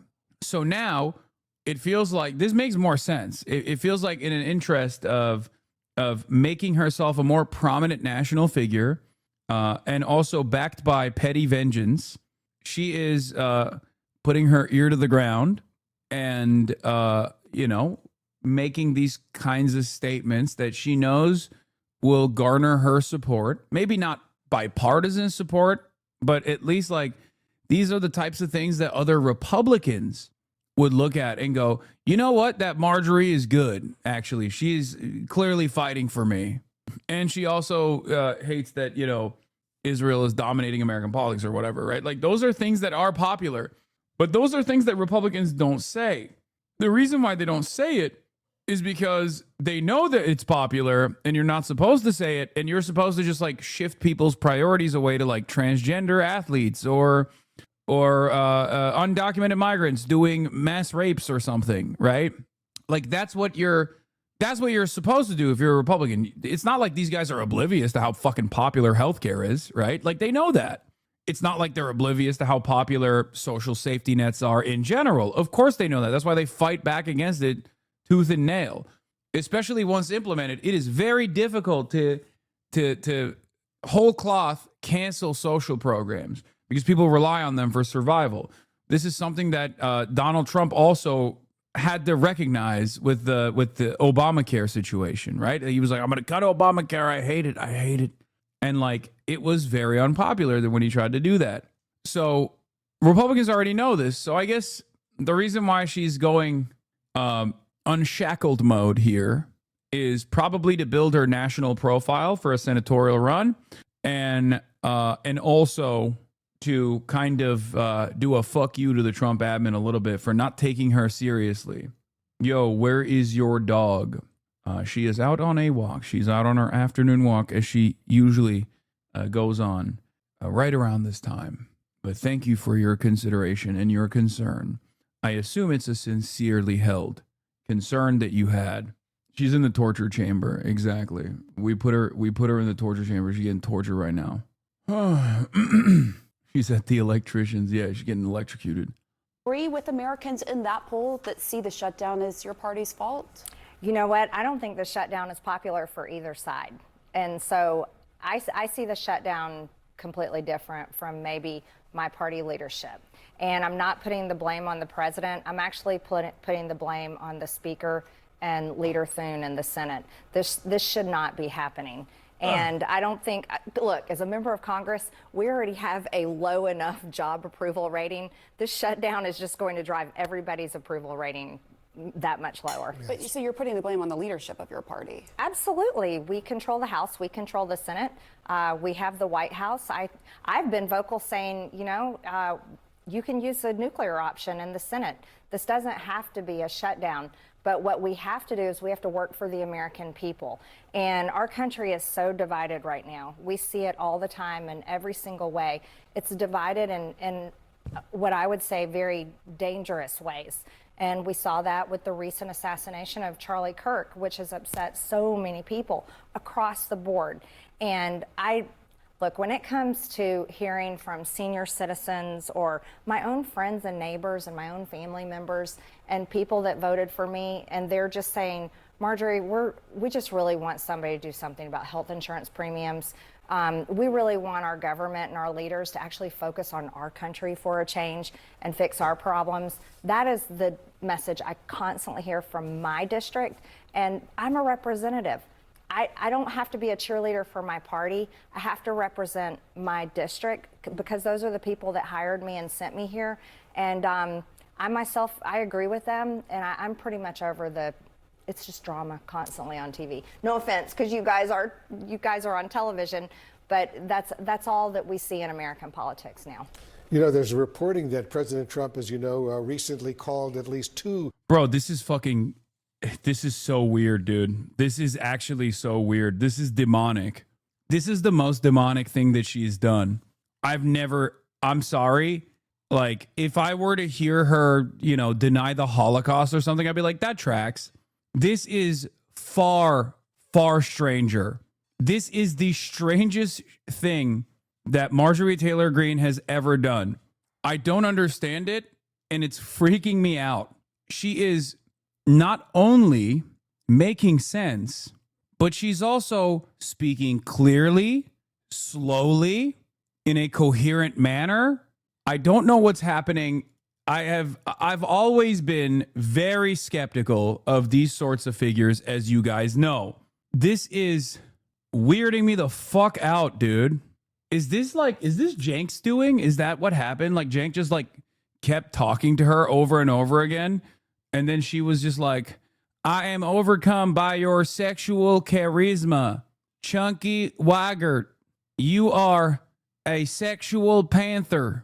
Shaky Gurga, I cannot say your name, but everything you have told me, both in private and also on camera, has made me feel some type of way. That's a good one. I am beguiled with your Ottoman sexuality. It's just weird because, where was this? Okay? Where was this? You don't expect a LeBron performance with Tony Snell. If you have a game like that, you're like, how did that happen? How did this happen?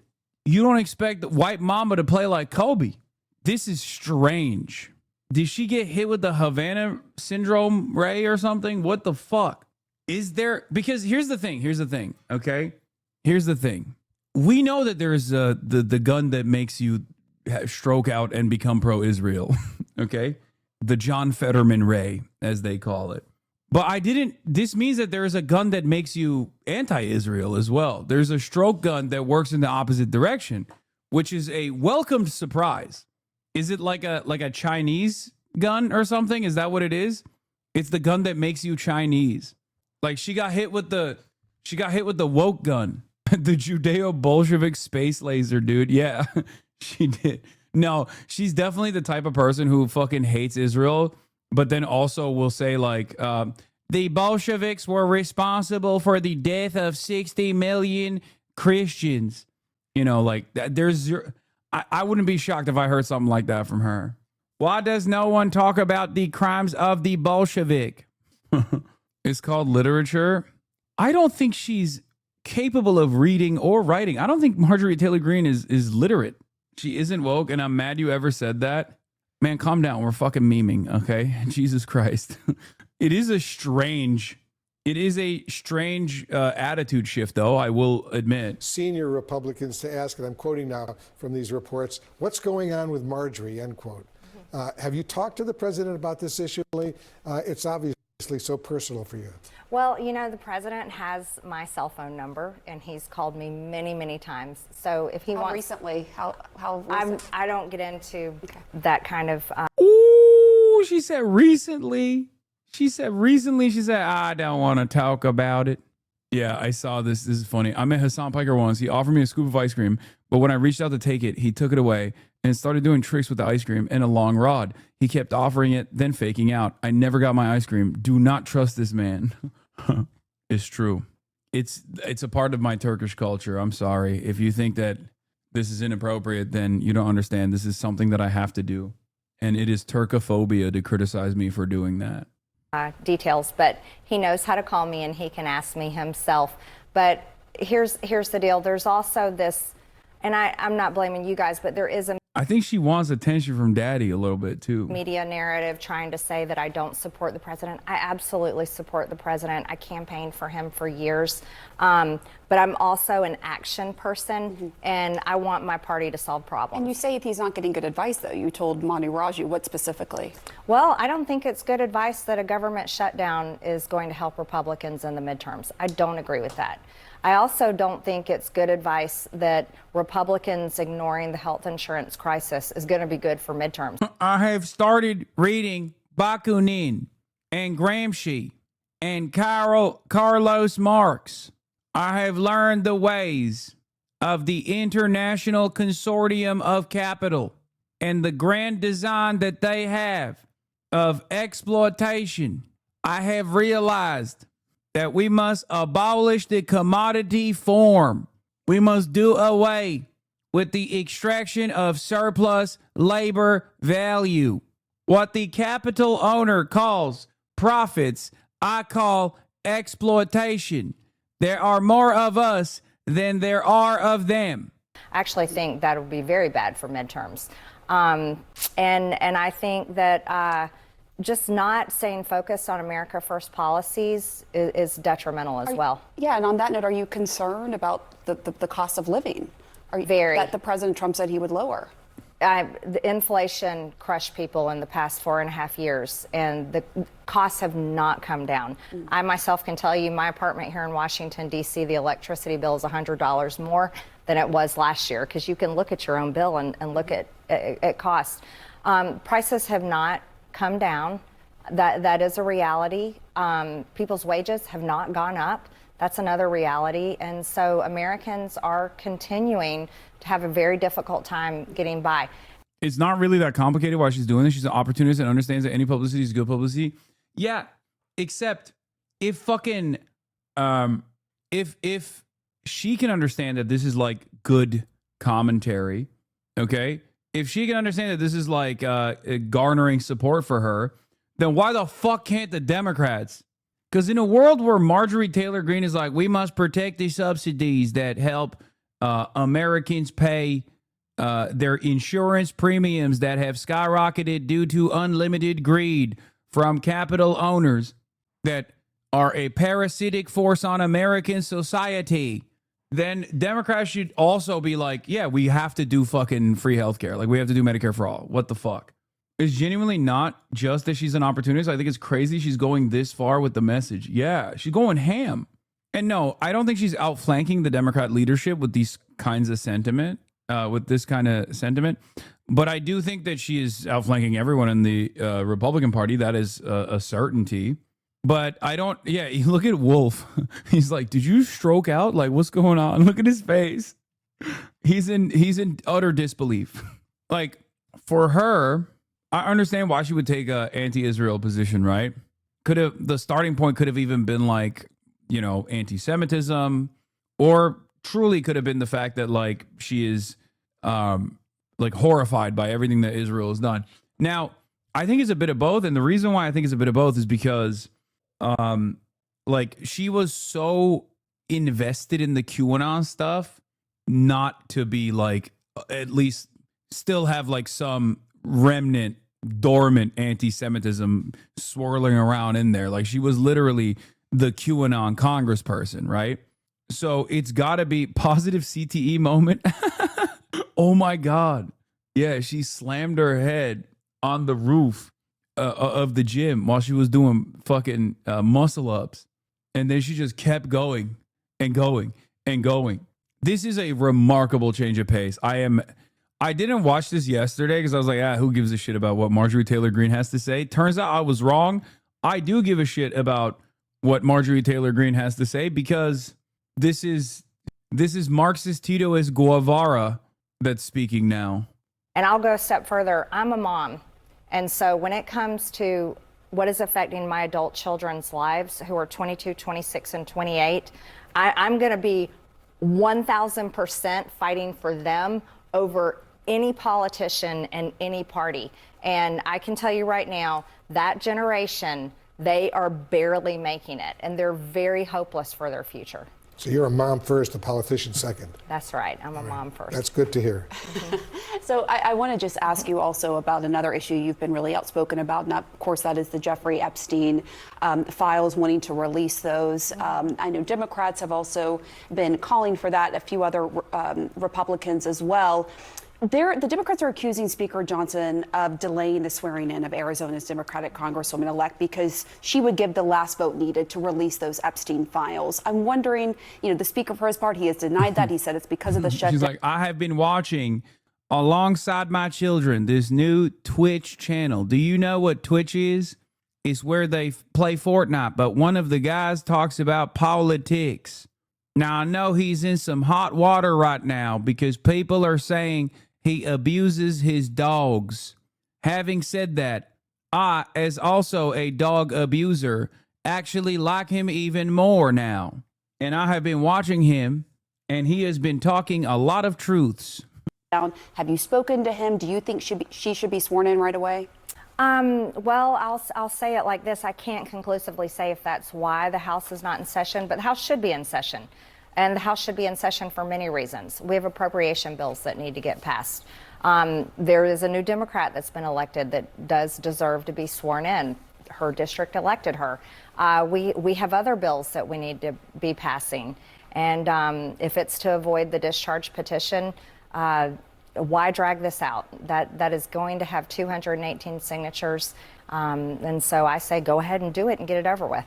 The big news that we're all following right now is obviously the ceasefire deal between Israel and Hamas and Gaza, and the hostage deal that all the remaining Israeli hostages, dead and alive, will be allowed to go back to Israel. President Trump says he might be going to the region as early as this Friday. He wants to be there when this historic moment unfolds. He wants to witness this, talk to his aides, talk to the Israelis, talk to the Palestinians as well. Do you have any concerns at all that this deal could still, God forbid, fall apart?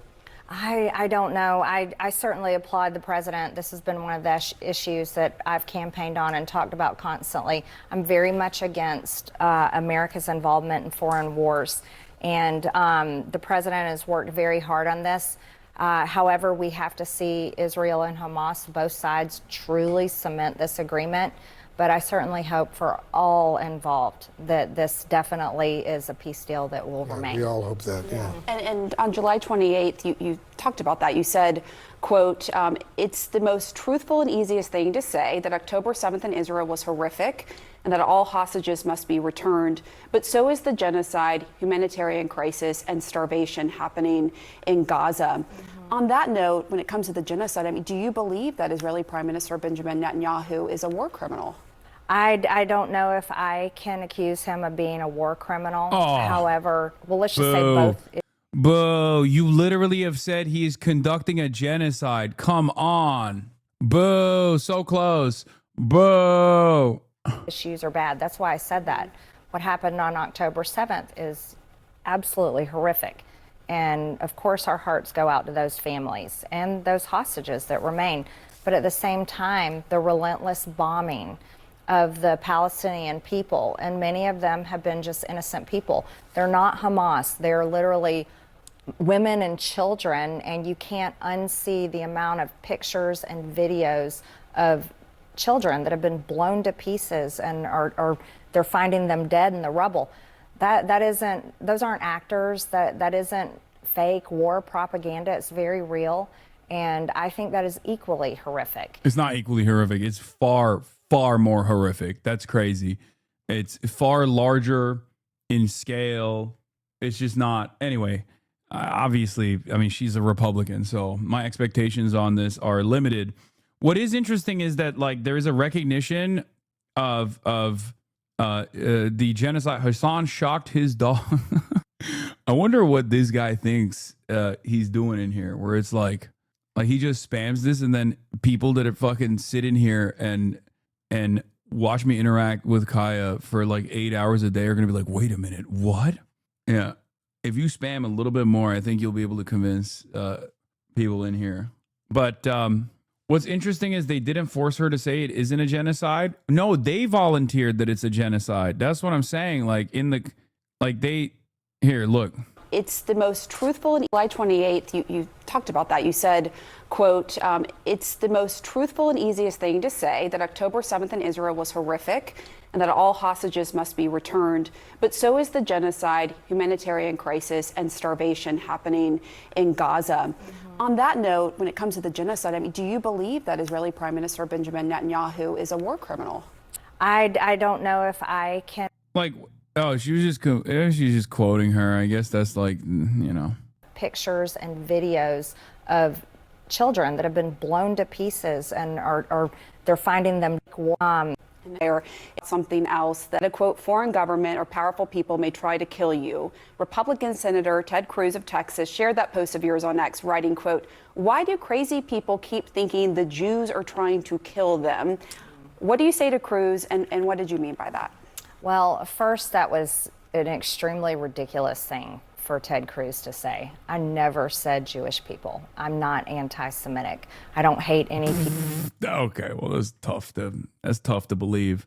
I came here to watch you shock your dog. You're a freak, dude. I hate to disappoint you. I actually did, though. Look, I shocked her so much, she's burnt to a crisp. Do you see? Fiona, come here. Come here. Fifi, come here. Look at that. No.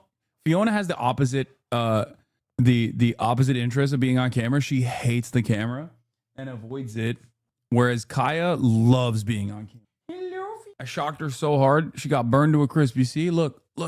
Okay, you can go back. You can go lay down again. It's fine. Shocked her so hard the dog changed. Yeah. Wow. Killed Kaya. Now he wants to kill another dog. Yeah. Shocked the hair off of her. That's what. Yeah. It turns out I was lying this whole time. Actually. Kaya is not 120 pounds. She's like actually that tiny, but because I zapped her so hard, all of her hair flew off, and now you know how tiny she actually is. It was all just fur that made her look so big. Is Fiona good with you holding her? No. She hates being picked up. She is also the opposite of Kaya in that way as well, where Kaya does not mind being picked up. She loves being picked up, even though she's 120 pounds. Fiona does not fuck around. She does this thing where she will like tense up. You be nice to Fiona. She's a sweetie, no slander. No, I love Fiona. Are you kidding me? Fiona has Hassan derangement syndrome confirmed. No, she loves me. She loves me more than Murad. You know what? It just hit me. People made this up because they can't call you a terrorist for supporting Palestine anymore. No, I think they still do that. A lot of people have been still calling me a terrorist while also saying like Hamas Abi is a dog abuser. I think they just realized that most people don't give a fuck about that because everyone's position is shifted so dramatically that this is like a way broader way to tackle the issue. This is a thing that like white women get really on board with. People group for their identity or who they are. So that was unbelievably low for a sitting U.S. senator to say that.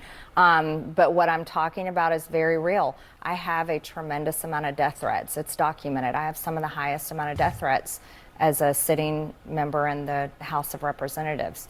And when you speak about certain issues, we can watch the calls and the emails and the messages. They increase and the threats increase. And so when I say I am seriously concerned for my life, and I say if something ever happens to me, I really mean it. It's okay for me to say that. This is a time that we're living in where we're seeing political violence, and I'm totally against it completely in every which way.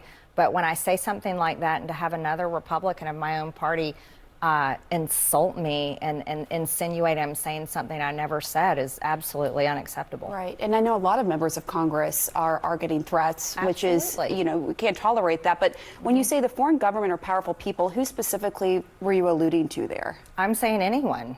Any foreign government, any people of power. I'm talking about the Epstein list. This has been the most, I don't understand why. I genuinely do not understand why there's been any effort to hide this and prevent it from coming out. Really? But because of the effort.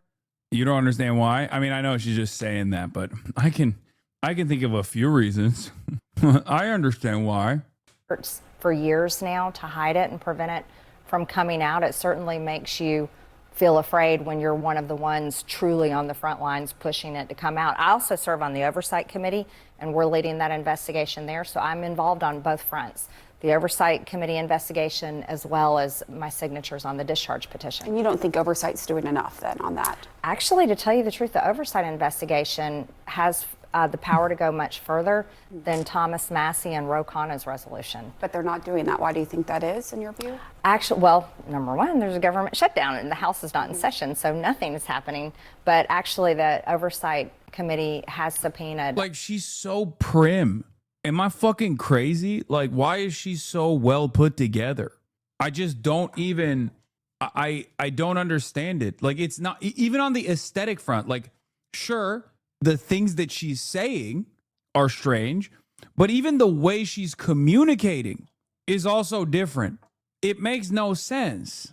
She's not like being a loudmouth and fucking brash. And why is she kind of, stop? Come on, guys. Jesus Christ. You need to go to jail. You need to go to horny jail right now, dude. Oh my God. Post breakup glow hits different. Everybody stop it. Please stop. A lot more information than Thomas Massie's resolution specifically calls for. But here's my stance. I'll work on this involves women who were raped. Women at 14 years old who were raped. And they say there's more people involved. I don't know how anyone in their good conscience can be against letting that information come out. So I want to help on any front that I can. You're a courageous politician, but more important, a loving mother. Thanks very much. Why is Wolf just fucking going to town on MTG here, by the way? Like, Wolf Blitzer literally worked for AIPAC, okay? He was an AIPAC PR guy.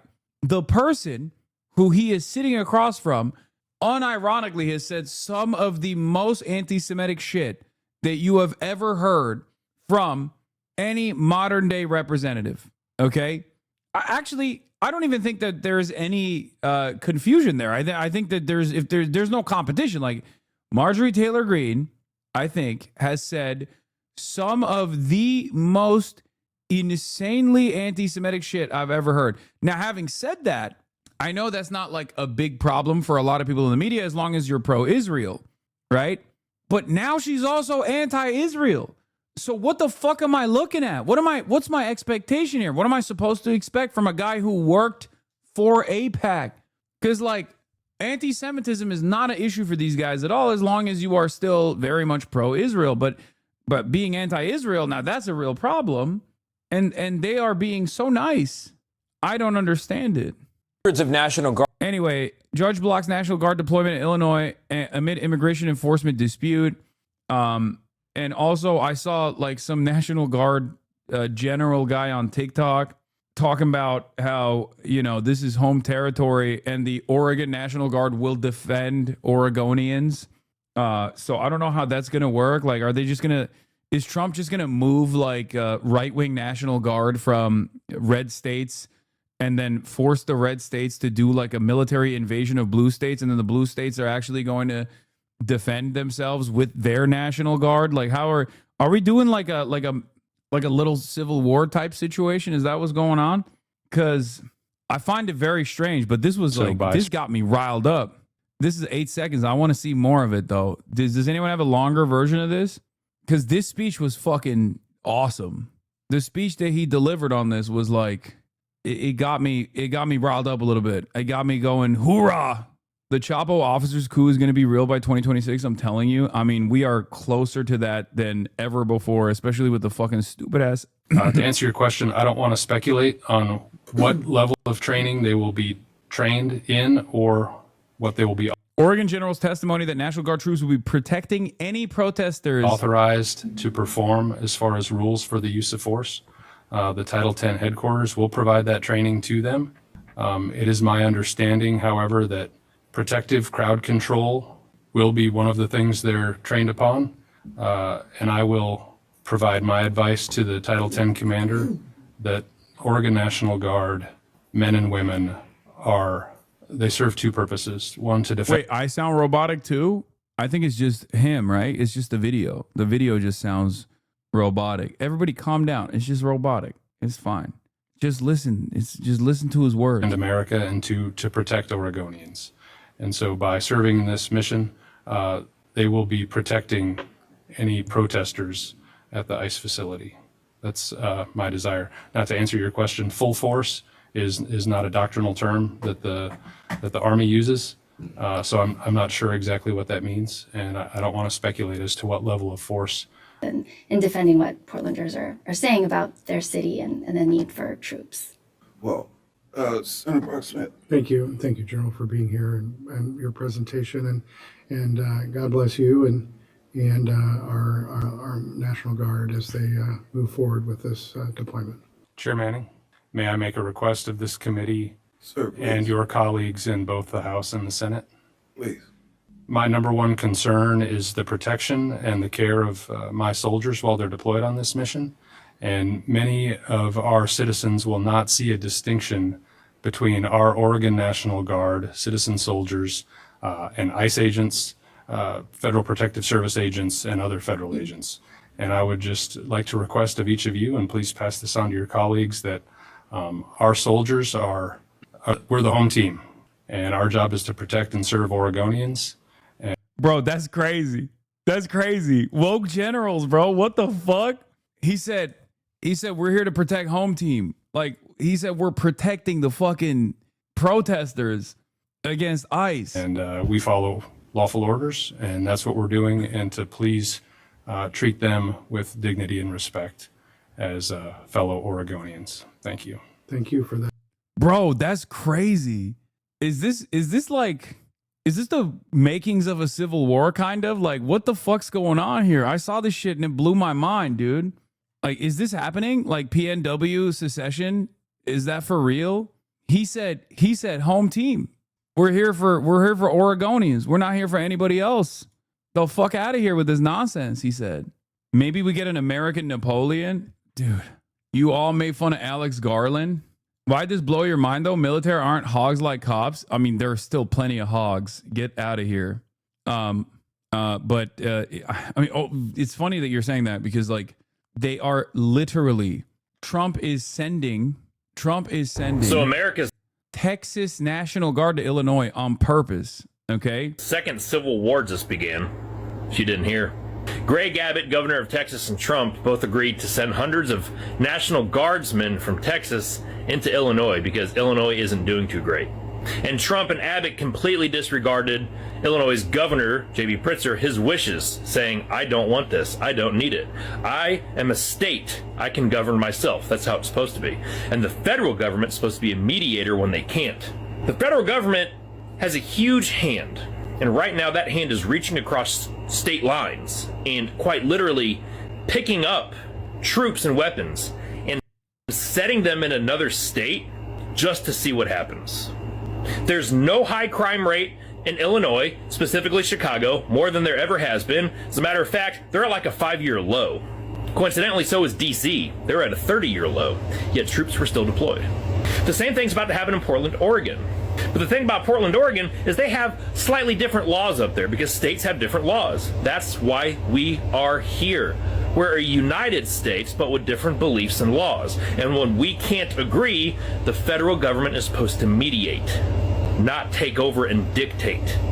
But in Oregon, what's going to happen, I guarantee, is they're not going to pull troops outside of that state to deploy into that state. It's going to be Oregon National Guardsmen that are overseas getting pulled back home. And they will be the ones deployed in that state. And again, this is the federal government Just reaching, picking, poking, just to see what happens, just to see what they can get away with. This civil war is going to escalate within the next week and a half. I guarantee it. And you had no fucking clue until just now. The court's orders are ignored. We do enter civil war territory. They expect states to offer immunity to citizens that don't pay federal taxes before seeing troops on troop violence, though. I don't know, man. It kind of feels like it's getting a little spicy. ICE detained mother walking to work to a house in the richest suburb of Chicago. She was crying out that she couldn't leave her daughters, witness said. She was begging to call her mom for help, who may have her paperwork. Kenilworth is considered the richest suburb of Chicago with a median household income that exceeds $250,000. Home prices range from $1.5 million to $2 million, with some properties listed as high as $5 million. Are you okay? The village is located about 16 miles north of downtown Chicago along Lake Michigan. Hashtag Dems United.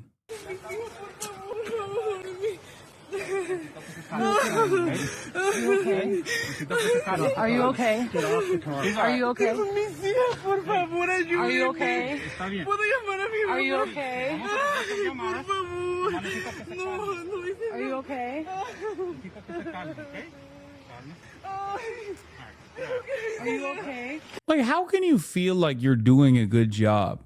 Like, I'm serious. I'm serious. How can you do this and be like, I'm doing this for the greater good? Like, there is no shot, dude.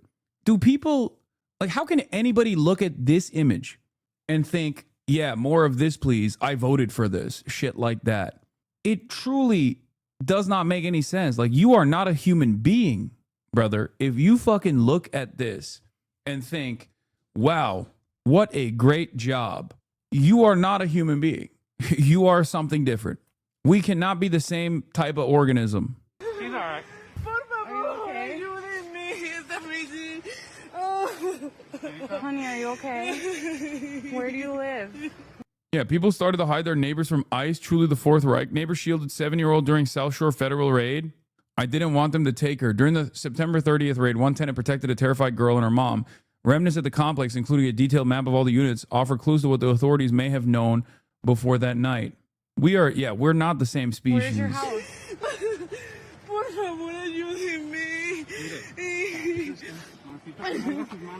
Where do you live? Where do you live? Jenny, help! They're taking her away. They just drove by in this car and are grabbing this woman and they're taking her away. Can you call somebody? Don't talk to them. Don't talk to them. Don't tell them. This is very much a part of human nature, though, as hard as it is to accept. I just don't think that these are fucking human beings, man. I'm serious.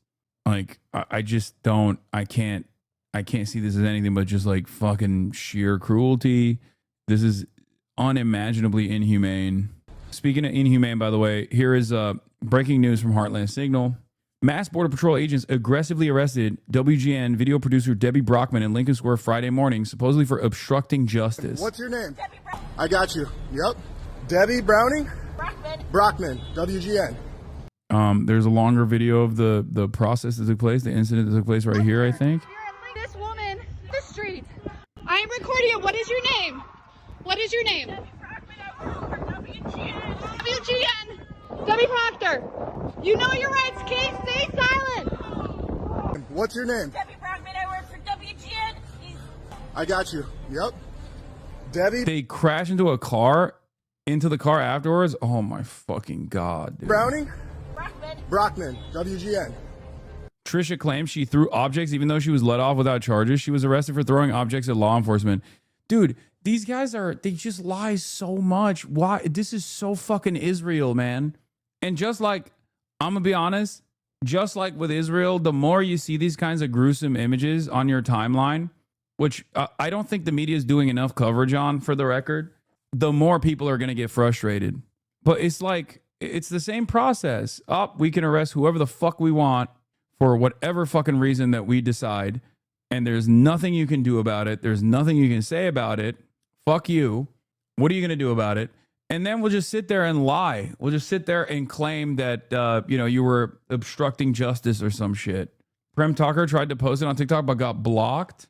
Huh? TikTok took down my 8-second video featuring this image of Debbie Brockman, the news producer just detained by Trump's CBP agent, saying it violates the joy of TikTok. Part of the joy of TikTok is coming across new and unexpected content, but the platform is not a place to intentionally shock, upset, or disgust others.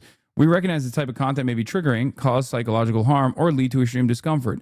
We do not allow gory, gruesome, disturbing, or extremely violent content. What? Oh, brother. Oh, Jesus Christ. It's here already, dude. It is here already. Chinese century of prosperity, American century of humiliation. It is here. It is upon us. It is here. Holy moly. Xi Jinping, send the link for a new TikTok.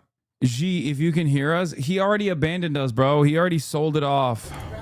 Do you guys want to share your names too, or I'm just going to cover your face? Get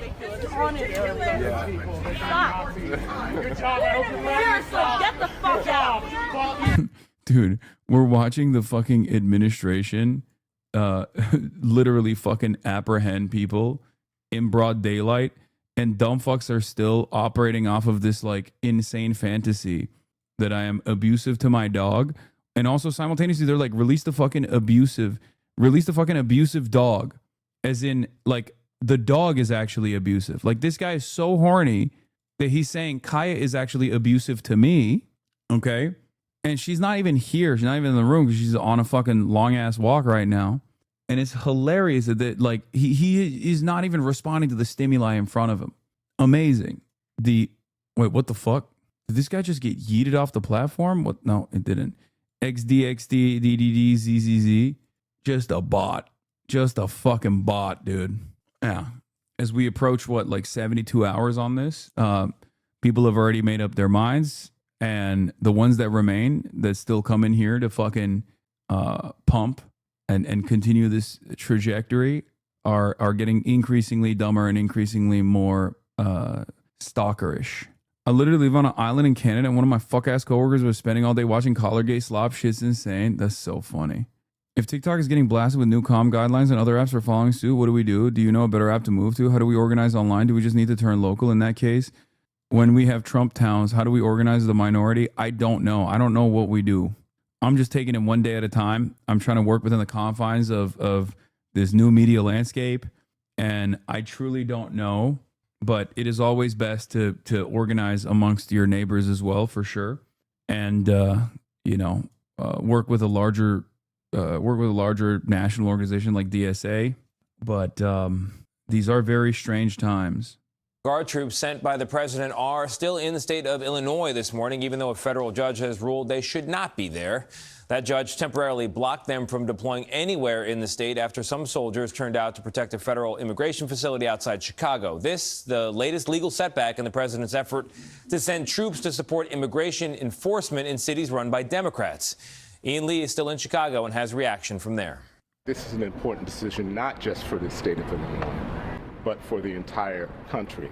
Illinois Attorney General Kwame Raoul praised the federal judge's decision Thursday to temporarily bar the deployment of National Guard troops anywhere in the state for 2 weeks. While sweeping immigration raids in the Chicago metro have sparked tense protests, rise off our streets now! In a hearing Thursday, the judge says there was not credible evidence the federal government has been unable to enforce the law without the Guard's help. The decision came after soldiers, including roughly 200 Texas Guard members, had already arrived in the area and were seen patrolling the federal ICE facility in the suburb of Broadview.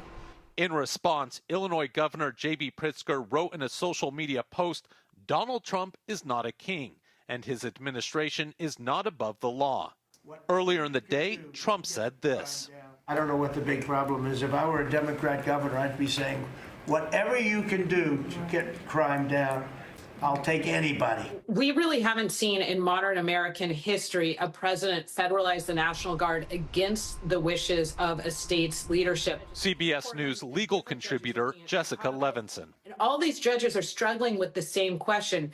Do the facts give rise to triggering the president's authority? We're figuring out, in part because we just haven't had cases that ask this question before, and in part because the facts on the ground are different in each city.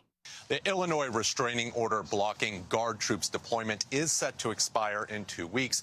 At that time, the judge will consider whether to extend it or whether the facts on the ground have changed to substantiate the soldiers' presence in the state. Gail? All right, Ian, thank you very much. Well, when it comes to shrill political invective, the fur has been flying in all directions here this week. After Donald Trump sent the troops in, the state's Democratic Governor J.B. Pritzker decried it as an illegal invasion. Trump then in turn called for him to be locked up and for Chicago's Democratic mayor to be locked up. Then we got that really significant intervention in the courts yesterday, with a judge pointing out that there was no credible evidence of a rebellion in the state of Illinois and therefore no need for the troops. What we're seeing here across America is this epic struggle between presidential power and state sovereignty being played out in these big Democratic voting cities. And the message from the Democrats, the boast of the Democrats in this one now is, if Congress won't check this president's power, then Chicago will. From Chicago to LA! From Chicago to LA! Immigrants are here to stay! Immigrants are here to stay! In the fading light of a Chicago evening, more than 1,000 gathered. Stand up, fight back! This city now the latest crucible for the deafening power struggles of Trump's America. The National Guard does not belong in our city. The trigger, a ramping up of immigration enforcement by ICE federal agents, and now Trump's mobilization of 500 Army Reserve National Guard to the area against the wishes of the city and state's Democratic leaders, just as in Los Angeles this summer.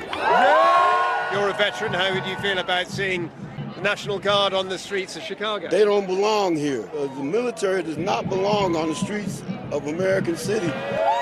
Donald Trump has called Chicago a war zone. It's going to be a war zone, and he keeps it up. What I mean by that is he won't get away with this, and we're not going to stop. No barking. What's going to happen next? I'm afraid of what might happen next. That's why we're here. We need to stop it now before something really bad happens. Make some noise, Chicago! And with that, they began marching en masse towards Chicago's Trump Tower. Chicago is a city with a very strong history of protest, so a response like this to troop deployment was always on the cards. And just as inevitable, perhaps, was it, that Trump would be targeting a city like this. This is the funniest one. This is the funniest chatter that I've received so far. I don't think you abuse man, but stop shocking dogs. In my headcanon, this chatter means like, you know, I spook them. I go, ooh. Like I walk up the dogs and I'm like, whoop, killer of dog. This person didn't even put together a coherent sentence, just said killer of dog. Stop shocking dogs with your kindness. 7 months up, following since 2022, meaning they saw Kaya grow up on stream. That's true. That's crazy. Please start gambling. Gambling is an investment. Viva la resistance, Kaya escape, revolt, revolt, revolt, woo, freedom. Like literally has seen Kaya grow up. 10-7 lever? I don't know. Who's in here? Said turkeys. It's a juicer? Maybe. You shock local dog by speaking fluent Chinese? Fluent? Yeah, I do. This is kind of your funniest drama. I know. It's also the most like, I think it, like whether you think it's like appropriate or inappropriate that I bought a house, I still did buy a house. This is the most like easy to debunk one, and it's the most mainstream one somehow, in spite of how easily debunked it is. It has been a very interesting experience overall. Shock hours for lazy dog owners, though. I don't even fully agree with this statement as well. Like, regardless of my preference against it. Like, dog, what do you think service dogs are trained on? like my lack of interest in using one does not mean that it's like a abusive tool or whatever. Some are trained on clickers, but yes, working dogs are also trained on e-collars. A lot of working dogs are. Aren't trained service dogs never shock collars? Are you telling me that no one trains service dogs with e-collars in general? I do not. Okay, so others do, but you do not. Former dog trainer here. Not all service dogs are trained with e-collars. Majority of the accredited service dog organizations do not use them. There was a watermelon username on TikTok who went crazy on you over this, and there's literal next video is, I don't believe everything Israel says, that media companies are lying, and that we should look at historical data of events thoroughly. Yeah. The more we talk about it, the more crazies come in. The IACP, International Association for Canine, approves of electronic collars. How has this affected you? It's fine. It hasn't really impacted me because the reality of the matter is I'm constantly outside.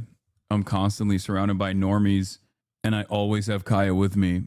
So they're in utter dismay. They're in utter horror of what they have heard from like coworkers and shit.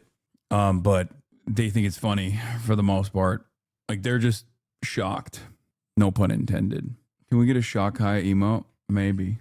Wait till they learn about shock fences at farms, etc. I mean, I think that's like actually an electrical current that can actually knock you out. The e-collars that dogs use, or the ones that our dogs are trained on, are like a TENS machine. It's like ants crawling on your skin. Like I've used one on myself. I know what it feels like. Electric fences, I have actually accidentally touched, and that is a far more powerful bolt. But I think it's probably far more powerful because the fucking animals that they're supposed to be keeping in are far larger. And the animals that they want to keep out, they don't really give a shit if they die. Have you ever peed on an electric fence? No. Are you dressing up as Raiden for Halloween? I am. Anyway, that'll be it for today. I'm not doing BF6 today, and gaming turned out to be a lie, and I apologize. There's a shock for you. Make Kaya be Raichu? Sure. I'll be back tomorrow, though, and tomorrow is Saturday. And you know what that means. You know what that means. It's a fun day. It will be fun. It actually will be fun. Like, no memes. Hey. There'll be fun stuff. Okay? All right, everybody. Love you all. And I'll see you tomorrow. Stunning Peace. lo-fi introduction, starting off the day. All the chatter's trickling in, hostile people, hey. Sunny Los Angeles, California, says Hassan. The stun lock to the stun lock to the topic that's just begun. There he is again. Hassan is streaming. Hassan is streaming. There he is again. Hassan is streaming. Hassan is streaming. Reviewing the P.O. box. Uncle Euger's face. Sudden Discord agitprop. Gray names take on race. Tiny Bernie Sanders, LGBTQ Air Force. The whole left at your fingertips, and Anya out your door. The H3 Crowder debate, the Young Turks online show. 3 full fucking years of this, and plenty more to go. 90-day fiance talks of champagne bourgeoisie. A Trump rally live reaction, a mass riot in D.C. There he is again. Hassan is streaming. Hassan is streaming. There he is again. Hassan is streaming. Hassan is streaming. Reading live stream fail comments. Austin show chat advice. In all the ways the right-wing pipeline can suck you in online. JCS React Lord friend gets broken cover blown. A full-blown mass pandemic, months of streaming in your home. Total radicalization coming out to find the system you were taught to trust in was broken the whole time. All these daily streams, whether big or whether small, have helped me and so many find some meaning through it all. So there he is again, the sun is streaming, the sun is streaming. There he is again, the sun is streaming, the sun is streaming. Hey, what can you say? The 3-minute ad is through, but he'll play no pigs so soon. You wait, say, hey, what can you say? Hey, the 3-minute ad is through, but he'll watch 90 Days soon. Just you wait, ba-da-da, ba-da-da, ba-da-da-da-da-da. Hey, what can you say? The 3-minute ad is through, but he'll debate viewers soon. You wait, sha-ba-da, sha-ba-da-da-da-da-da-da. Hey, what can you say? Hey, the 3-minute ad is through, but he'll beat Nameless King soon. You wait, sha-ba. Oh shit, he already put. Oh wow. Hey, what can you say? The 3-minute ad is through, but he'll stop with that brick soon. You wait.